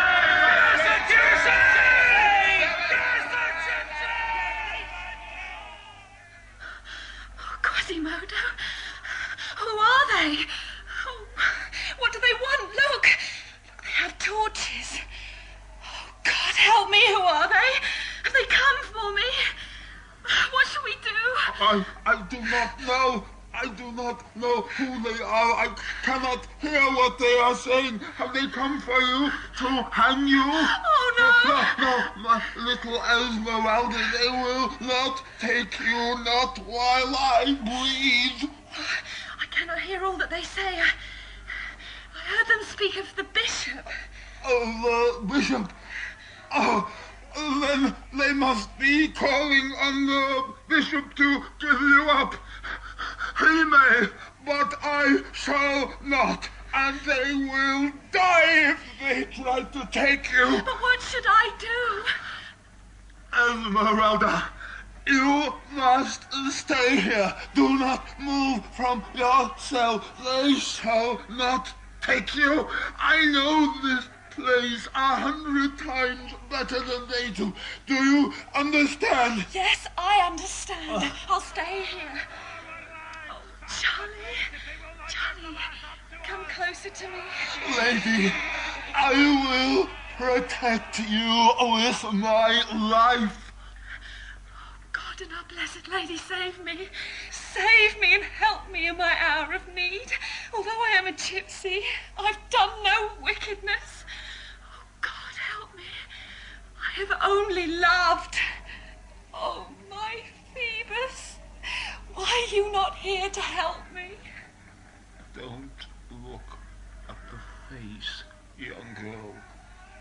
Look at the heart. There are hearts where love does not keep. The square outside Notre-Dame had been starred by 1,000 torches. This scene of disorder, hitherto shrouded in darkness, had suddenly become a blaze of light. The enormous silhouette of the twin towers of the cathedral stretched away into the distance over the rooftops of Paris, its shadow biting deeply into the light. The whole city seemed to be stirring. Quasimodo, powerless against so many enemies, and trembling for the gypsy as he saw the furious faces drawing closer and closer to his gallery, asked heaven for a miracle and wrung his hands in despair. He could not know that I was already on my way to meet the Archdeacon and put into effect our plan to rescue Esmeralda. Is that you, Dom Frollo? Yes. Are Clopin's men at the church? They are. But how are we to get into Notre-Dame? I have the key to one of the towers. And how are we to get out again? Behind the cloister, there's a little door that opens onto the terrace close to the river. I've taken the key to it, and I moored a boat there this morning. Good. Then let's go to the cathedral. We can talk as we go. We have not much time. Something troubles me. Will she come with us, do you think? She'll be a fool if she does not. But then she is a great fool if she's still in love with a man who cares no more for her than for his horse. Dom Claude, I am uneasy. I feel it in my bones tonight that there is something we have overlooked in all our clever planning. What could that be? Our friend, Quasimodo. He has great love for the girl. He will surely try to stop us taking her. Ah, but he will always do as I say. Besides, he will be so much occupied with repelling this band of rogues and vagabonds that we can take the girl without his even knowing about it. But surely you've told him that these people are friends of Esmeralda's. Surely he'll leave them alone. He will know that this is an argument between the beggars and the clergy only. He'll be on our side, if anything. Indeed, I said nothing to him. Only that he could expect an attack on the cathedral at any time. That they would perhaps try to take us by surprise and storm the place so that they could hang her. He may mistake them for his enemies. Good God, why did you do that? I did it because I could not trust him to let me take her away. Hush. Here is the door. Quietly now. I will take you to her cell. But listen, you must not tell her who I am. My hood and cloak will hide my face. Very well. All this time I have taken you for a man of God. Perhaps I was wrong. Esmeralda was blind to the fearless devotion with which Quasimodo defended her. The thought of losing her life, her hopes, Phoebus, whom she could still glimpse in her future, the utter nothingness of her frailty, all escape barred, without support, abandoned, isolated, these and 1,000 other thoughts overwhelmed her. For a long time she remained alone in her cell, trembling, turned to ice by the steadily approaching breath of that raging multitude, ignorant of what they were plotting, what they were doing, what they wanted, but with a foreboding of some terrible outcome. Who is it? Who's there? Don't be afraid, little gypsy. It's me, Pierre Gringoire, your husband. Oh, it is you. Don't be frightened. Who is that with you? Now, don't be afraid of him. He's a friend who's come to help us. Gringoire, we must hurry. My dear child, your life is very much in danger. They want to take you from here and hang you. We're your friends and we've come to save you, so you must follow us. Oh, is this true? As true as I'm standing here, so come quickly. Oh, very well. But why doesn't your friend speak? Because his father and mother gave him a taciturn nature. Come quickly. Give me your hand. Well, what about Quasimodo? I cannot leave him without a word. Quasimodo can look after himself, which is more than can be said of you. But he's been so good to me. Then my friend here will thank him for you. Now come on, Esmeralda, quickly. We went down the staircase of the towers, passed through the church where all was darkness and solitude, but full of the sound of tumult, and emerged into the courtyard of the cloister through the Porte Rouge. The cloister was deserted, the canons having fled into the bishop's palace to say a communal prayer. The courtyard was empty, save for a few terrified servants huddled in dark corners. We made for the little door that led from the courtyard onto the riverbank where the boat awaited us. Our plan of escape had almost succeeded, yet the danger was still close at hand. They will not give her up. We'll have to sack the cathedral. Storm the place! Come on! We need a battering ram. We got one. We got one.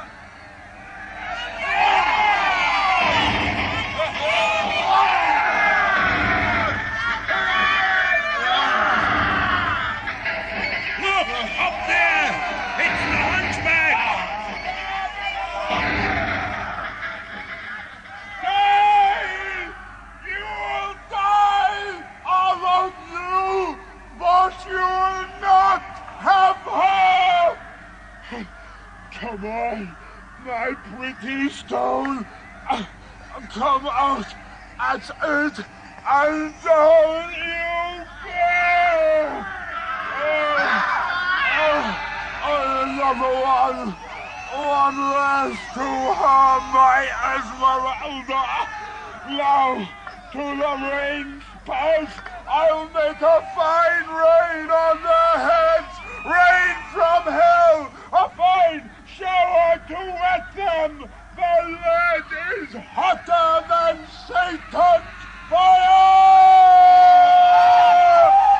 In God's name, Clopin, these men are burning! He's melted the lead from the roof.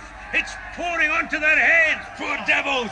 Is he a demon from hell, then? He thinks we've come to hang her, not to save her. He's half mad at any rate. He should be with us, not against us. But who will get close enough to tell him? He's the devil incarnate, that one!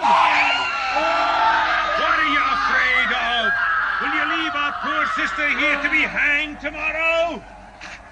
It's no good. We can't get through the door. I'm going back for another try anyway. Who's with me? Where's young Jehan? Well, he could be dead. We haven't seen him for some time now. And where's Gringoire? Oh, he ran off when we were still only at the Pont au Changeur. I saw him go. I should have hanged him when I had the chance. Captain Clopin, he's dead and not dead after all.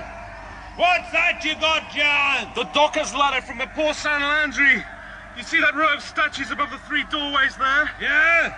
At the end of it, there's a doorway that's never more than latched. If I climb up there, I'm inside the church. I'd better go up first, lad. No, the ladder's mine. Come on, you can follow me. I won't be behind anyone, damn you. Then find your own ladder. Come on, lads, up we go!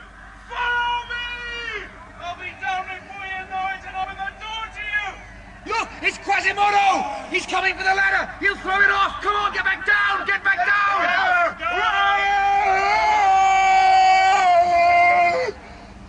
Oh, dear God. And now I'm stranded up here. The door. If I can just get to the door before he does. Locked. Oh, God, help me now. What am I to do? How can I tell him that we've come to help his little gypsy? You! Come here! Hey, Hunchback, I'm gonna change your nickname. They'll call you the blind man after you've tangled with me. I'll silence you! You come to take my Esmeralda, have you?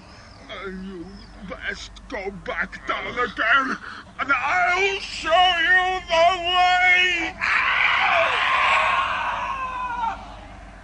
The boy's dead. Sack the church! Sack the church!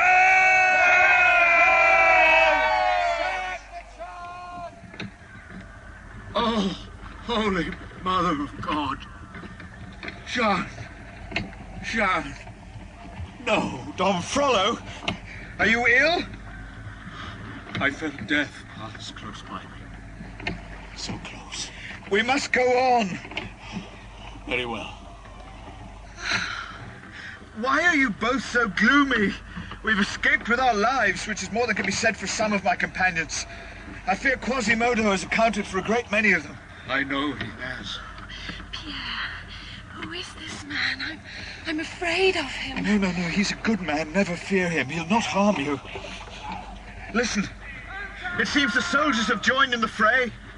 There are men-at-arms all over the city. Hunter down! Pierre, I'm so frightened. We can go ashore here. I will look after the gypsy. And I'll take the boat back to the far shore. Here, let me help you ashore. No, I want to stay in the boat. I am afraid of what will become of me without you, Pierre. Come, Esmeralda. Let my friend help you. Believe me, this way is best for you. No, Pierre, please, don't leave me. Please! I believed the gypsy's best hope of escape lay with the man who loved her most. Frollo would have given his life for her, had she given him but one word of love.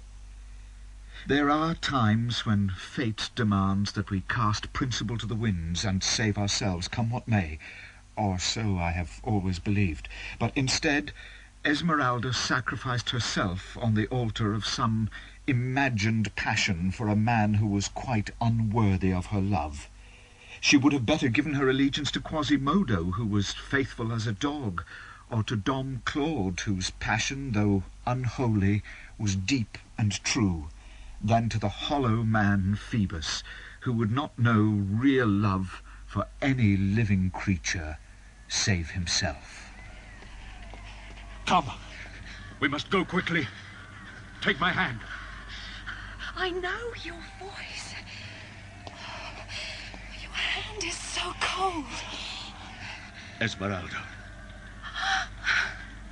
Oh, it is you. Listen. Here we are, at the scaffold itself. I have your life in my hands. You have my soul in yours. Oh, why is Phoebus not here to save me? Don't turn your head away from me. Listen. They will hang you if you do not come with me. They are hunting for you. Listen. You know I speak the truth. I love you. No! Hush! Say nothing rather than tell me again you hate me. I can save you. I've prepared everything, so come with me. Oh, let me go! No, you must choose between us. Here is the gallows. Here am I. Choose. Scaffold doesn't terrify me as much as you. But I love you. I don't want you to feel horror for me. Would you never forgive me? Will you always hate me? I hate myself for what I do. If you would only love me in return. Won't you even look at me? No! I would throw myself at your feet and kiss the ground beneath them if you would only say you might grow to love me. Oh, your soul is all tenderness and mercy. There is the most lovely sweetness about you. Take pity on me, Esmeralda. Take pity on yourself. Don't condemn us both to everlasting hell. Oh, don't do this to me, sir. My brother Jehan is dead. I know it in my heart. Quasimodo has killed him, and it is all my doing. I brought all this about so that you could live. Oh, Esmeralda, you must help me now. You must. I don't even want my foot to touch you. Give me one word of kindness. Just one word. You are a murderer. Yes. Yes, I am. And I shall have you. You refuse me as your slave. Well, you shall have me as a master.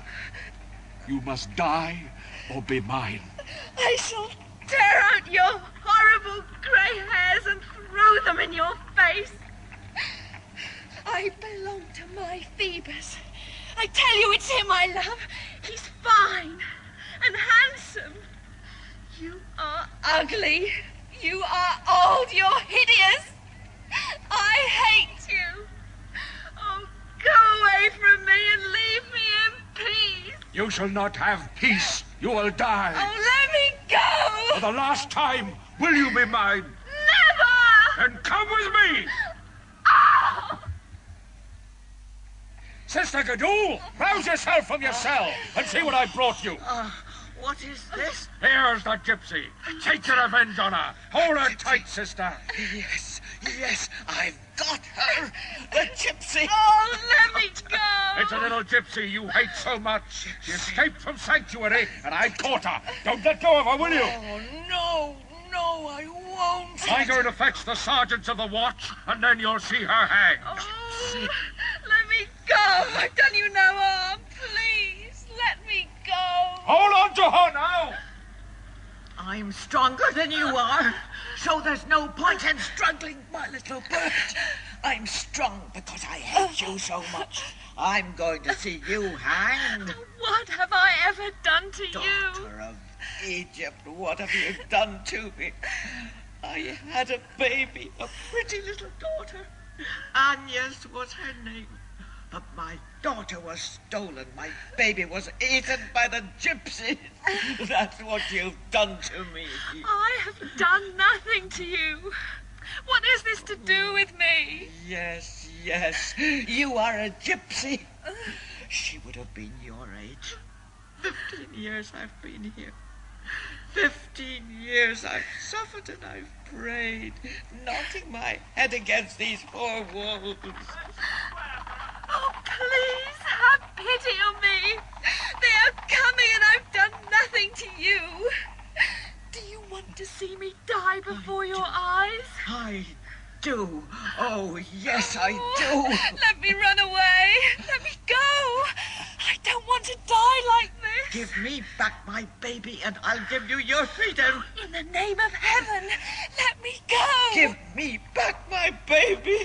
I am going to die, and I have never known my mother. Oh, let me go. Have pity. Give me back my little Agnes. Do you know where she is? This is her little shoe. See, this is all I have left of her. Shoe. Holy Mother of God. Do you know where its pair is? If you do, tell me, and I shall walk there on my knees to fetch it. Oh, show me that shoe. Here it is. Oh, God. Oh, look. Look. What are you searching for?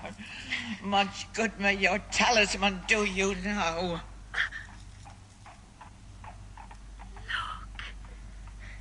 Look at it. Look at this little shoe and see what is written on the parchment here. When for me you find the pair, then your mother's arms you'll share. It is the other shoe. Then you, Agnes, my daughter. Oh, my daughter. And you are my mother. I must hold you. Give me your hand again. Oh, Mother. Oh, wait. The bars of the cell are old and rotten. A stone would do it.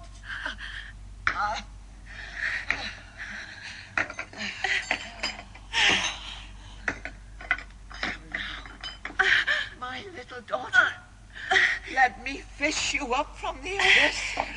Quickly, through the window. Oh.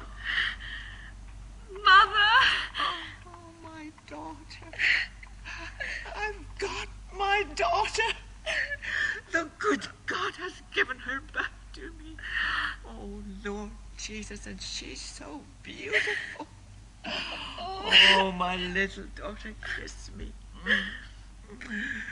Is it really you? It is. It is. So, that was why my heart leapt when you went by. Yes. And I thought it was hatred, but it was love all the time. Have you still got that little mark on your neck? Oh, yes. Let me see. She's got it still. Kiss me. Oh, how I love you. For 15 years I have waited. All my beauty has gone as yours has grown. Mother, you are my own mother. We'll go away from here. We'll go home to Reims. There's a field and a river. Dear God, who would have believed that I'd find my daughter again? There was a kind old gypsy woman who always looked after me as if I was her own. When I was very young, she put the sachet round my neck. Little one, take good care of this jewel, she said. It's a treasure. It will help you to find your mother again. You are wearing your mother around your neck. She foretold it all. Let me kiss you again. Oh, we're going to be so happy. And little Anya. She's to be hanged today, by the king's command. Mother, save me. They're coming for me. That gallows is for me. Oh, save me. Lost you for 15 years. I found you for a moment and now they want to take you back from me. Now that you are beautiful, you are grown up, you talk to me, you love me. Oh, God, it's now that they would come to take you under my very eyes. Mother! Oh, no. Such things aren't possible. The good God wouldn't allow it. This way. The priest says we shall find her at Sister Gadul's cell. You must fly, child. They'll kill you. Oh, no. It's too late. Here they are. Not a sound. Yes. There are soldiers and knights everywhere. You must hide in this dark corner. Yes. I'll talk to them. You mustn't move. They won't see you. I'll tell them you've escaped, that I couldn't hold you, that I'll let you go. Yes, I'll save you, my child. This way, Captain Phoebus. Very well, Commander, very well. Phoebus! My Phoebus! Hush, still as a mouse now. Old woman, we're looking for a witch to hang her. We've been told you have her. I don't know what you're saying. You were given a witch to guard. What have you done with her? If you're talking about the young she-devil they hung on my hands just now, I can tell you that she bit me and I let her go. There. Now leave me in peace to my prayers. Don't lie to me. I've nothing else to tell you. Which way did she go, then? By the Rue de Mouton, I think. Yes, that was where she went. Ask the old hag why the bars of a window have been smashed like that, sir. They've always been like that. I don't believe so, sir. I speak the truth. I think the old crone is afraid. It's a year or more since the tail end of a cart of stones hit my window and stove in the grating. Then the stumps of the bars ought to be pushed inwards, and they are not. I swear to you, my lord, it was a cart that broke the bars. What's it got to do with your gypsy? She ain't here. Come and look. The breaks in the iron are quite fresh. I swear to you, by God, it was a cart. It was. You swear very vigorously for an old woman. The old hag's lying, my lord. The witch didn't escape down the Rue de Mouton. The chain's been stretched across the street all night, and the chainkeeper's not seen anyone go past. What have you got to say to that, Mother? I don't know, my lord. I may have been mistaken. She may have crossed the water. You're lying, old woman. I've a good mind to forget the witch and hang you instead. Come on out of there. We must question you further. Whatever you wish, my lord. Take me away. You're over greedy for the rack. If she let the gypsy go, it wasn't her fault, sir. She doesn't like gypsies. I've been on the watch for 15 years, and every night I've heard her endlessly cursing the Bohemian women. And if the one we're after is the little dancer with the goat, she hates her above all. Yes, sir, I'll vouch for that. Is this true? Yes, her above all. He speaks the truth. Come on, then. On our way. There'll be no rest for us till the gypsy's been hanged. They're going. And my little girl will be safe. Sirrah, I charge you to remember that I am a soldier, and hanging witches is none of my concern. I trust you can perform that task on your own. I take leave to rejoin my company now. Phoebus! Phoebus! Oh, Phoebus, help me! Hush. Save me, my Hush. Phoebus! No. Hush, Oh, hush. you will save me! Aha! 2 mice in the one mousetrap. I thought as much. You're a good cat, soldier, and I'll remember this. Hangman? Yes, sir. My friend, this is the witch we were looking for. She has to hang this very day. Very well, we'll do the job at the gallows here in the square. Very well, and the sooner the better. We don't have to take her far. Come on then, Caesar. Which one must I take, my lord? The young girl, of course. I'm glad of that. The young one's very light, that's good. Poor little dancer. Out of my way, old woman! Leave me alone! It's not you I want, it's her. Her, the young one. No, there's no one here. Oh, yes, there is. You know there is. Let me take the girl. I don't want to hurt you. You don't want to hurt me. Then go away. Let me have her, woman. There's no one here, I tell you. We've all seen and heard that there are 2 of you. Well, look then. Poke your head through this window and see what you'll get. Hurry up, man. How do we get in, sir? Through the door. There isn't one. Through that window, then. Oh, it's too narrow for me. We must widen it, then. Old woman, will you kindly hand the girl over to us now? There is no girl. What's the matter with you? Do you not understand? You must not prevent the witch being hanged at the king's pleasure. She isn't a witch. She's my daughter. My God, her daughter. The poor soul's lost daughter. Can it be true? It is the king's command. What do I care about your king? I tell you, I found my daughter. Break through the wall.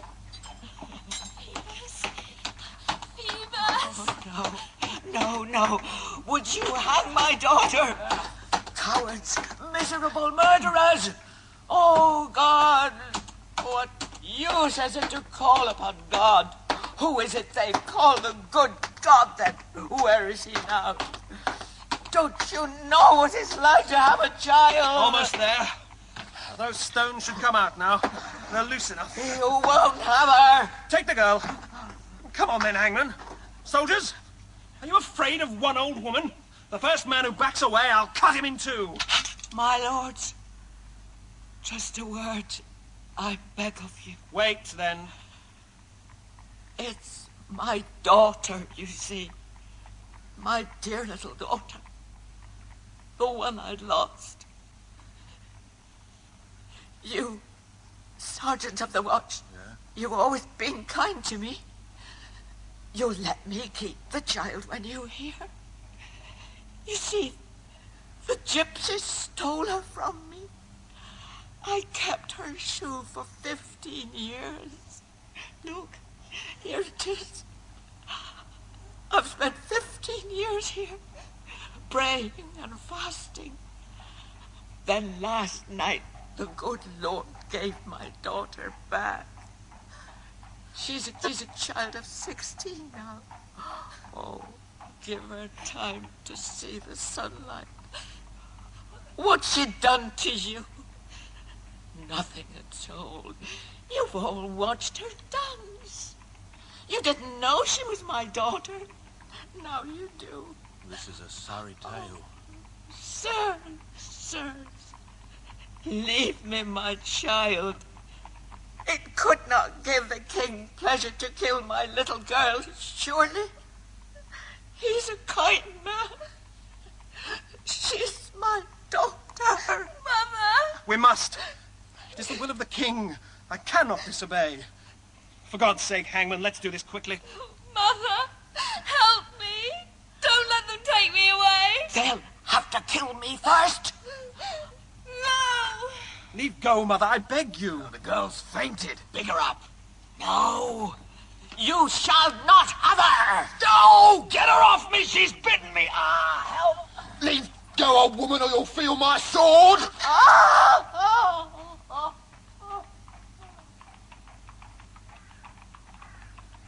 She's dead, sir. She hit her head on the stone when she fell. It's a mercy. Her heart would have been broken at the gallows. Quickly now, hangman. Let the daughter join the mother. Make haste. Very good, sir.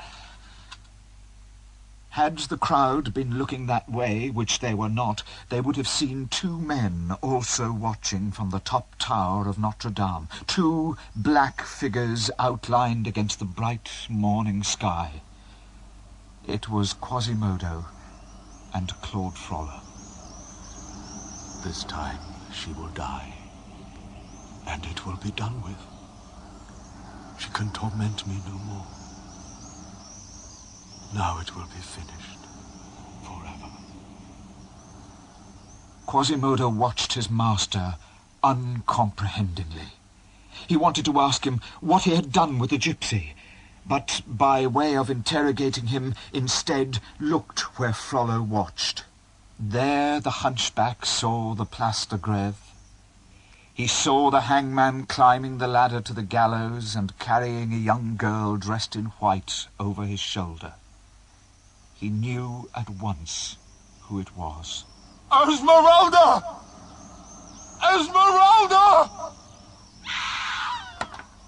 The hangman kicked the ladder roughly away with his heel, and Quasimodo saw the poor child, his heart's darling, dangling at the end of a rope.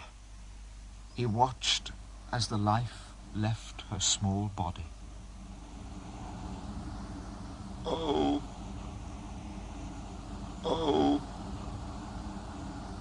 my poor little gypsy. My poor little child.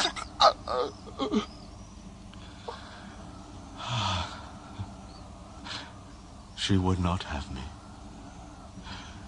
Now no one will have her. It is finished. Was that the point at which the love of years, the love of the poor hunchback for his foster father, turned in a flash to black, blind hatred? Yes, Master! Quasimodo! It is finished, and you must die too! The waterspout broke the priest's fall. He clung to it with despairing hands, but then saw Quasimodo's face come to the edge of the balustrade. Quasimodo! Help me! Help me! My fingers are slipping! I will die! Esmeralda!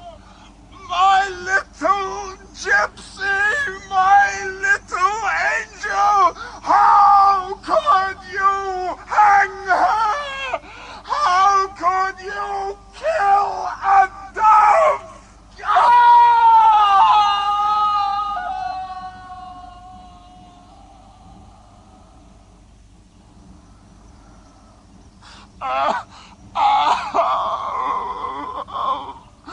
Master!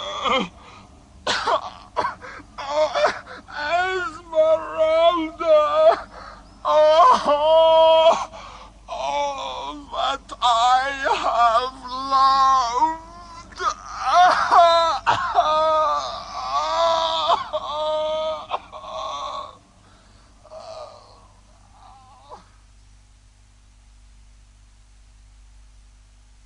That night, Quasimodo left Notre-Dame. He was never seen alive again.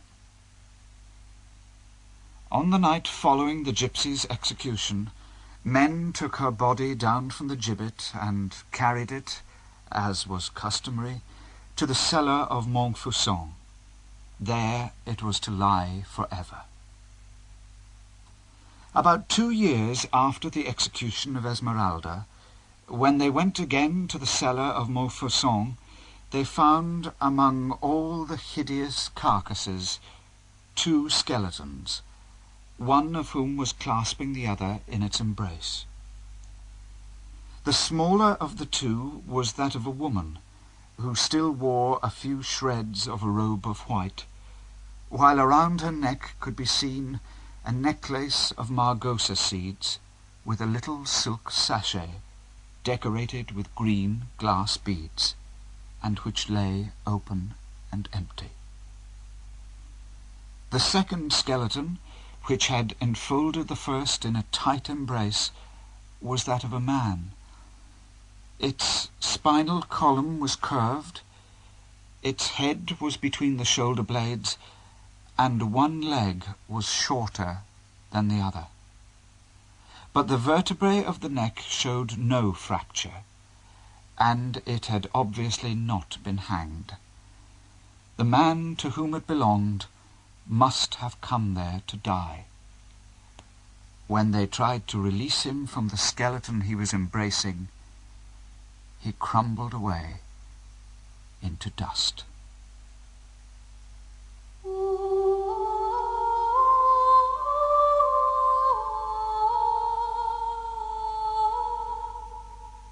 The Hunchback of Notre-Dame by Victor Hugo was dramatized by Catherine Lucy Tchaikovsky, with Jack Klaff as Quasimodo and Emily Morgan as Esmeralda.